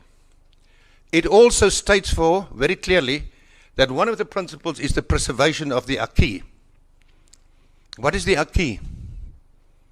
Well, normally if there's a term in a legal instrument and you want to know what it means, you go to the definition clause. If you go to the definition clause, there's no definition of acquis. I think it's deliberate. The term the acquis was used for the first time in negotiations of the tripartite. And there was a statement then that the acquis means the tariff liberalization of the 3 RECs that participated. But of course, that's not the meaning of acquis, and I think Patrick and Mr. Kessie can help us here, that the acquis as used in the European Union and in the WTO is a more comprehensive term that refers to all the legal precedents and decisions and rules and judgment and case law. It's the comprehensive body of law. And that is why if a country accedes to the EU, for example, it has to take steps to implement the acquis that has been developed over many years. I still, till today, don't know what the acquis is. But I know it's in there, and therefore it must mean something. And I've got very strong suspicions over what the intention was. And the intention was, and that is confirmed by other provisions, the RECs, FTAs go nowhere. They're not being abolished. They are being preserved. They are the building blocks. And this is important for the practice that will happen under the AFC FTA. We will see different streams of preferential trade. And remember that some of the RECs, as my friend Jeffrey reminded me over lunch, are already common markets. They are more than customs unions. They are more deeply integrated. It is because they're so enthusiastic about integration that they've also recently decided to make South Sudan and the DRC members. We will see that the other typical elements here are consensus in decision making. Now, Patrick told us this morning about the pitfalls in pursuing big arrangements for trade liberalization like the WTO in a manner that makes consensus decision making an unqualified instrument that can result in you must bring everyone on board before you can have progress. But I think that's deliberately that was deliberately decided to be the case here. It is in line with the emphasis on equality of the states, on their sovereignty, and on making sure that they can live with the consequences of the obligations that they have adopted. Trade deals with third parties are allowed, explicitly stated in the protocol on trade in goods. There is a rider. It says, if you complete, Turik and I have the text there, but because I see frowns here, people are starting to doubt. There is a provision here, and on a more serious note, it is, when one reads through this Article 4 of the Protocol on Trade in Goods, it gives a very interesting, for me at least, as a lawyer, indication of that words count, and there's a very deliberate decision behind here. It says, I'm quoting from Article 4, Paragraph 2 of the Protocol on Trade in Goods. Nothing in this protocol shall prevent a state party of the ASC-FTA from conducting or maintaining preferential trade arrangements with third parties, provided that such arrangements do not impede or frustrate the objectives of this protocol, which is standard, and that any advantage, concession, or privilege granted to a third party under such arrangement is extended to other state parties on a reciprocal basis. Many people argue about the MFN potential of the AFCFTA. This is reciprocity. Reciprocity is in there, bullet number 5 there. So this is typical of an FTA. Member states, if Kenya, as was mooted some 2 years ago already, wants to negotiate a trade agreement with the United States, it will not be in violation of this agreement. Where Kenya will find tensions and difficulties will be to make that bilateral deal with the US compatible with the customs union, which has a common external tariff. That's where the challenge lies, not in the AFCFTA. So let me conclude here, Trudy, by saying there is a deliberate design for the AFCFTA. It's a member-driven, free trade area that wants to liberalize trade in goods and services, although only 5 services areas have been prioritized on the whole continent, while retaining policy space to remain and to promote global trade. And on the continent, there's even a provision here that says if 2 or 3 or more AFC parties, state parties, want to expand and go further amongst themselves in the terms of preferential trade, they can do so. And that makes good sense. That makes good sense. And then there are those 2 well-known provisions, Article 19, Paragraph 2 of the agreement, and Article 8, Paragraph 2 of the goods agreement that say the RECs will, let's just see the formulation because the formulation is important. Notwithstanding the provisions here in this protocol, state parties that are members of other RECs which have attained among themselves higher levels of elimination of customs duties and trade barriers than provided for in this agreement, in this protocol, shall maintain and where possible improve upon those higher levels of trade liberalization amongst themselves. Apart from the fact that in any case the RECs are legal persons in their own right. And if we have time for discussion, I would like then to ask Patrick, if he listens to this design, what does that tell us about the plans that the African continent has for collective action, for coming to effective programs and activities that can unlock the undeniable potential that we have on the continent for food production, agricultural development, electricity, energy, water. It has massive potential. It seems to me that this agreement is directed at another objective. It is directed at the objective, which is a long-standing one, and that is to liberalize trade in goods, and now also some services, on the continent, in the spirit of those earlier plans that we had under the Abuja Treaty. Now, the Abuja Treaty has got a completely different formula. What we have here is a member-driven arrangement for liberalizing trade in goods and services, and if you would ask the state parties, but when are you going to pursue the objective of the Abuja Treaty that our commissioner also spoke about a couple of minutes ago, to have deep continental integration. You remember the Abuja Treaty talked about one single currency and one parliament and eventually just actually one federal state or regime. The AFCFTA recognizes those but does not contain firm obligations. It says in Article 3, by the way, it draws a distinction between general objectives and specific objectives. The specific objectives are the one that contain the obligations. The objectives are about the longer term. And there's one here mentioned in Article 3 of the list of general objectives that the general objectives of the AFCFTA are to, and then it's mentioned eventually a single market and so on, and then it says to lay the foundation for the establishment of a continental customs union at a later stage.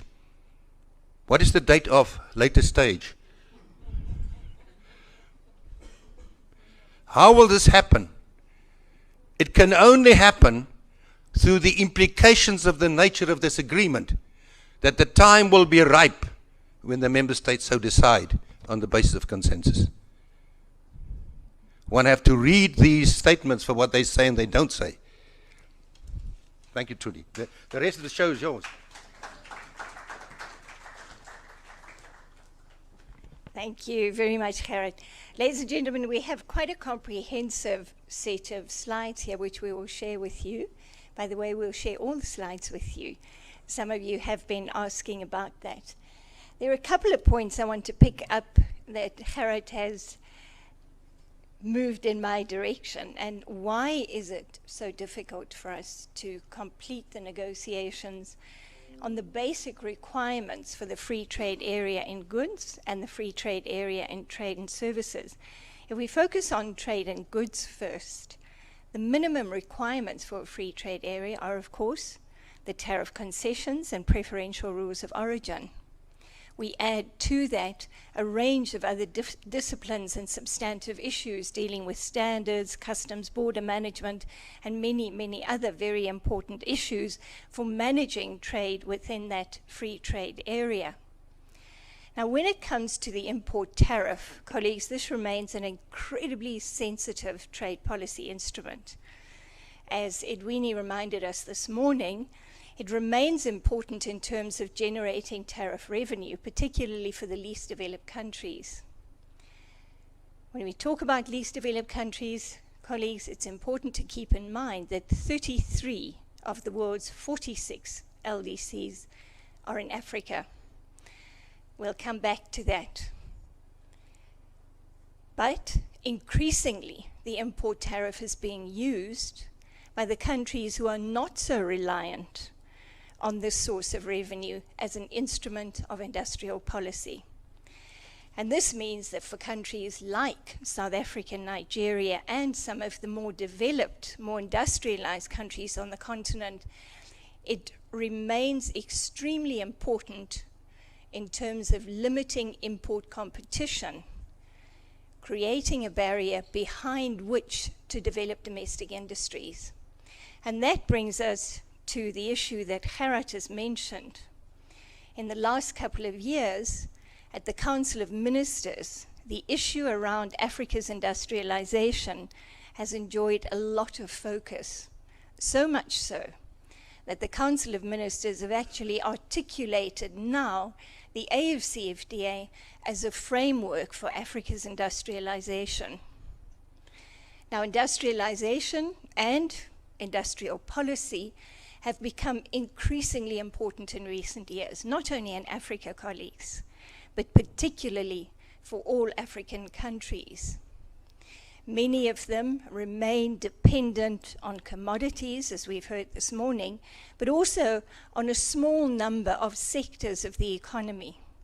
In agriculture, much of the agriculture is of a subsistence nature. And that's linked to our discussion on food security this morning as well. So the development of productive capacity across economic sectors, but of industrialization in particular, has become increasingly important at the national level, because after all, industrial policy, in the first instance, and industrial development is a national development imperative. But literally in the last decade and a half, what we have seen is that our regional economic communities have articulated regional industrial development strategies. And the focus there has very much been, as Gerard has alluded to earlier, on the development of regional value chains. This narrative now features also in the context of the African Continental Free Trade Area. We'll have a discussion tomorrow, colleagues, about the AFCFTA as a framework for Africa's industrialization. We're doing some work at TRALAC focusing on regional and continental value chain development. The reality is, as Gerard has indicated, the AFCFTA does not envisage a continent-wide import substitution project. The reality is that we will continue to be connected to global value chains. Our global trade and investment partners will remain extremely important and become perhaps even more important as we complete the AFCFTA project. And therefore, yes, there is scope for the development of some cross-border economic activities, some value chains. But there are many, many examples within regional economic communities that remind us that access to sometimes absolutely essential inputs will bring us to looking at our global partners and global sources. And there have been projects within regional economic communities where the second outstanding issue on the negotiating table for the Protocol on Trade and Goods, for that agenda to enter into force, is rules of origin. Now, tariffs and rules of origin are closely connected. The preferential rules of origin, which determine the economic origin of the product, are the passport, the gateway to the preferential rates of duty. And just as tariffs are used as an instrument of industrial policy, so too are rules of origin. So we see a battle within the AFCFTA negotiations between those countries that would like more stringent rules of origin under the guise of the argument that this would support regional and continental value chain development, and those who want perhaps less strict rules of origin,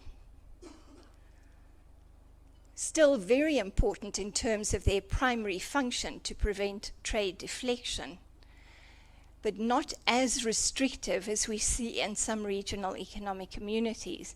And I'm going to take a minute to share with you an example from the Southern African Development Community. SADC member states signed a trade protocol in 1996. We started implementing in 2000. The rules of origin in the initial stage of the implementation of that free trade area were quite similar to what we see in COMESA and the East African community. And Eckhart is our expert on rules of origin, so Eckhart can share much more about this later.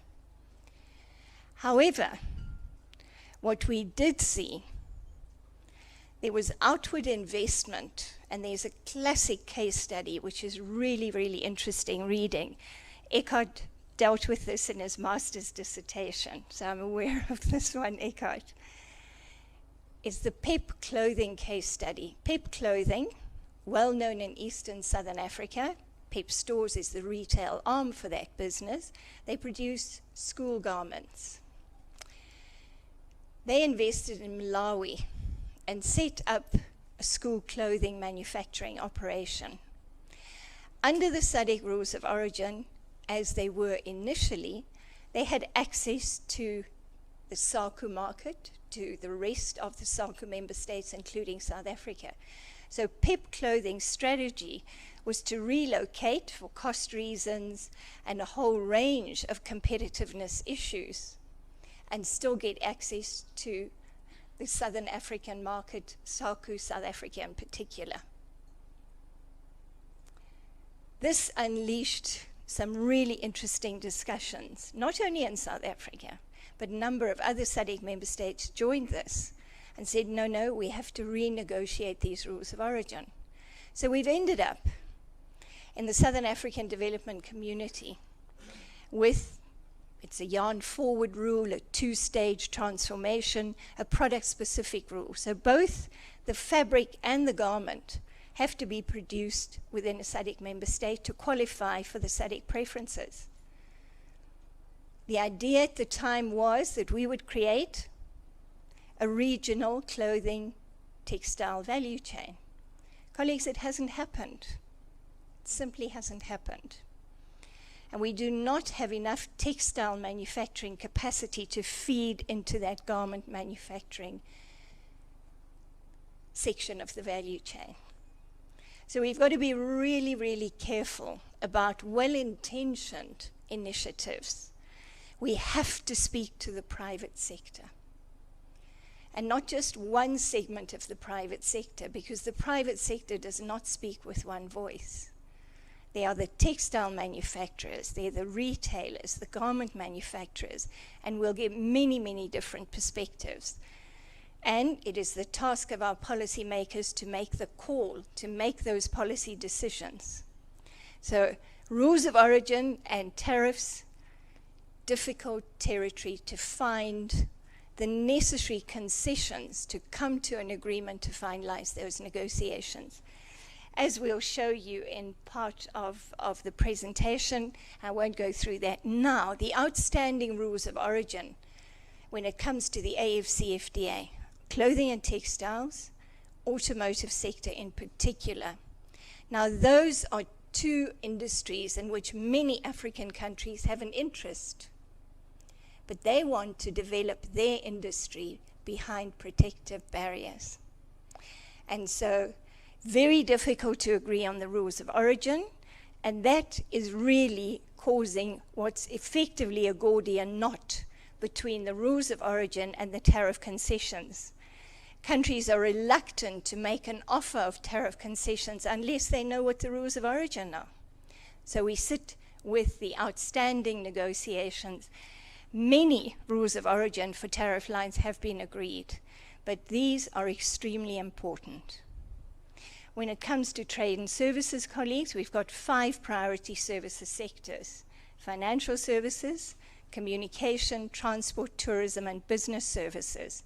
It is possible for any state party, as they are now, to add additional services sectors. In other words, to bring to the table a request for concessions to be made in other services sectors. There have been some discussions, but effectively the focus is very much on the priority services sectors at the moment. Much progress has been made, and many countries have made offers of specific commitments in those services sectors. But we still have some way to go before we can start trading, trade and services under the AFCFTA. A very important issue is that because services are regulatory intensive, the fact that the member states, as they started negotiating, and now the state parties, because of course the agreement is entered into force, have agreed to negotiate regulatory frameworks. Colleagues, for us, this is absolutely critical.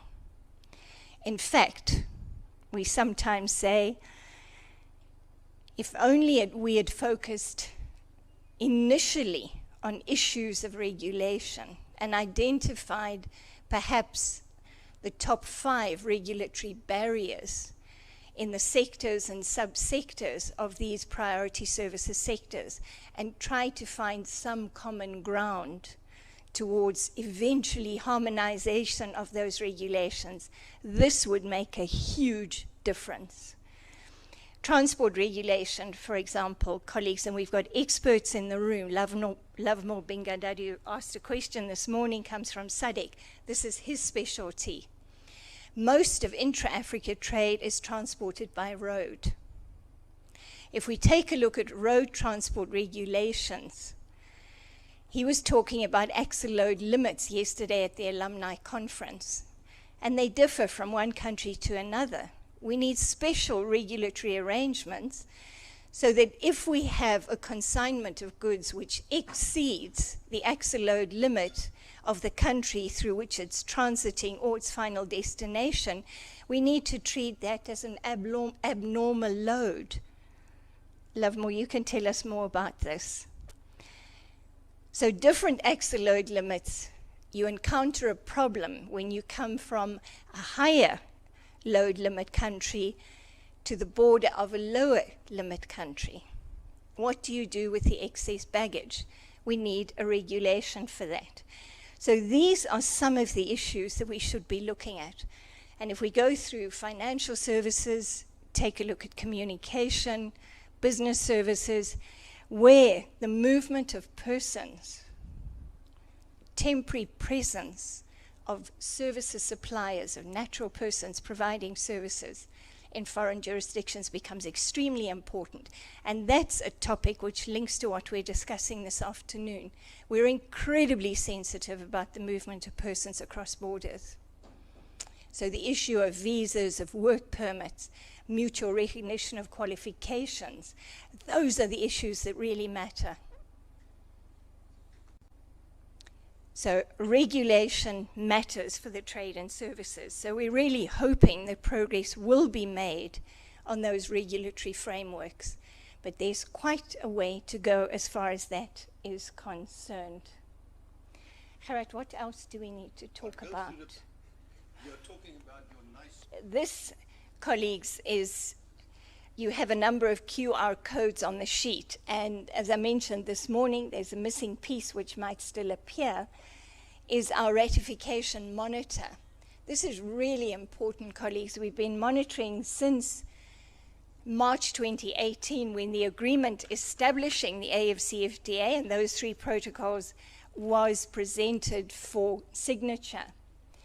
The agreement is entered into force on the 30th of May 2019. That's 30 days after the requisite number of ratifications had been deposited, and that's 22. Since then, a number of other countries have ratified the agreement, and we now stand, as of 27th of September, at 44 ratifications. We have a list with the date of ratification on the website. Colleagues, you can check that out. It's also available in the AFCFTA booklet. Next one, Nina, let's have a look what else we've got. I think we can skip through that one. Trade and goods update. Colleagues, you may study this at leisure, and if you have any questions, do ask us. This is where we are in terms of the tariff negotiations. You will see that a number of state parties have made offers of tariff concessions, but these have to be checked to make sure that they comply with the negotiating modalities that have been agreed.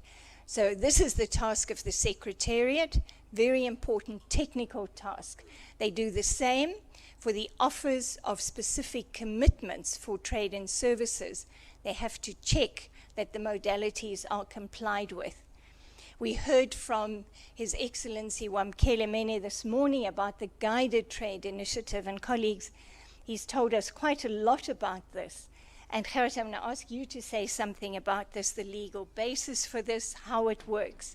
We know that this is an initiative that the AFCFTA Secretariat presented at the Council of Ministers meeting in July this year. And last Friday, 7th of October, this initiative was officially launched. 7 countries are now participating. Tunisia is also joining, as we heard from His Excellency this morning. Gerard, do you want to tell us a little bit about that? There's a question here. Why do you call it the GTI? When I was a young man in the 1960s, there was a little Ford motor car called a Cortina. And if you were really swanky, you would buy or lay your hands on money so that you can have a Ford Cortina GTI. I don't know whether that inspired this description here. Guided Trade Initiative. Paul wants to know, why do you call it guided trade as opposed to just trade? Who's guiding it? The Secretariat is guiding it. Is that right? Yes, it's right. Okay, let's talk a little bit about the what Trudy wants to emphasize here.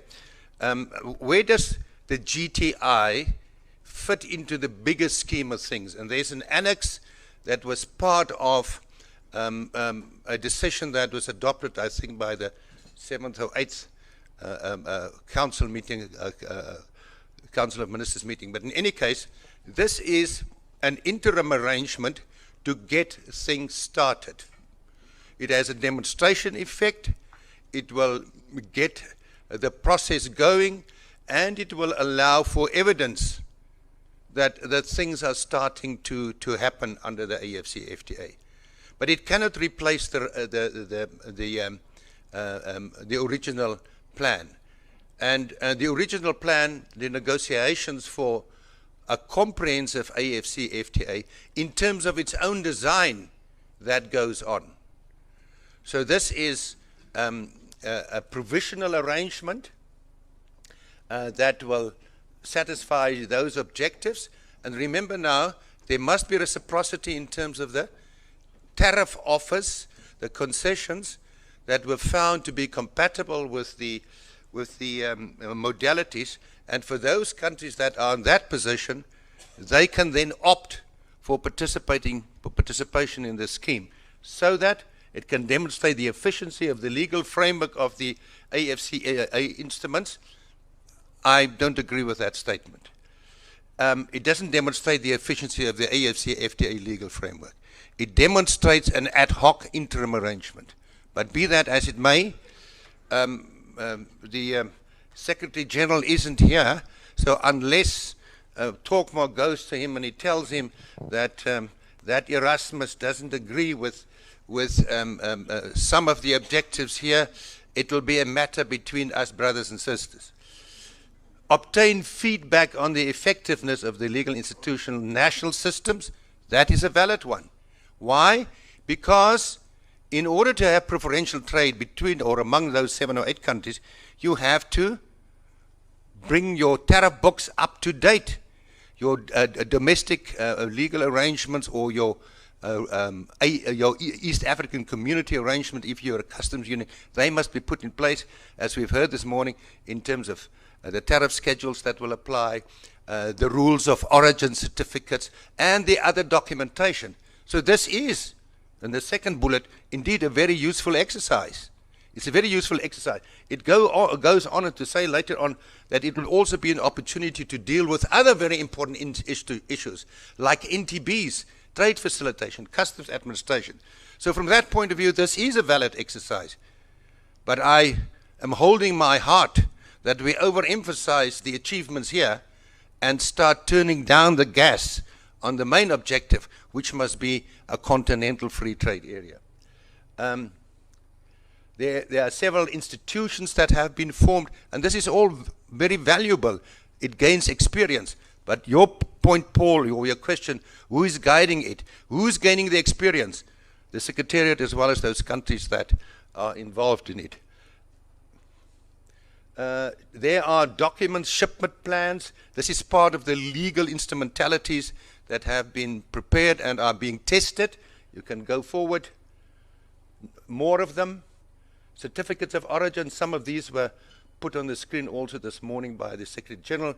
And then trade in services. Trudy has already dealt with that. We can carry on. How much time do we have? Another 2 or 3 minutes? 5, okay.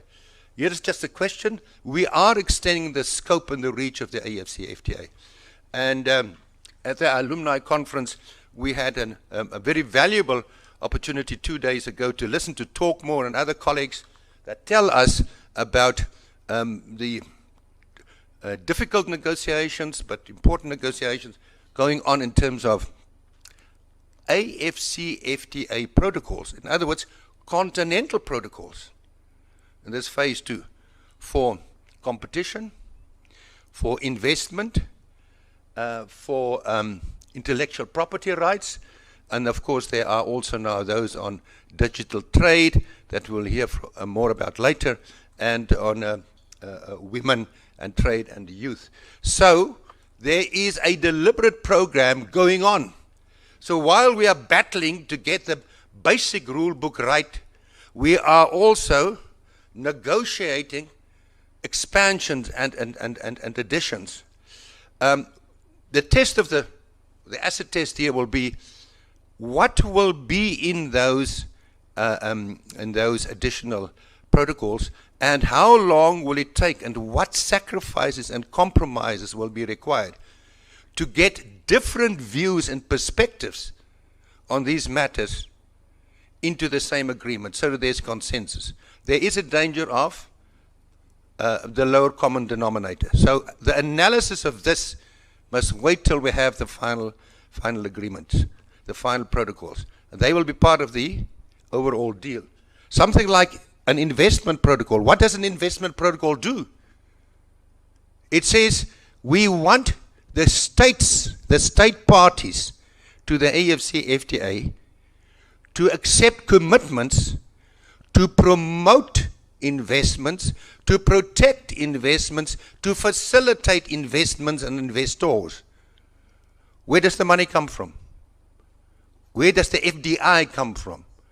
It comes from investors, and there will be a definition, in those countries, those state parties that will want to invest in other state parties. How will they be protected? How will they be facilitated? We've got experts in this room here, at least experts in the difficulties and in the problems of getting there. But let's state the objective. It makes sense to have this. But ladies and gentlemen, the bulk of our investment will come from global sources. Are they covered by agreements? Yes, there are many investment promotion agreements and BITs and what have you. And investments can take place in the absence of investment agreements. MTN, that big cell phone company in South Africa, has been in Nigeria for years, making lots of money and finding problems in the process. There's no investment treaty between South Africa and Nigeria. So how did it happen? Is it acceptable that it happens in that manner? Yes. What's wrong with that? Trudy tells the story frequently. If you walk down the streets of Dar es Salaam, you see all these foreign banks and insurance companies and whatever. These investments are all over the place. In the GATS commitments of Tanzania, there's nothing about those additional service providers. Exciting stuff. Future of the AFCFTA institutions. I want to stop here. Ladies and gentlemen, this morning I talked, forgive me, about a topic, an instruction that Trudy gave me, and that is talking about how do we speak with a collective voice. And I suggested that there might be more than one voice on the continent. But be it as it may, if we deliberately look for the single collective voices of the continent, where will we find them? We will find them in the African Union. Now, about what can the African Union be one single collective voice?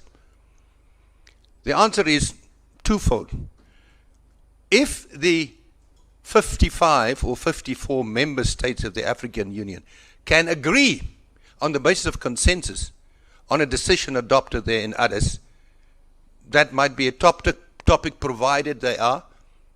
What they're talking about is intra vires. And the other one, the other source will be the institutions of the AFCFTA.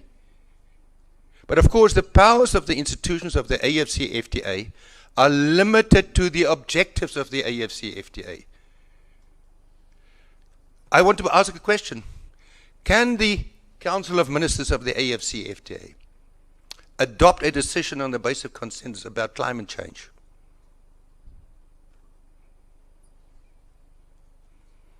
Many of you saying yet, no. Now, there will be different views here, because if you read through Article 11, that lists the powers of the Council of Ministers, it tells us that it can make recommendations, it can adopt directives, it can adopt other categories of decisions to implement this agreement. And it is assisted by the Council of Ministers. And of course, the other institution is the Secretariat. But these institutions reflect the original decision of a member-driven arrangement. The most important body here is the Council of Ministers. Ask Talkmore, he will tell you that they are protective of their turf and powers. It's the Council of Ministers. Where do the ministers come from? From the state parties. How many times do they have to meet? Well, once this thing is up and running, they must meet at least twice a year. Now they meet quite frequently because they are the driver, the instrumentality for getting the negotiations done.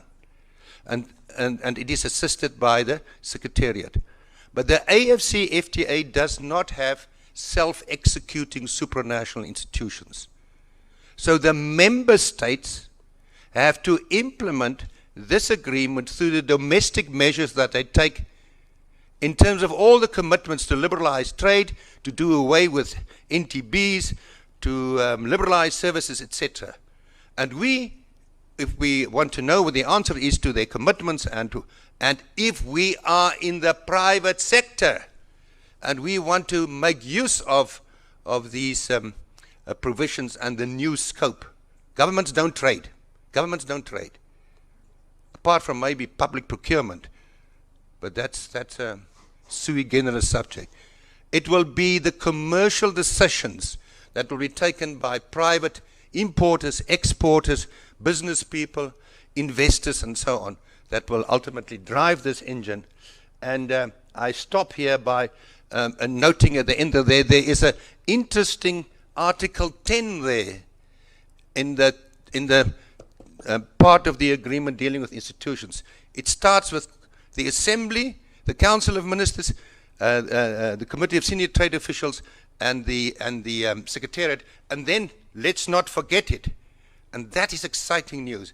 There are a number of small ad hoc technical bodies scattered all through the protocols for the ad hoc areas. There's even going to be one for trade remedies, etc., for NTBs, trade facilitation. There are studies, and I'm not as good as some other speakers here quoting studies from the World Bank, but I do happen to know that there was one a couple of years ago that calculated that if 20%, what was that finding of the World Bank about removing the NTB?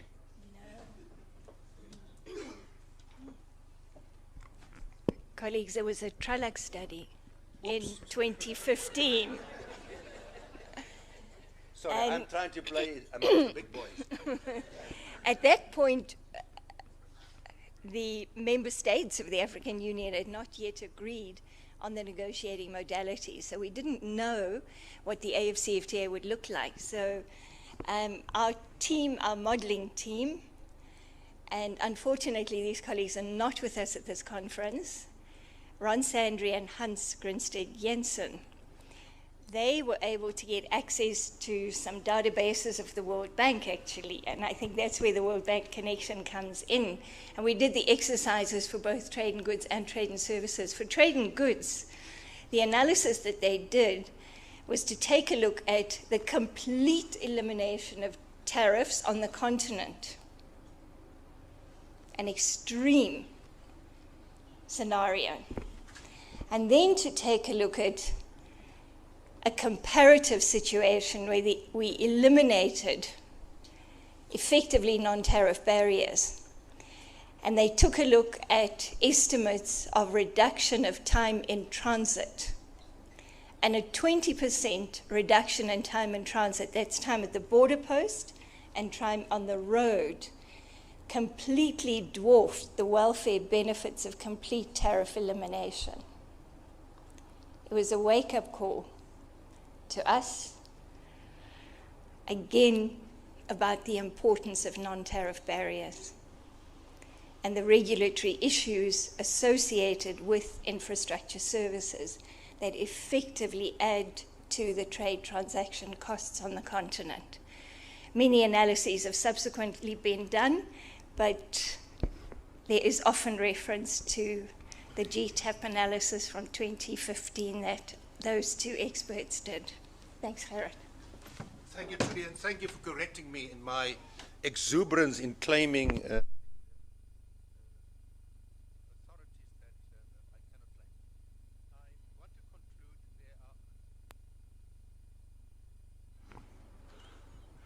Is it on? Yeah, it is. Thank you. There are more slides here, and you will have it.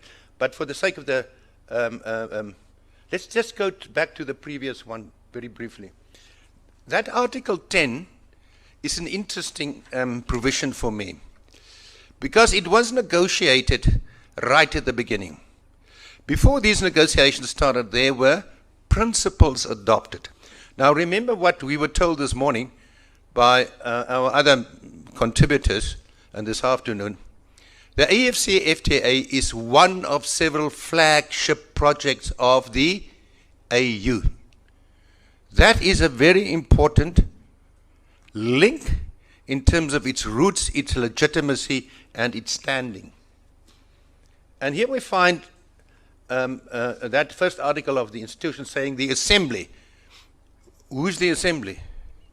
Well, I didn't know, and therefore I went to the definition clause, and its Assembly is there. It says it's the Assembly of the African Union. So the Assembly of the African Union, as the highest decision-making organ of the AU, shall provide oversight and strategic guidance on the AfCFTA, including BEAD, boosting inter-African trade. And this Assembly shall have exclusive authority to adopt interpretations of this agreement on the recommendation of the Council of Ministers. It has not been activated, but I want to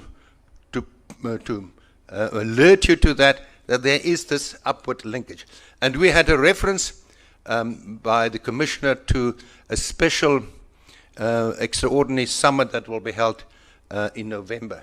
So these linkages are here. The implementation of the AfCFTA is therefore a combination of a coordinated effort of the state parties. These institutions, although they are political platforms, they are not executive bodies. Their action will lie in the measures that the member states will take to implement within the reality that they are already doing many of these things in the RECs. If you move goods in an intra-SADC context, all those disciplines about customs administration, transportation, trade facilitation, etc., they are there. So the implementation of the AfCFTA will have to recognize that link, and of course we have to recognize the commercial choices in reality. Those streams continue. My final, let me just say something about domestic governance and trade facilitation. This is a matter that I also discussed with another of our colleagues here, Michael Lawrence. I want to make the point that governance at home, and here I want to deliberately link up with some of the statements made by Patrick this morning about good policies at home, education, good civil service, transparency, the fight against corruption. The success of trade instrumentalities and trade governance and regulation starts with governance at home.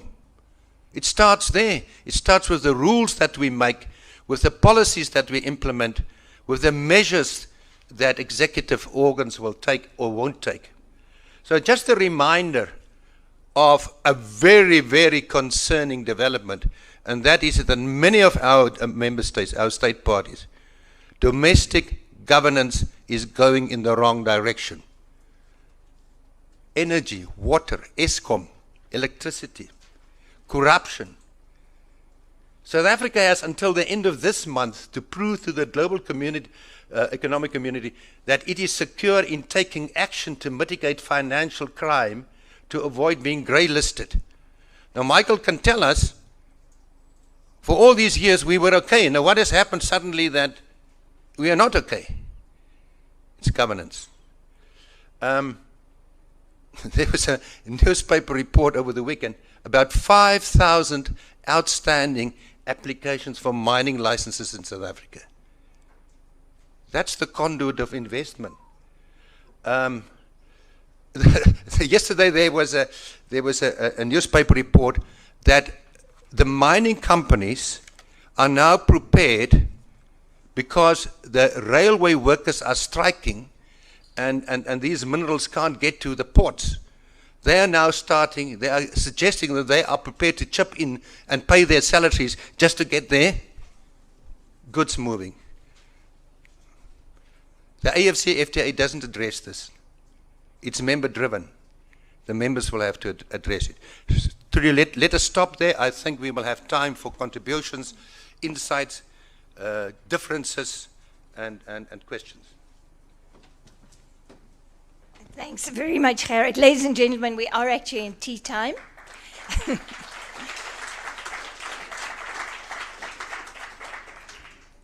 This is a topic that we could spend the rest of the afternoon on, but we do have a session after tea break. So in the interest of that, I would like to invite you to take your questions to the tea space. No, I disagree. Can't we have just one or two, three? Because it doesn't happen out there. There are a few online. Nina, can you give us an online question? You know what? We can answer them specifically. They're quite detailed questions. We recognize some of our alumni there. Any questions, colleagues, quickly? I see Niambura at the back there, please.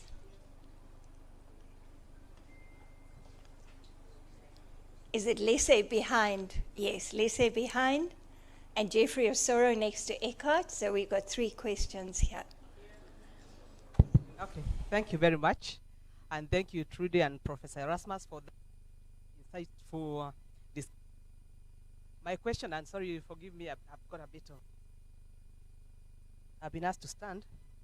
And I was just going to comment and ask a question at the same time and say that this guided trade initiative to me sounds like a good idea in terms of facing the implementation of these trade arrangements under the CFTA.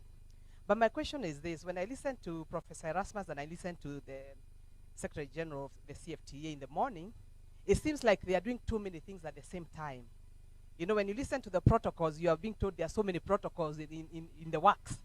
And I'm asking myself, is there a way that probably all these things could be faced in such a way that we, you know, they agree which is the most important that we should put in place right now and what can wait?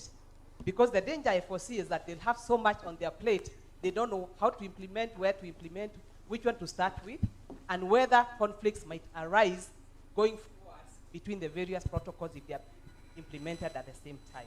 That's my question. Thank you very much. Gerrit, you want to answer? Okay, thank you very much. My name is Geoff Soro from the EAC Secretariat. Among the principles of the AFCFTA is variable geometry. Now, what I wanted to inquire and obtain your views on this is, does the guided trade initiative fit into the general description of variable geometry? Is it that we are operationalizing that principle through the GTI? And you also mentioned the fact that the initial negotiations within the CFTA moved quite quickly, but that could also be because they just adopted the TFTA instruments. What had been negotiated and agreed among more than 27 countries, and therefore spread it to the rest of the continent for consensus and adoption. Thank you. Two questions. Yes. Good afternoon. My name is Monica Berimo from HSN Breeder Advocates, a commercial farm here in Nairobi. My question is addressed to both Trudy and Professor Erasmus. What is your opinion on the African countries' ability to invest in chartered cities or special economic zones to accelerate the implementation of the African protocol? Thank you. Okay, that one is for Trudy, luckily. Final one.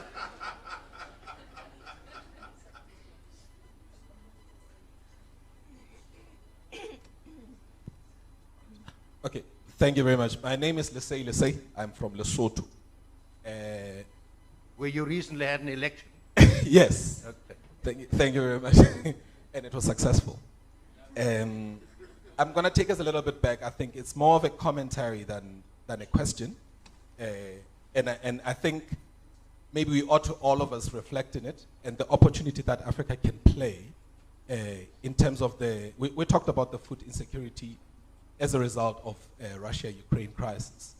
And I'm thinking this is a space where Africa can actually really play a mediation role.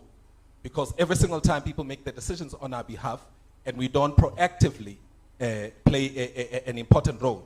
So the suggestion would be we need to have two groups from the continent that work towards the resolution and cessation of this problem that we're having, because it will affect us for a while until we are able to implement everything that we're talking in the room.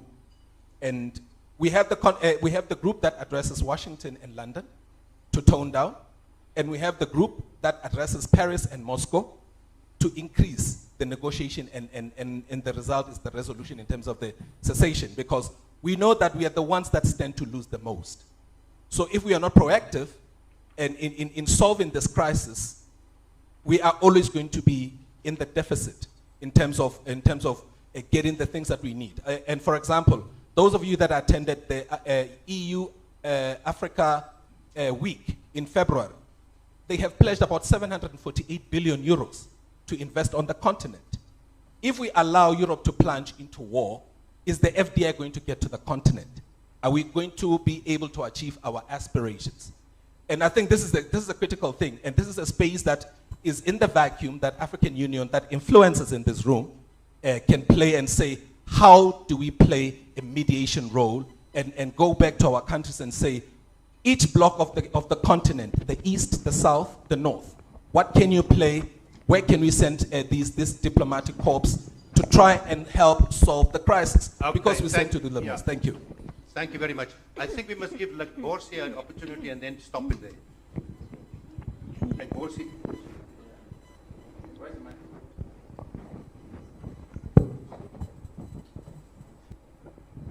Thank you. My name is Unyabu Legosi. I represent Nigeria Private Sector Alliance. I want to add my voice to what the first lady that just contributed talked about in terms of several activities going on at the secretarial level, and if we can see it, no one has given us 100% result.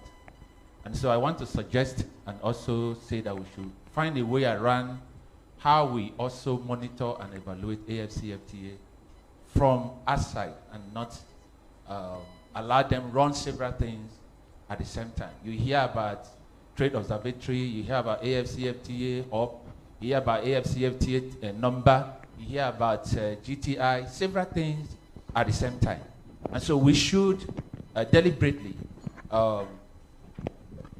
throw our weight behind them, not only to criticize, but to see how we can make it work. From what the doctor presented in the morning, we are already clamoring for reform of the WTO. 2 years down the line, if we put our heads clearly, we can also see areas that we can even advocate for reforms of AFCFTA. And it's too early to ask for that. Thank you. Thank you. Trudy, if you can answer the one about special economic zones. Nyambura wanted, well, I think yours was more of an observation that they must prioritize and get things done and adopted. It is true that the AFCFTA is a process which is in a hurry and which is very ambitious and which wants to do a lot of things, and we can make our final judgment and assessment of what will be in those additional protocols only once they have been negotiated. Jeffrey, your question about the variable geometry, you're quite right that variable geometry is one of the founding principles. But if I will have to speak to you to understand if you think the GTI is an example of variable geometry, because that is not how it is structured and launched. It is launched as provisional trade between those countries that have submitted schedules of commitments and tariff commitments that have been okayed by the Secretariat in order to get things started. But these things must eventually stop when the whole agreement is available, and then probably there will be a better opportunity to see what will happen to variable geometry, which is a principle saying you undertake the same commitments, but you may have additional time to do so. Now, Trudy is always making the point that the manner in which the modalities for liberalizing trade in goods give the LDCs longer periods of implementation, that is an example of variable geometry. Can you just confirm I'm not to be corrected again? No, that's actually, let's come here. That's absolutely correct. The negotiating modalities, Jeffrey, as you know, do distinguish in terms of the time frames for implementation, so transition between LDCs and non-LDCs. We've run into difficulties there, however, because when you look at customs unions, pretty much every customs union includes both LDCs and non-LDCs. And so effectively we understand that they have now agreed that they will follow the LDC time frame. So what looked like variable geometry with some concessions for the LDCs effectively is not as appealing as it initially was designed to be. So quite an interesting change. Once the negotiating process got underway, that we realized that within the customs unions, we've got a mix of least developed and non-LDC countries. I can answer about your question, Monica, on the special economic zones. As far as we are aware, and if anyone has any more recent information, then please do share, colleagues. The special economic zones, provisions related to SEZs are still under negotiation. One of the interesting issues concerns rules of origin, and where the goods that are produced within an SEZ will have a special dispensation. And the reason is quite clear. Industrial development is a priority across the continent, and increasingly countries are using special economic zones or industrial development zones. In other words, some kind of dispensation, usually in a specific geography, where firms enjoy specific concessions, subsidies from government. So they enjoy a special arrangement which gives them a competitive advantage vis-a-vis those producers that are not within the SEZs, and how should they be treated under the AFCFTA. But if there is anyone who has any updated information, the progress on those negotiations, that would be really, really helpful. Thanks very much. Gerard, any other thing to add? Colleagues, we are now 4:02, so we're 2 minutes into our final session. Can we take 15 minutes for tea and come back? This is an extremely interesting discussion on visas, movement of persons. So we want you all back in the room within 15 minutes, please. Thank you so much, everyone. Now, at our last formal session, for today, and I'm very pleased to welcome Honourable Justice Mary Kasango. Some of you would remember her from the 2019 annual conference. She is a judge of the COMESA Court of Justice, and she'll be chairing the session, and she will introduce her two presenters.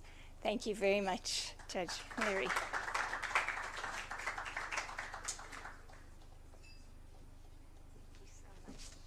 Thank you, Trudy.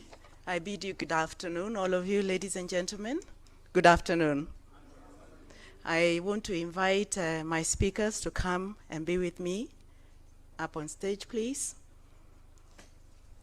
We are coming to the tail end of our program this afternoon, and I want to believe that it is the most interesting subject that has been left for this time of the afternoon. You will agree that whether you're traveling for leisure or business, the topic which we shall hear today will enlighten us on our rights and what is going on. I have two distinguished speakers this afternoon. Allow me to just tell you who they are. Ladies first, I'll begin with Odwa Mabuza. She is a trade and development economist who is currently working for the African Development Bank, headquarters in Abidjan, Côte d'Ivoire, in the Regional Integration Coordination Office. She holds the position of Principal Regional Integration Officer. Zodwa was a Master of Science degree in International Business from Lancaster University in the United Kingdom, and she is a Bachelor of Arts degree in Economics and Statistics from the University of Swaziland. Her current responsibilities include coordination and development of regional integration, knowledge products such as the African Visa Openness Index, Africa Regional Integration Index, amongst others. Before joining the bank, she was coordinating trade negotiation. She was doing trade negotiations amongst 26 member states of the Common Market for Eastern and Southern Africa, COMESA, where I am a judge. So we have a relationship between me and Zodwa. East Africa Community and Southern African Development, SADC. And prior to joining COMESA, she held various positions in Swaziland, including that of Chief Executive Officer for Federation of Swaziland Employers and Chamber of Commerce, and now I believe it's called Business Eswatini. And the other distinguished speaker is Hector Naumann, and he is an economist with an undergraduate and a degree in economics and financial accounting, and a Master of Commerce in economics from the University of Cape Town. His research and consulting work spans a range of sectors and subjects with a particular focus on rules of origins and market access issues. He has assisted SADC East Africa Community, ESA, EPA groups in their preparation for negotiations revise of rules of origin, with an undertaking assignment work for a range of organizations, including the World Bank, USAID, Trade Hub, EC, ECP, ITC, and ICTSD, COMEST, and others. I want to invite Ekman to begin. We have an hour. If I can request that if you could speak to us for 25 minutes, so we reserve some time for questions. You're welcome. Thank you.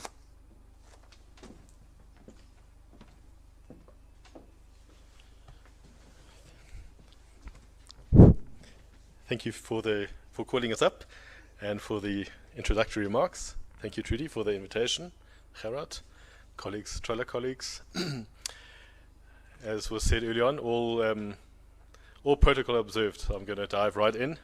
I think at this time of the day, we've moved past protocol issues, and we are looking forward to the gala dinner. And I don't want to stand in the way of the gala dinner. And you. Is there a remote, or is it working? Or this one? Okay, sorry. Okay. Yeah, so two things I'm going to briefly be speaking about before making way for Zodwa's more in-depth account on some of the free movement of persons, visa-related issues, work that she's been involved in. And the first one being trade facilitation in the context of the Continental Free Trade Area, and then the free movement of persons, specifically free movement of persons protocol, that has also been around for a couple of years. So brief update, what's in there, what's been happening and what's not been happening, and hopefully just laying a little bit of the groundwork for Zodwa to provide add some more meat to the bones. So starting with the trade facilitation agenda, or trade facilitation protocol, or aspects of the trade agreement in terms of trade facilitation. Maybe just starting broadly in terms of the WTO, because there's also something at the WTO, a whole stream on trade facilitation. How is it described? There are many descriptions. In fact, I read the other day that there are something like 20 different definitions of trade facilitation, and there's not a single standalone definitions. And as far as I understand it, the WTO also doesn't specifically define it, describes it, but there is not a firm definition, because it covers so many issues. So it's a simplification, modernization, and harmonization of export and import processes. The Continental Free Trade Area does define it and defines it as and is a bit more elaborate in its definition: the simplification and harmonization of international trade procedures, including activities, practices, and formalities involved in collecting, presenting, communicating, and processing data required for the movement of goods in international trade. And that probably doesn't even cover all the aspects that are covered and impacted by trade facilitation. In terms of the WTO, how is it being dealt with at the WTO level? It's been an issue and on the agenda for many years, forever actually, in some form or other. So it's been a focus area through various streams of work, be it the movement of goods and liberalization of tariffs and border formalities and transparency and so on. But it's always lacked the detail that we have now since 2017, when the trade facilitation agreement was finally ratified through a 2/3 support of the WTO member base and entered into force February 2017. 36 African countries have ratified this agreement of the 42 African WTO member states. So the vast majority of countries are on board with trade facilitation, are making commitments. The commitments for least developed countries are less strong or less urgent than for other countries, but certainly there are commitments under different phases of the trade facilitation agreement. So the majority of African countries have made an effort and are making an effort. So what does the WTO TFA, Trade Facilitation Agreement, cover? First of all, expediting the movement and release and clearance of goods, including goods in transit through other countries, those border formalities, the cooperation between customs and other appropriate authorities on trade, facilitation and customs compliance issues, again, often a big barrier to trade, and then technical assistance and capacity building around these issues. In terms of the African context, I did mention just now that the majority of countries have signed up to that, but trade facilitation is not something new or something that's only started in 2017 in Africa, or the African Continental FTA for that matter, and I'll get to that in a short while. So SADC has had provisions, or does have provisions on it. For example, COMESA has a whole section on trade facilitation in Article 70 of the treaty. One example, possibly, of trade facilitation, even though it's not a formal signature to an agreement, is the use of the ASYCUDA customs system, which most African countries, in fact most countries in the world, have adopted, but certainly most countries in Africa too. Over 40 African countries. And interestingly, and I read that also the other day, is that ASYCUDA, its roots and its history do have an African connection. When ECOWAS contacted the UNCTAD for support with capturing trade data, and that set in motion a process which led to the development of this of the ASECUDA customs system. Border agency cooperation is fairly advanced in parts of Africa. And one example is, for example, one-stop borders, and I have a little graphic on that. One-stop border posts in Africa, a typical example, a practical example of trade facilitation and easing the movement of goods through Africa's borders. So the blue ones, which might not be that visible in the back, but the blue ones are existing and operational one-stop borders. It's not entirely accurate. This comes from, this is certainly off the AU-PIRA, the Program for Infrastructure Development website. The Kazungula one in southern Africa between Botswana and Zambia. That is certainly a new one that was recently opened and is making the movement of goods across that border a lot easier. Before then, trucks had to go onto a ferry, and it was a process that often involved very long delays at the border. It was renowned to be a border that was difficult to cross. Anyway, that's a big bridge over the river now. In fact, it's quite interesting. That bridge doesn't go straight. It goes, it's a curved bridge, and that is to avoid going into Zimbabwean territory, because it's at a place where Zimbabwe, Zambia, and Botswana meet, and the border is in the middle of that river, but it cannot cross the Zimbabwean border and bring in another party, so to speak. And I'm not sure what the background to any possible disputes was, but it's a curved bridge to avoid crossing that median line in the middle of the river. So have a look at some photos of the Kazungula one-stop border. But certainly that's a picture. However, another picture which maybe looks a little bit less favorable about trade facilitation in Africa is this one, also from a World Bank report, and that is the cost of border crossings in Africa. And you can see, the darker the line, dark red certainly, the more costly it is and more time-consuming it is to cross these borders. And you can see the majority of difficult borders and costly border crossings are in Africa. Some in Asia, nothing really in North America, something in the most southern part of North America and northern parts of South America, but effectively the majority of difficult, costly borders is still in Africa, and this is based on what was a study that was published in March 2022 this year by the World Bank, but it relates to data from 2015 and to 2018. So things have happened since then, and there have been improvements since then, but certainly that does paint a picture of there is still a need to carry on the work on trade facilitation in Africa, to reduce the presence of red lines and get more green lines into that picture. Trade facilitation within the African continental free trade area is covered in 3 areas, basically, 2 to 3 areas, if one includes Annex 8. Firstly, in Annex 3, and that is on customs cooperation and mutual administrative assistance. So I should maybe just add that this all forms part of the protocol on trade within the African Continental FTA agreement. So Annex 3 to the protocol on trade is customs cooperation, quite self-explanatory. Annex 4 is on trade facilitation specifically on those issues, simplification, harmonization of procedures, transparency, and all these related processes. And then Annex 8 is on transit, and that is obviously also very important.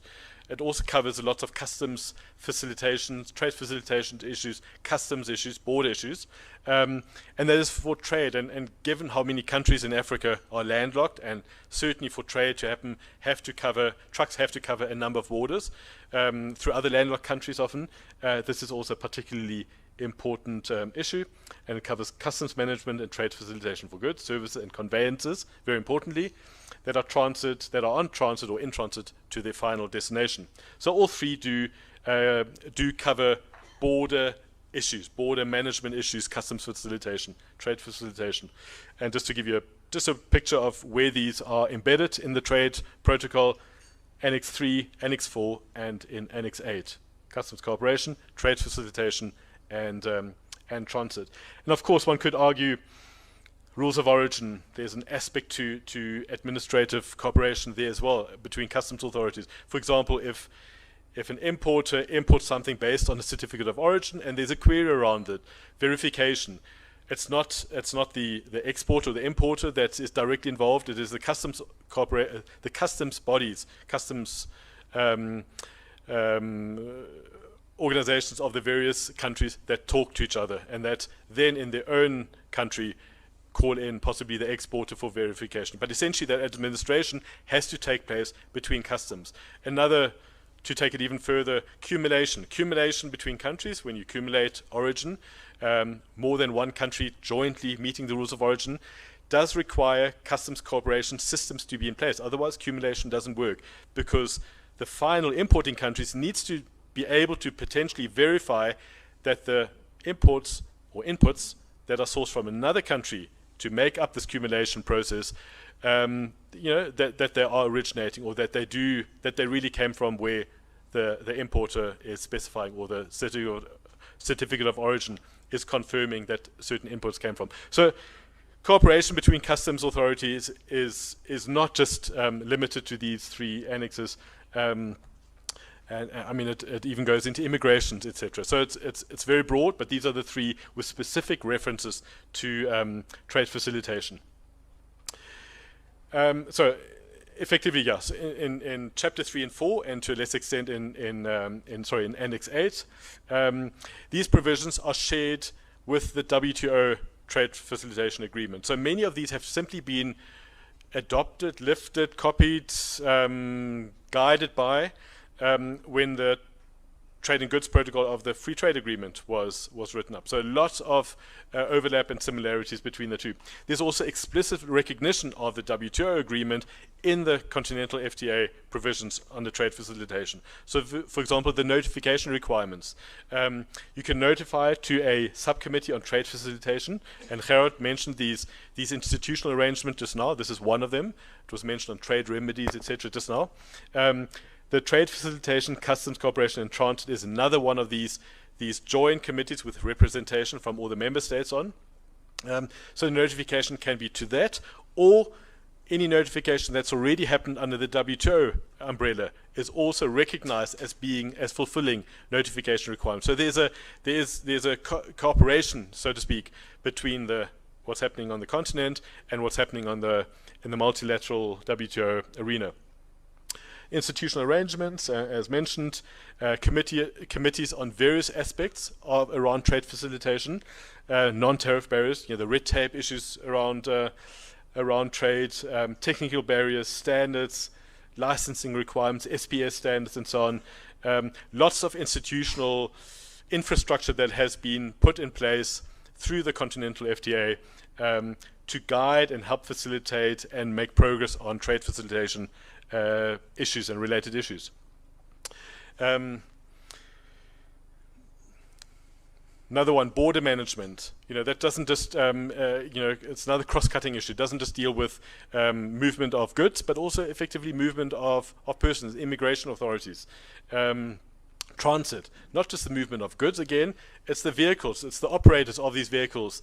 It was mentioned in the previous session, the axle load issues, the disharmony sometimes between standards and requirements and regulations between countries, which are all impeding trade facilitation and trade. So there are lots of cross-cutting issues here. Who benefits? And it was also just mentioned just now, the WTO, or in fact the TRALAC study and World Bank study at some previous point as well on this. Where are the benefits of this trade facilitation agreement and in fact the Continental FTA going to come from? Is it just from the trade in goods side, or is it from these other issues, the trade facilitation issues, the non-tariff barriers issues? And studies, and unfortunately, and I was looking for the specific number just now, and I couldn't find it. But I seem to recall something like a 7% increase in income over the next till 2035 or something, of which at least half of that will result not from the trade in goods side, but from the trade facilitation side. So that is key. That is effectively the thing that is going to make the Continental FTA initiatives a success, is if we get the trade facilitation issues right, because they are so cross-cutting and have impact on so many other themes. This is another just a chart that I lifted off out of a World Bank report from 2020. And this, in fact, this addresses what I've just been mentioning, albeit on a country-by-country basis. Where are the benefits going to be coming from in terms of implementing the good side and trade facilitation side and the TBT, the technical barriers to trade or non-tariff barrier side? And the green one is the one to look at here. The green one is where the real benefit is going to lie, and it's that difference between the red tariffs and non-tariff barriers, addressing that issue, and the green. That is where that marginal benefit of implementing the trade facilitation themes, disciplines, lies in the continental FTA. So the trade in goods on its own, the tariff-based side, is mostly very small. It's, in fact, you can't even see it probably from the back. It's right on that x-axis, very small incremental, very small benefits flowing from that on its own. It's in conjunction with these other disciplines that the real benefits of the trade agreement are going to be coming from. And clearly, the biggest benefit comes from trade facilitation. That's that difference between the red line and the green line. Moving to movement of persons, and also just keeping in mind in fact, I didn't start my stopwatch. Hi, have I done about half of my, okay. Okay. So I'm going to move on from from trade facilitation to movement of persons, and this is obviously the key theme of this session, and Zodwa is going to be delving into much more detail on some of these, especially the visa aspects, which is obviously where the barrier is often to movement of persons. So just in terms of the background and the timelines of the movement of persons in Africa. It's a long-standing issue, it's a divisive issue, contentious issue, and certainly not an issue where Africa is of the same mind. That is quite clear in terms of implementation of certain of these disciplines and what the discourse has been. So there's very little, it seems to be, unity on this aspects, despite a general political will to find unity. I think on the ground it is it's a lot more challenging, this subject. And that is partly based on possibly misperceptions, but possibly also on real concerns around the free movement of persons. So for the first 15 years since the African Union's birth, effectively, there hadn't been that much activity on the free movement of persons until 2017, when there were lots of meetings being held across Africa by the member states on making progress on this. And that did lead to the adoption of the Protocol on the Free Movement of Persons, Right of Residence and Right of Establishment in January 2018, which was then signed alongside the launch of the signing of the Continental FTA in March 28 in Kigali. Sometimes, if one's a bit cynical, one wonders, was this an opportunistic timing, or was it very progressive timing to do this at the same time? Was there a lot of warm, fuzzy feeling around, making progress in terms of regional integration in Africa and making progress on that while we're signing the one thing, let's sign another thing on what is arguably a fairly contentious issue. But certainly it did lead to many signatures, and I'll get to that in the next slide. And the overall objective of the Free Movement Protocol, this is now the African Continental Free Movement Protocol, is to provide for the progressive implementation of free movement of persons, right of residence, and right of establishment. So three core themes on the African continent, and as an important building block to facilitate the establishment of the African Economic Community. So it's there to advance trade, promote socio-economic development, and enhance political integration, and forms an important aspect to the Agenda 2063 for Africa to be an integrated and united continent. So it all feeds into the overall long-term objectives of the African Union, and specifically also the Agenda 2063.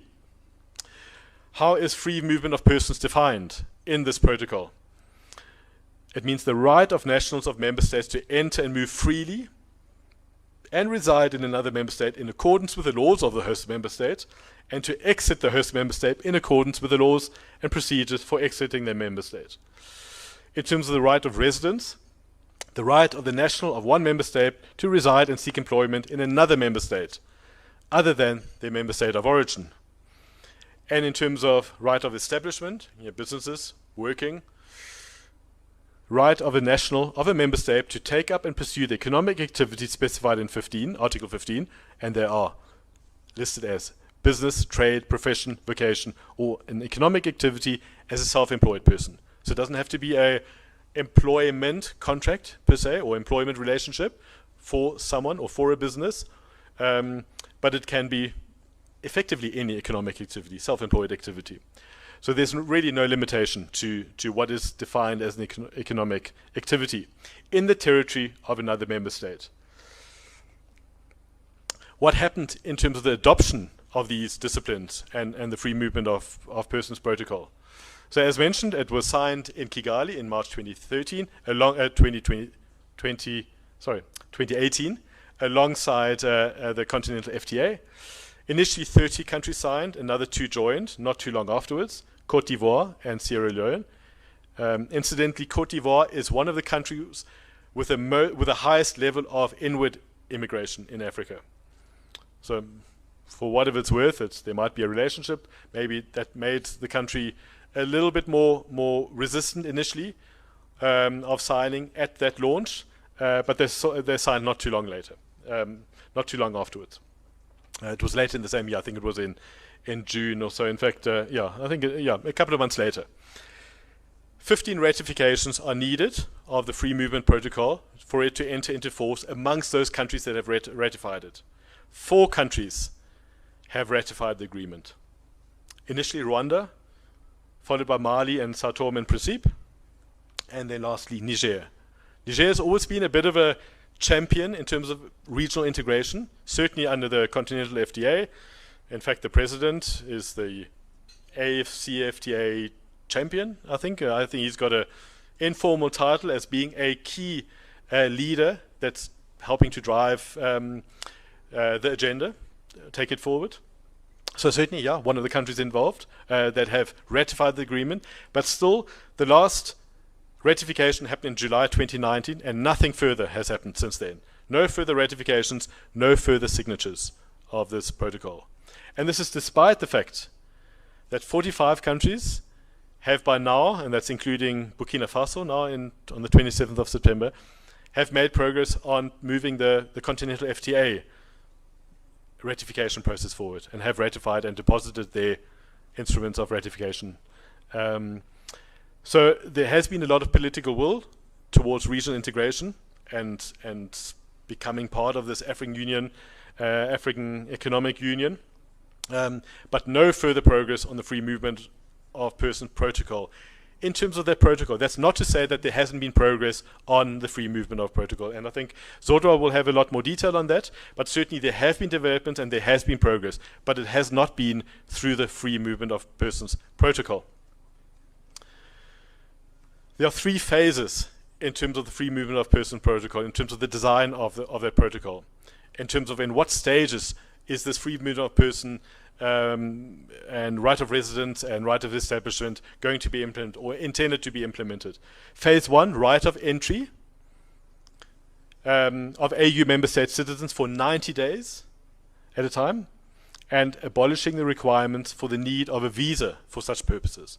So that is the first major intention, and I think that is probably going to be the most impactful in terms of this free movement of persons agenda, to take away the red tape of the free movement of persons that includes for business purposes, includes coming to this conference. I have heard of some African Union member state residents, nationals, having difficulty suddenly faced with a visa coming here, or having other difficulties around that. So impediments to that.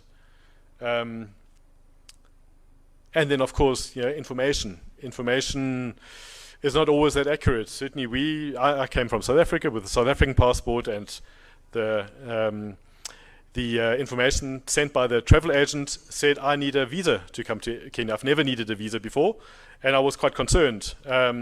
And also all kinds of other things. I had to lodge and register and vaccination certificate and so forth. The practical reality was very different to the formal regulatory reality that we were advised. So I can imagine that that is also a contributing factor to making the movement of persons quite complex and difficult in many parts of Africa. That's phase one. Phase two, right of residence, including for an AU national spouse and children. So the spouse may be from another nationality, not an AU member state nationality. So right of residence. And phase three, right of establishment, opening that business or doing the working, self-employed work, setting up a business, trade or professional activities, including self-employed activities. There's also a roadmap annexed to the agreement, and I will deal with the roadmap briefly just now, because it is potentially contentious and it is potentially a barrier to the adoption of the free movement of persons protocol, potentially, according to some experts on this subject. Other provisions in the free movement protocol: free movement of residents of border communities. This is almost the person equivalent to small trader regimes in border communities, where that kind of trade is often deregulated, or there are initiatives to deregulate that kind of trade, less reliance on certificate of origin or proof of origin, if it is in small quantities, small values, or below a certain threshold. So this kind of goes into the same direction. With that important caveat, without compromising security or public health of the host country. So it does bring in the host country in terms of not removing its right to regulate this aspect. Students and researchers, special provisions around that. Free movement of workers and their spouses, children, also subject to laws of the host country. So again, there's always a bit of a potential handbrake or a insurance policy involved in adopting these provisions and the obligations of countries when it comes to this. Work or residence permits, host country to issue these according to their own laws. So it doesn't completely take away the sovereignty of countries. It doesn't make everything a single law, a single African law. It does still leave space for national laws in this respect. Possible barriers to the adoption of the free movement protocol. Issue that has come up in this conference already, the loss of sovereignty, or the perceived loss of sovereignty around the free movement of person. Very sensitive subject. I know certainly in South Africa it's a very sensitive subject, and has always been a sensitive subject. Concerns around law enforcement or the spread of crime and open borders. I know there have been some studies done that have found that this issue is a concern that is misplaced, even though it doesn't seem to be an unreasonable concern. But studies have found that the benefits of the movement of persons far outweigh these potential concerns or these issues. Inadequate identification systems and population registers in some countries. So effectively a bit of a under or unregulated environment, which is a concern, of course. Systems for information exchange of person-related data, especially crime data. So, for example, someone coming into the other country under the guise of free movement, but with a lengthy, serious criminal record. So if there's no system of exchanging that kind of information or having access to that kind of information, it naturally makes countries more hesitant to adopt the protocol or ratify the protocol or the related disciplines. The need for repatriation agreements is an issue. What happens to illegal entrants? Who covers the cost of that, or what happens then? What rights do they have? What rights does the host country have? Political concerns, particularly by some of the wealthy African countries, around economic migration and managing of local expectations. And this is kind of deals with political issues and perceptions around loss of control over borders. I can't speak for any other African country, but I have seen this rearing its head in South Africa, in the South African context. In fact, I know we are heading towards election season in South Africa, so there's a ramping up of the political rhetoric in South Africa. There's a potential loss of the majority the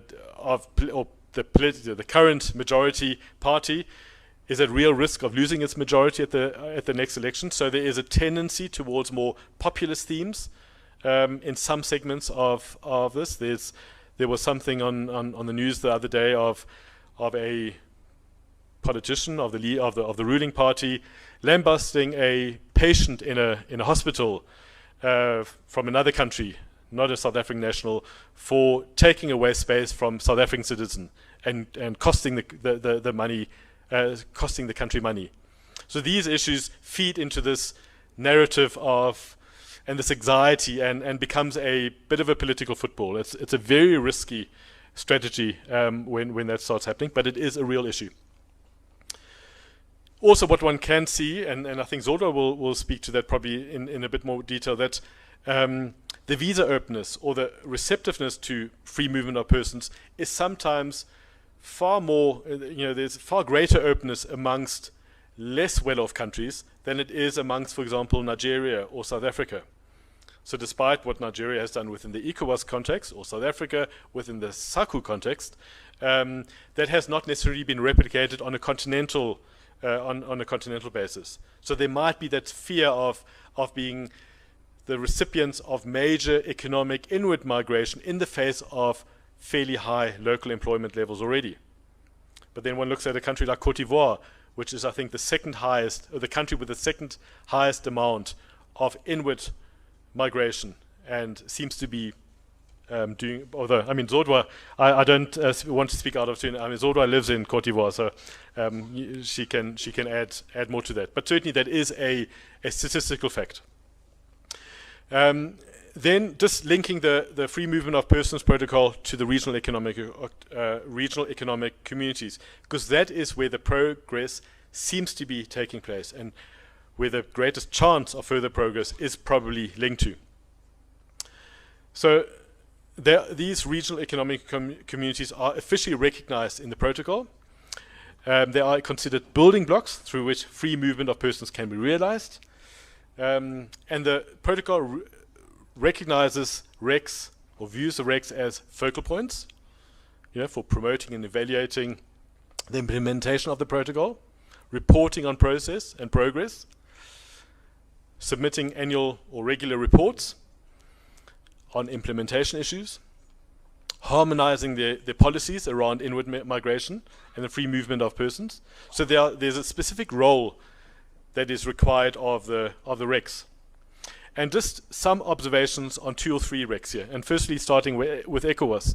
So ECOWAS has made progress on this subject for much longer than the protocol has been around or any of these international initiatives. Since 1979, in fact, it sets itself a 15-year time plan to implement what effectively the FMP, the Free Movement Protocol, is trying to achieve.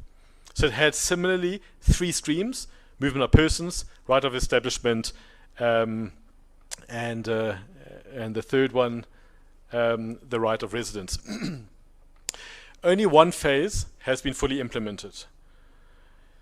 And there have been some difficult times. I know there was a period where Nigeria was having some issues around these obligations. It was in peril to a downturn of the economy and oil prices and so on. Anyway, there have been some difficulties around this. Only one of these phases has been implemented in ECOWAS, and there have been pockets of implementation of the others. So just because ECOWAS has not implemented phase 2 and phase 3 doesn't mean that there isn't an aspect to this already in place in ECOWAS and functioning very well. It might be between a subset of countries, might be between the English-speaking countries or the Francophone countries within that group. But there is progress, much more than is officially known, or than the official statistics show. Just bringing that together with the free movement of protocol, the adoption of that and ratification of that, 11 of the countries have signed onto the FMP, of which 2 have okay, I need to hurry up, of which 2 have ratified. 4 have not signed, including Nigeria, despite the progress that's made on the ECOWAS level. In the bottom right is a little chart, and it talks about average reciprocity within ECOWAS. It's the highest REC amongst all the RECs in Africa in terms of reciprocal visa openness, for example. 97% visa openness on a reciprocal basis. So it is working really well within ECOWAS, despite the fact that many of the countries have not acceded to the protocol, or have not signed it, or certainly not ratified it. and given the time, I'm briefly something on the East African community. Also fairly high reciprocity within the region, 71%. 5 countries have signed. 1 has ratified, Rwanda. 1 has not signed, Burundi. So again, all kinds of ends of the spectrum. However, in terms of the continental ranking, the EAC doesn't fare that well. So it fares far less well than it does on a regional basis. Again, so there's clearly hesitation to open up on a continental basis, but much more comfort around opening up on a reciprocal basis within the community. And finally, SADC. SADC is another kettle of fish altogether. Also had some initiatives around the free movement of persons, pulled back from that, and it has taken a different approach. Has taken an approach much more around the importance of sovereignty, focusing on bilateral arrangements, opening up on a bilateral within SACU, for example.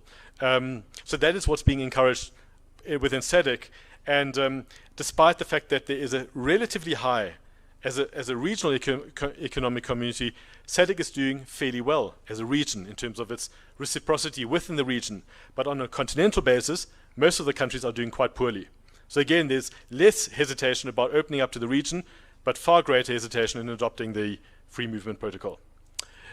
And I think, given time, I will just choose 1 or 2 in terms of the future of the free movement protocol. These are my last 2 slides.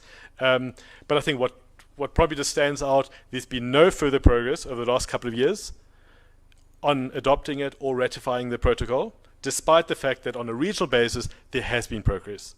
And on a regional basis, countries are often much more susceptible, or open rather, receptive to opening up their borders in terms of the free movement of persons than it is to do so on a continental basis.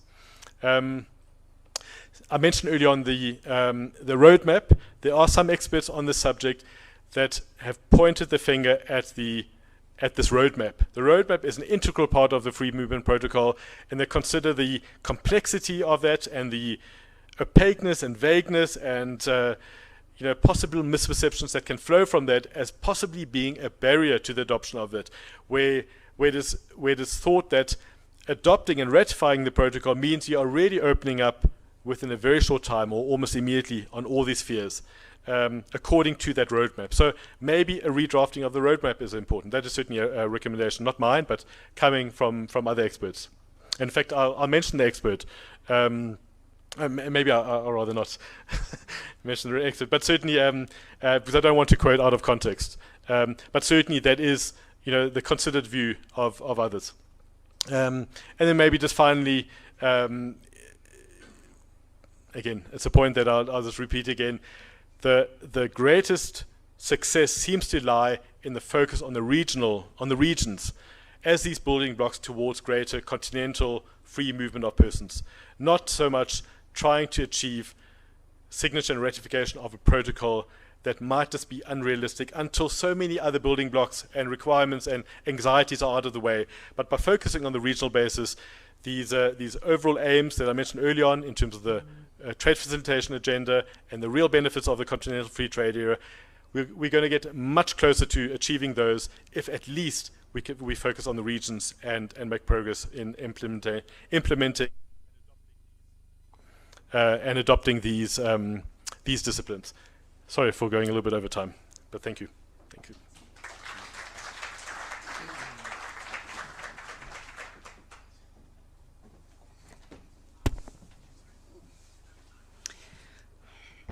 Good afternoon. It's good to see all the familiar faces in the trade family. I'm going to be presenting on the Africa Visa Openness Index, which is a project that is jointly undertaken by the African Development Bank and the African Union Commission.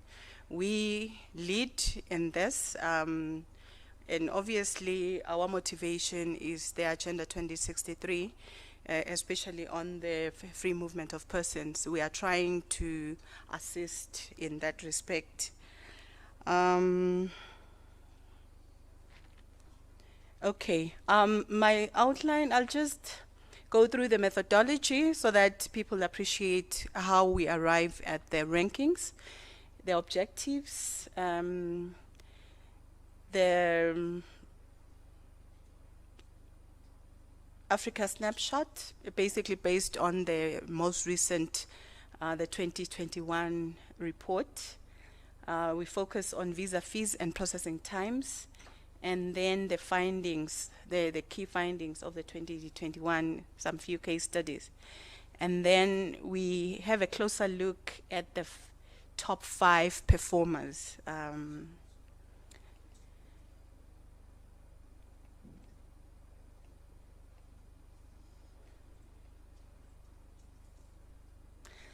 Okay, before then, I would like to quote the former French Prime Minister.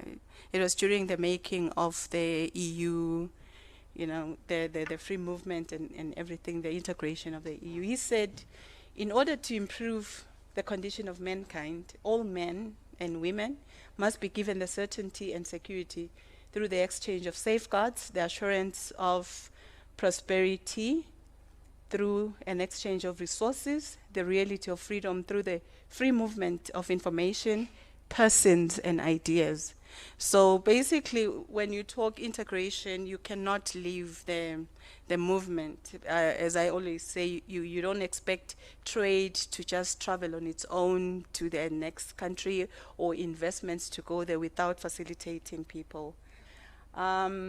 I've said that the motivation for the Visa Openness Index, it has to do with some of the aspirations of Agenda 2063. Some of the aspirations, I'll quote some. By 2063, Africa shall be a united Africa. We shall have world-class integrative infrastructure that crisscrosses the continent, and I'm happy that the organization I work for is very supportive of that in terms of financing infrastructure development. Shall have dynamic and mutually beneficial links with her diaspora, be a continent with seamless borders. It's a long way to go. And management of cross-border resources through dialogue.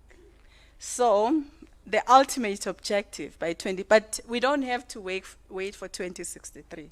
By 2063, Africa shall be a continent where the free movement of people, capital, goods, and services will result in significant increases in trade and investment amongst African countries, rising to unprecedented levels and strengthen Africa's place in global trade. 2063 is too far for us to wait. We can start now, which is why I'm seeing a lot of my colleagues that we worked on the tripartite on. We should have implemented the tripartite by now, and then the Continental Free Trade Area built on what we have achieved. But there are still issues. I don't know what they are. Can you help me? So I won't talk much. I think Eckhart has covered more on the protocol on the free movement, what it entails. The Continental Free Trade Area, we've talked about it this morning. We have the Single African Air Transport Market, which is also aiming at opening the African skies. Then the REC protocols on free movement, he has already touched on them. So what are the objectives of the Africa Visa Openness Index? Basically, I'll look at 3 aspects. It tracks progress by African governments on visa policy reforms. So when we started in 2016, obviously you'd have those countries that were open, like the Seychelles. The Seychelles had been leading. No visa requirement for all Africans to go to Seychelles. But are we seeing Africans flocking into Seychelles? No. So there's nothing to fear, really. Because we are talking about managed travel, visits, and it has to do with tourism promotion. We also want to encourage the removal of obstacles impeding travel within the continent, ensure reciprocity on visa issuance across African countries. I don't see the value in, say, Kenya allowing, say, let me not mention South Africa because then it would be a diplomatic role. But I mean, if another country is liberal to your your citizens, automatically, in my view, I think you should also reciprocate. But it's not happening in some instances. We want to also promote the mobility of talent across Africa. I mean, also we have to think in terms of trade and services. If a country wants to promote education, then it should be allowing, in terms of its visa policies, students from all over. And also, if you want to promote investments, you don't want to struggle with talent. If you can access talent from anywhere, and then you have to reform your visa policies, your immigration policies. And then also, we want to promote trade and investment and innovation. We want to facilitate travel, so that we increase our trade, innovation, and stronger connection. We really want to integrate the continent. And then on the Agenda 2063 on Aspiration 2, that integrated continent, which is politically united, is what we want to achieve as part of the Pan-Africanism and the vision of the African Renaissance. And then we have the African passports, which were issued in 2016. How do we come up with the index? We basically source our data from IATA, and then we do confirm by using official country websites. And then in terms of periodicity of data collection, we always do it between July and August, and we have a start and cutoff point such that any development that happens after the cutoff point will not be captured in the report, but in the next one. We basically 3 categories. If you require a visa, the score is 0. If the African citizens can get visa on arrival, the score is 0.8. If you require no visa, the score is 1. So that's basically how we do it. And I mean, it's just simple calculations where you look at the number of countries from whose citizens a visa is required as a percentage of the number of countries. And we use 54 countries instead of 55 because of data issues. We can get data from 54 countries. And then to get the score, we then add the 3 indicators as you've obtained them. And then coming to the themes of the previous years, when we started in 2016 and 2017, our focus was mainly on implementation of the free movement of persons protocol. So we basically focused on that. And then the 2018 one got some views from different people, stakeholders, and commentaries to basically to say how do they feel about the index and the whole issue of movement on the continent. And then the 4th edition focused on the African Continental Free Trade Area, the single African the single African air transport market, and the free movement of people. So that's what the 2019 focused on. And then the 2020, obviously we focused on the COVID-19. And then the last edition, which is the 2021, it was still on COVID, but we also looked at visa fees and other policy options. The headlines of the 2021, at the time, there were 24 million Africans that had been fully vaccinated, which was just 2% of the continent's population. And then we had 2 African airlines, Ethiopian Airline and Rwanda Air, which were piloting the IATA Travel Pass for travelers to store and manage certifications for COVID-19 tests or vaccines. And then we had more than 15 African countries and regions that had been awarded the World Travel and Tourism Council Safe Travel Stamp. Remember, in 2021, we were still countries were still trying to open up.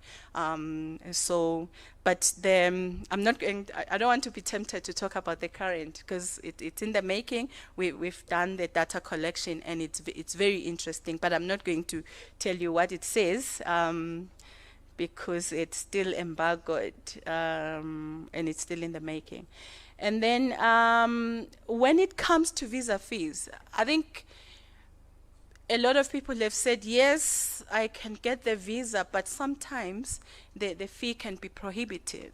So we looked at the average visa fees. For Africa, it's around $63, which is quite high.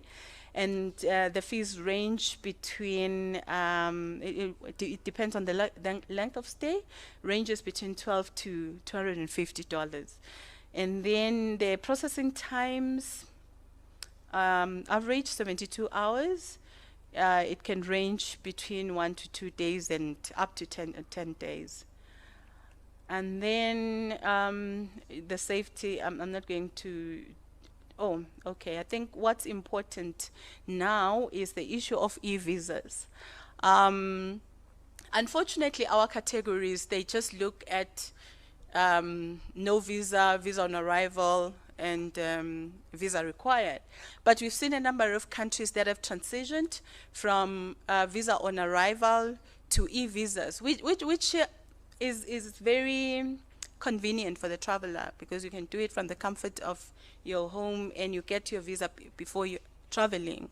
By the time you get to the country, you just go through immigration. It has really facilitated travel, which is why in the report we have not changed the scores, but we dedicate a section on e-visas because we also want to promote that as it helps. It makes it easier for people to practice also social distancing in this era of COVID, and it also streamlines the visa application process. Opens doors for travelers unable to visit visa bureaus in person, and it saves time, really. The findings, we still have our 3 countries that require no visa from any African traveler. These are the Gambia, Benin, and the Seychelles. And then we also note the Comoros that it offers visas on arrival for all countries in Africa. And this number has sort of declined. We had 2 in 2020, 3 in 2019, 4 in 2018, and then 3 in 2016. So, but again, it's because it's not like countries have regressed. They've moved from that to offering e-visas. 2021 is the year where we really saw countries' rankings dropping, largely because of the temporary measures that they took to contain the spread of the disease. We had 4 out of 54 that offer liberal access, and then the countries that needed visas to travel to 51 countries, it's 51%, which is up from 46%. And then visa on arrival, that has sort of been constant. It's at 24%, down from 28 in 2020, and 26%. And then we had countries that improved. Here, I just want to highlight that it doesn't really cost much for a country to improve. You can still attain, as a country, can still attain the same objectives, but by simplifying how travelers get the visas, their ranking can really move up.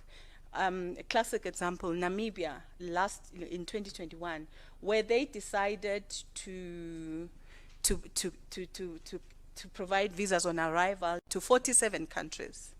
You know, it really helped the country to move up. And then we had Sierra Leone and Tanzania, joining the top 20 performers, and all the details there. I want to go to the specific, and then 9 of the 20 most visa open countries are in West Africa. And actually West Africa, in particular ECOWAS, lead in terms of visa openness. And then 6 of the 20 are in East Africa, and East Africa is number 2. 4 of the 20 most visa open countries are in Southern Africa. 1 of the 20 is in North Africa. And unfortunately, Central Africa is not represented. So whatever help we can provide, we need to help Central Africa. It's also important to note that 2021 saw a slight regression in visa openness, which is expected really, given the situation, which saw even the average scores declining. Open reciprocity, Eckert touched on it. It's the practice of 2 countries reciprocating each other's open visa openness. What we saw in 2021, that fell by 1 percentage point from 20% to 19%.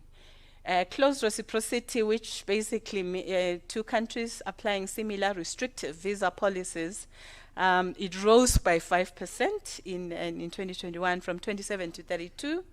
And then 90% of EAC's members reciprocate each other's open visa openness. Basically, that's a good thing, because this is what we're trying to promote. And among Africa's RECs, the EAC, ECOWAS, SADC, and AMU are practicing open reciprocity to the most. I think it goes back to what Eckert says, that you are seeing more openness within the regions than on the continent. And then reg visa reciprocity, the figures are there: 90% for EAC, 84% for ECOWAS, 68% for SADC, and 60% for AMU. And then the issue of e-visas, 24 African countries, which is 44% of the continent, offer e-visas for Africans, up from 9 in 2016. So we've seen much progress there. 12 countries introduced e-visas in the last 5 years. 9 of the top 20 performers offer e-visas. And then 80% of countries offering e-visas are in East, West, and Southern Africa. Let's look at the evolution. What has happened between 2016 and 2021, basically looking at the 5-6 year period. We have 39 countries that have improved or maintained their AVWA score, which is a good thing. And then we saw 9 of the top performing countries improving their scores over the same period. 10 countries that make the most progress on the AVWA, they now offer e-visas. And over 80% of countries that made the most progress are low income or lower middle income countries. Mainly because the most economically advanced countries, they have their own fears. And when I talk to my colleagues from South Africa, they talk about a lot of things, including their social welfare, that it's non-exclusive. You know, they bring in a lot. But for us, really, it's about managing, being able to manage and encourage tourism into the country, because the Visa Openness Index is not really looking at the issues of establishment and long-term stay. We're just looking at allowing people to come in and out of the country. And then when you look at the 3 categories, I just want us to appreciate what has happened in between 2016 and 2021.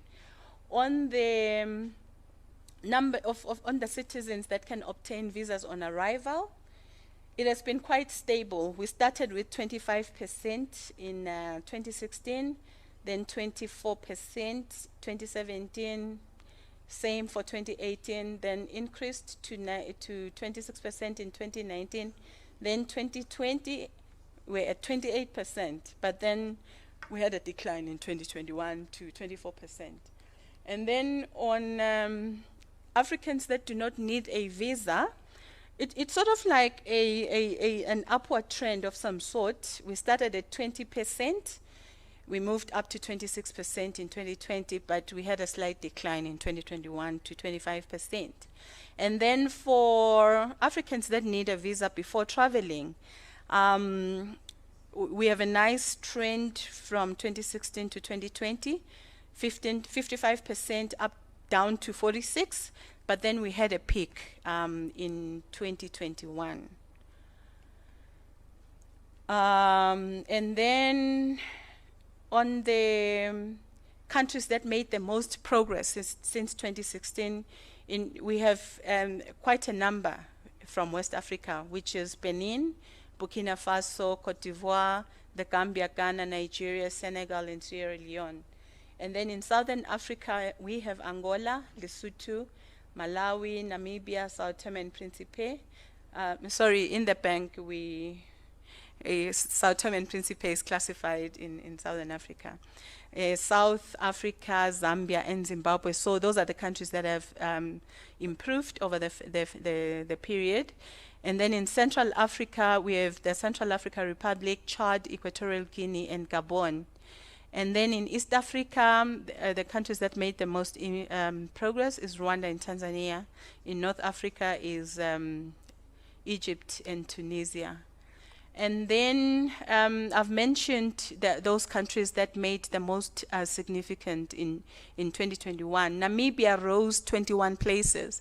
And I've said that it's not much of a policy stance that they did. They just decided that 47 countries will get visa on arrival, and then out of the 47, 27 are African countries. Which is why then saw Namibia rising up by 21 places. And then it exempted travelers from 12 African countries from all visa requirements, because you can also do that to say no visa required from certain countries. Mainly, Namibia did that to boost their tourism sector. And then you have Tunisia in North Africa, which rose 5 places, improving their score by 75%. The north of Africa is pretty closed, so any small movement is it becomes significant. And then it's one of 15 countries that most open its visa regime between 2016 and 2020. Citizens of 42% of African countries could enter Tunisia visa-free or could obtain it on arrival. COVID-19 pandemic, tourism industry lost almost half of its share of GDP, from 14% in 2019 to 7.3%. I guess all the countries that improved, that sort of like reformed their visa policies, they had to do it for tourism purposes. Can you help? Then the last one is Morocco, which also moved 5 places. Again, it had to do with the visa. And then some of the suggestions that we make is for countries, instead of requiring visas, they can provide them on arrival. And also, we promote the visa-free regional blocks, like we're seeing in most of the regional economic communities. Then the offering of a multi-year visa after an application has been assessed, so that subsequent visits, you don't require a visa. Positive reciprocity, this is what we encourage. Unilateral opening of the visa regime, streamlining the application process, and introducing e-visas are some of the solutions. A regional passport or national identity card for regional travel. I was pleasantly surprised, basically pleased to hear that Namibia and Botswana are negotiating the use of ID cards instead of passports for their citizens, which is a good thing. An African passport for business people, and then the African Union passport for all Africans issued by national authorities. That's a long-term goal. But for now, honestly, the priority should be for business people if we want to promote investment on the continent. Nina, please help. And then we looked at the 5 countries, the top 5. Those are the countries that are performing well. Benin, the first 2 years, their score was very low, 0.33%. And then they decided they are giving visa-free entry to all Africans. Their score shot up. And then Ghana, when we started, they were at 0.37, and then they made some reforms. They are at 0.8. Their score is at 0.8. And then Benin is the new kid on the block. Their score has been ranging around 0.5 for 4 years, and then in 2020, then they decided to offer visa-free to all Africans, which is why. And then Rwanda and Seychelles, those have been their scores. They've been high ever since we started the process.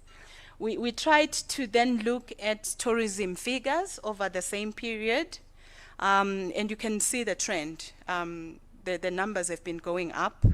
2016 is, you can tell for Benin, quite low. There was an improvement in the following year, and then the last year, which is 2020. I think Ghana saw the most improvement, especially in 2019. I guess it had to do also with the African Continental Free Trade Area, or I don't know what it was, but tourism figures just shot up in 2019. And then for the other countries, again, you can see 2021, really, 2020 we can't say much because borders were closed. So that is why we see those lower figures there. And then in terms of performance, tourism receipts over between 2016 and 2019, I think Benin benefits the most. The increase was 15.89%, followed by Ghana, then the Gambia, Rwanda, and Seychelles. So what then we are saying as the African Development Bank, the future editions of the report, we would like to ensure that visitors can move through border controls with speed and ease. And we would like to see the visa application processes streamlined, and by reducing the number of documents, but also the fees, the time, and then move to e-visas, issue visas on arrival for those who choose to do that, and eliminate visas altogether for Africans. We've seen the 3 countries that have done that, and they have not complained about influx of people. And then opening borders will also ensure that Africa's travel, tourism, and investment grow apace. I think that's the end of my presentation.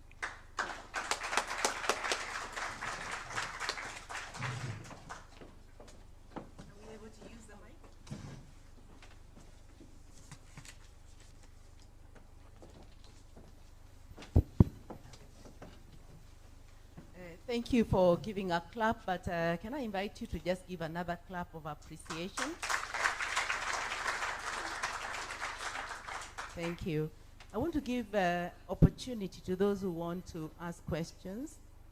I see one here. Is there anybody else? Then thank you. 2, 3, and 4. Anyone? Can we start with you?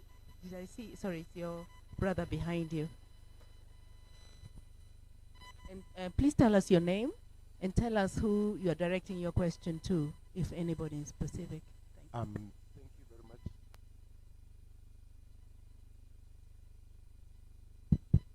Thank you very much. My name is Lafmo Bingandadi. I work for the Tripartite Rex SADC COMESA EAC in transport facilitation. My question is directed to Zodwa. Thanks for the presentation.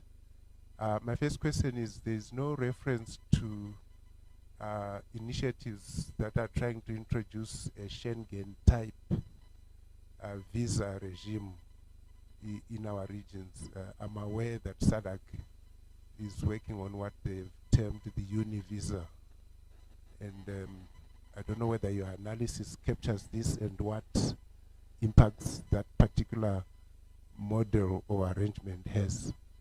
My second question is,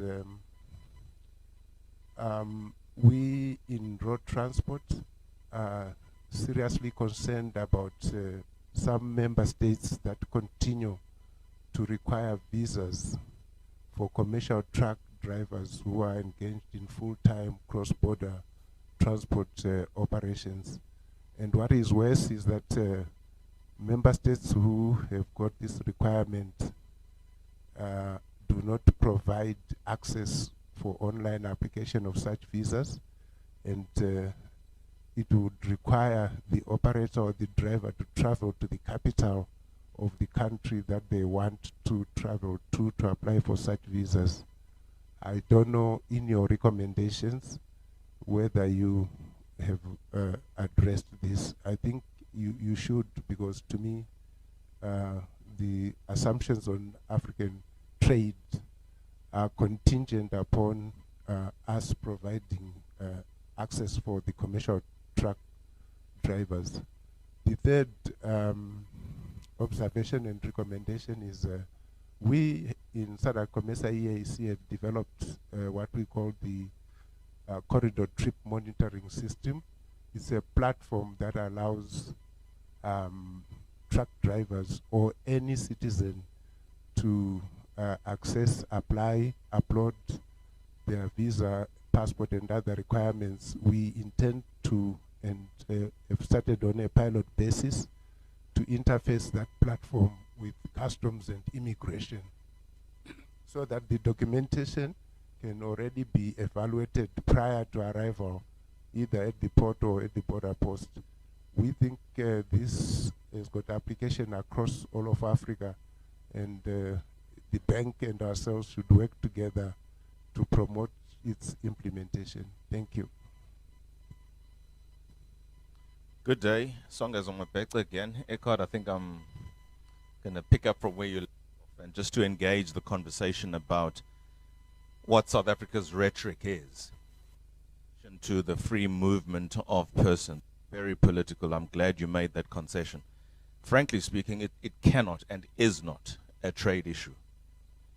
And I'm saying it cannot and is not simply because the economic conditions of the region are not similar or consistent with those, say, US, Canada, the UK, EU, the EU, Australia, New Zealand, where you've got such disparate economic conditions between South Africa, Lesotho, South Africa, Swaziland, Mozambique, Zimbabwe.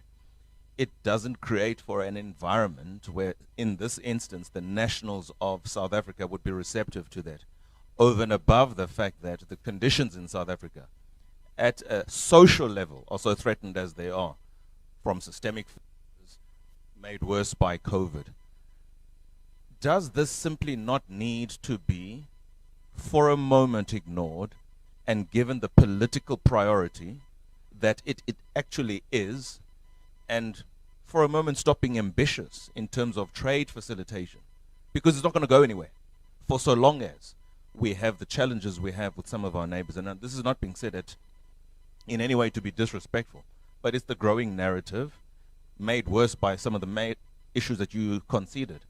ANC might reasonably not come back with 50+1 majority. And these are the challenges now that require political engagement before Council of Ministers or senior trade facilitators and officers. Could you delve deeper into that? I mean, of course, there is this thing of a visa-free Africa that Nkosazana Dlamini Zuma, as the chairperson of the AU Commission, wanted. We haven't moved. If anything, the last presentation confirms that we're moving in the wrong direction against that vision and aspiration. Thank you. Anyone else? Yes, thank you.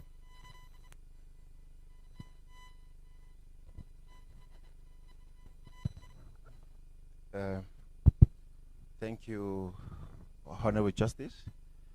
My name is Ali Abu. I work with the Nigerian High Commission as the commercial counselor. I'm still searching for answers because I'm sitting on the hot seat. I was posted from Nigeria to South Africa as commercial counselor. What that means by implication for me is to ensure that we have a lot of investment opportunities that move from Nigeria to South Africa. Now, if there's no movement of persons, each time I sit in South Africa, I've just been in South Africa for like 3 months, and each time I listen to the news, when I see the anti-migrant sentiments that is being pronounced there, I get scared. And I'll give you an example. An investment, I mean, there is a big investor in Nigeria, back home, who has over $1 billion naira, $1 million US dollars to buy ammunition from South Africa. Arms. They buy them from the UK, from the EU or whatever. But they wanted to come to South Africa because they wanted to just diversify, move away from the Europe. And when they got, it took them forever. There was no visa approval. So they had, and it's government procurement. He had to move away from South Africa back to their traditional European markets. South Africa has lost in that context. 2, when even these visas are issued eventually, which takes like 3 weeks before it's being issued, if they are issued, they give you 30 days or 60 days or 90 days maximum. But if you go to the UK, just like you said, if you apply once and you come back and go back, if you apply again, you get multiple entry, 1 year, 5 years, 10 years multiple entry. Why can't we do that in Africa? I mean, it brings me back to the question of what is our level of seriousness? If truly we're talking of one market, one Africa, the vision of 2063. And when I look at the map of Africa, I see 2 countries. Apologies for saying it. I see Nigeria as a trigger, and I see South Africa as the output. Once it's done, everything will be. If you get it right with these 2 countries, trust me, everything will be right in Africa. Thank you. Thank you. Yes, there's somebody next to you. All right. Thank you for the presentation. I just want to add my voice to the concern, particularly on the Protocol on Free Movement, which is very clear that Nigeria have also not signed. The concern I have, maybe we seek clarification, is that we are already having a lot of treaties, a lot of protocols that somehow should deal with the same issue, and we begin to break them down into pieces. The single African air transport market and the Protocol on Free Movement, they were visually born the same day or the same week with the AFCFTA in Kigali. And then we are now driving one from the same mother and then leaving possibly the other 2 treaties behind. Yet they are complementary. They are the ones that should also support the other one. It's the other issue, again, to solve some of this movement challenge is we are only looking at the problem from the negative side. And that brings us to the question of Africa to Africa investment. How do Africans move their capital from one city or from one country to the other? Or everybody that moves from Nigeria to Kenya come with empty-handed and have nothing to contribute to the economy of Kenya? And so we have to also see and begin to encourage the private sector to see how people move from point A to point B with resources. I give a classical example, and we are having that issue a few years ago. In Ghana, Nigerians are traders in Ghana, and you've given a best result or result sheet here about ECOWAS. Ghanaians shut down all the shops of Nigerians in Ghana and gave a criteria of $1 million US for you to be engaged in retail trading. $1 million in the hand of an average African. Where will he get it from? And they did not stop there. They gave a condition that for you to do that in Ghana, you have to marry Ghanaian. And Nigerians complied. Yet, their shops were not opened. Even as we speak, shops are still closed in Ghana. And so, these are issues we should take seriously and find a way around it and resolve it, possibly using the instrument of the values we are coming with, not looking at it from the security angle or a criminal component of these issues. Thank you. Thank you. We've just got a short comment from Erica online. Namibia has also just created a new digital nomad visa that will greatly benefit Afro-descendant diaspora Region 6 investment. Kudos to them. I'll take the last one. There's a lady at the back. Then we'll have answers. Thank you. My name is Linda Kiguhi, and I'm based here in Nairobi, Kenya. So my question is, if free movement was a component of the African Continental Free Trade Area, and maybe was considered as part of the a protocol, would it make free movement in Africa easier, as opposed to it being a separate agreement? Let me ask now the speakers to give us answers. Just feel free to answer any question.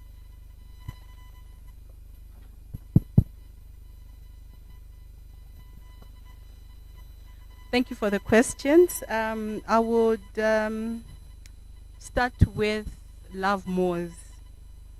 The reference to Schengen visa kind for the regional blocks. There is mentioning of it to say RECs can have a univisa within themselves. Maybe it's not so prominent. I wasn't even aware that SADC is actually working on that, which is a positive development. And then on the road transport requirement for commercial drivers, honestly, I don't know. It's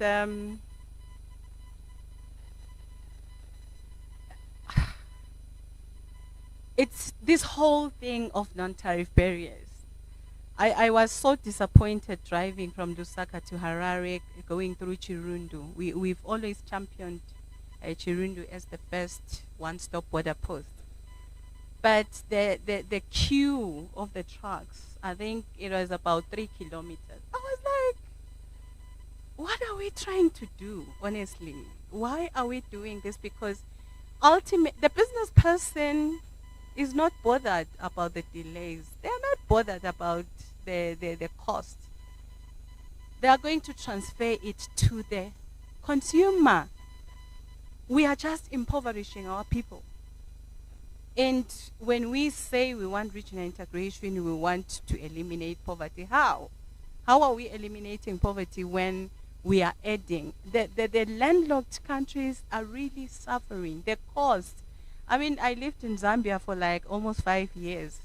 The cost of goods in Zambia, you pay a third more than you pay for it in South Africa. So it just doesn't work. In my view, I think we should all focus our energies on eliminating non-tariff barriers. Why? You know, this person is driving a truck, whether you're a transit country or you're a country where the goods are destined to. Why don't you provide the 90 days at least to the commercial truck drivers? I think those are the things that we need to seriously address, especially for landlocked countries, because that is how they get goods to their territories. But then if there's that requirement, frustration, like I'm saying, the business person, they'll pay for the inconvenience, but they'll transfer it to the consumer. which really doesn't help us. It's a good point, Lovemore, that you've raised. I think in our report, we can raise that as well. We can highlight it and try to lobby to see how best we can deal with it. The corridor trip monitoring system, it's an interesting innovation that of interfacing the everything on the customs platform, and it could certainly be replicated on the continent. Mr. Mapete, I assume from what you're saying, are you based in Geneva? Or in okay. I think here the confusion, we scared people when you bring the free movement of persons protocol, and then you bring the trade aspect, you bring the business, the movement of business people. I saw this when, and even then the free movement protocol was not so popular when we were coordinating the tripartite. For the tripartite, it was just the movement of business persons. But I'm telling you, member states were like, no. For me, I don't understand why, because we are not talking about somebody that will come and live and benefit from your social grant. But you're talking about, I mean, His Excellency was talking about a 1 billion investment. And because of the visa requirement, the country lost on that. So for me, I think we really need to be organic about it. Let's look at the business person first, prioritize them. Then we can move to investments, and then that free movement of persons, right of establishment, it's something that we can look for the long term. But let us not shut out because probably we've brought in the free movement, the business people all together. We need to prioritize what's best for the continent. And in my view, we should facilitate the movement of business people and tourism. I mean, if your tourism sector is what gives you the contributes to GDP, then facilitate the movement. I think I would just I think you've answered all of the questions already. But I want to agree with the last, your last answer, and that kind of almost addresses the ambitiousness of the free movement protocol that goes far beyond, say, now movement of business persons, but into kind of completely free movement of persons. Okay, within a 90-day regime, but then also goes into residence and establishment, etc. And I think that is probably the weakness. And just to maybe address the last question a little bit, would it have possibly been more successful had it been an integral part of the continental FTA as opposed to a completely separate protocol as it is? I think the deficiencies or the ambition of the free movement protocol, as I see it, and I'm not an expert, but the way I see it is it's far too ambitious to be successful at this time. And if its ambitiousness or its ambition had been a little bit less, then I think it would have probably seen greater adoption. And with adoption I mean ratification, because signing something means nothing really. It's maybe a signal of support in a way, but it doesn't mean anything. Maybe to also use the example of Seychelles, as Zodwa reported, it's the #1 on the index for I think a couple of years on the visa-free index, but it has not signed the free movement protocol and has not ratified it, obviously. So there's no support for the free movement protocol, yet it is the most open country offering visa-free travel to all of Africa in that sense. So clearly, where is the issue? The issue must be with these residents, and I'm just trying to put myself into the shoes of Seychelles. It's many of us haven't been there, I haven't been there, but certainly it looks like a very attractive place to live. And maybe there's a fear of opening and liberalizing the residents and the all these other issues that are part of the FMP, the free movement protocol, is just a step too far. And maybe the concerns are around that. I don't know what the concerns are, but certainly that is quite symbolic for me that the #1 ranked country in Africa in terms of visa openness has not signed the free movement protocol. In terms of the South Africa, and to some extent maybe the Nigeria situation, but certainly South Africa and the hesitation. Also, South Africa has not signed the free movement protocol. Neither have most of the SACU countries. The only country that has signed it is Lesotho among SACU. The others have not signed it. So 8 of the 16 member states have not signed it, of which most are SACU countries. And yeah, I wasn't trying to kind of take sides or get too involved in the political issues, but I do have some views on it, and I certainly probably feel a lot of sympathy why there is hesitation about signing it, and I probably also have sympathy why South Africa has signed and ratified, as have the other SACU countries, the alternative SADC protocol on facilitated movement of people, which focuses more on sovereignty and bilateral reciprocity, etc., etc. So, I think it starts making sense, and I think arguably Nigeria and South Africa being economically the strongest countries in Africa, there will be that fear of this open borders and open not just movement of persons, but all these other things, the right of residence and establishment, of being just not that maybe the local population is not ready for that kind of step, and see it as a in South Africa we have problems with xenophobia, we have problems with more and more politicians adopting populist rhetoric and anti-immigrant rhetoric. We have a new political party that has done fairly well in South Africa in the last elections, that has based a lot of its electioneering on effectively xenophobic sentiment, and has done quite well through it.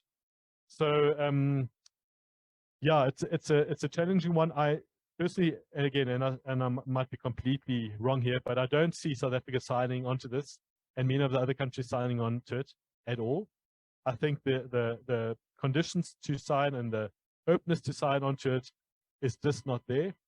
Does it require political intervention? Probably. It's probably the only way of taking this forward. But yeah, to be honest, I don't really have the answer.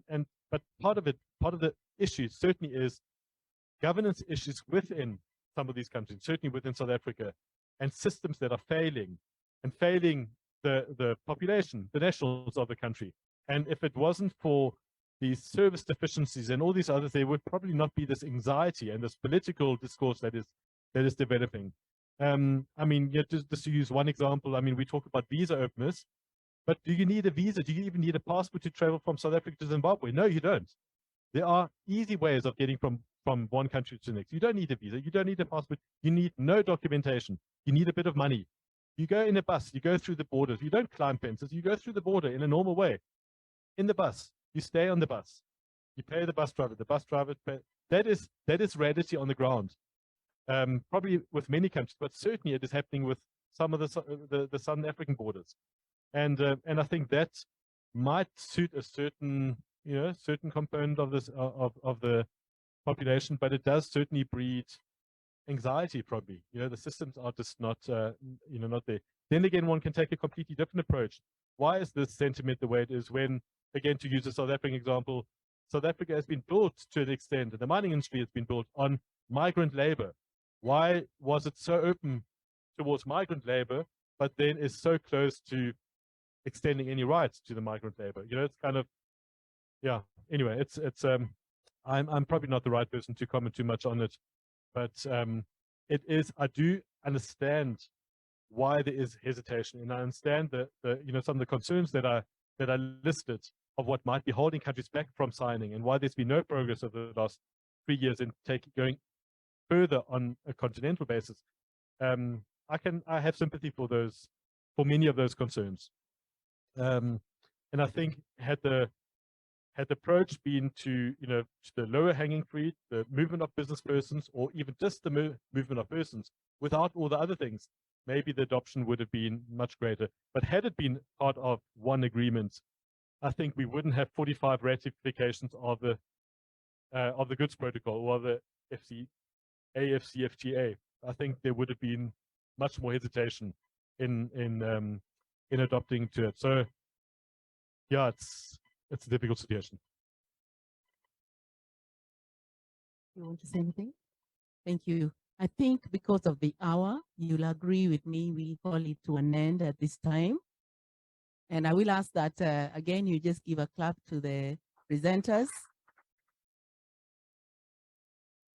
And again, a clap for yourself because you stayed the course. Thank you.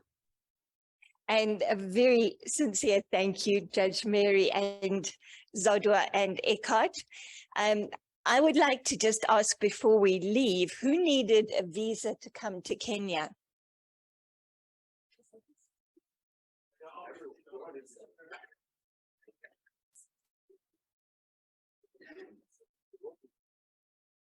A very small number. That's very good to see. Thanks so much, everybody. And we'll meet in the Amboseli room where some of you had lunch this afternoon for dinner at 7:30. Look very much forward to seeing you then. And thank you so much for a really interesting, engaging day. Thanks, everyone. See you shortly.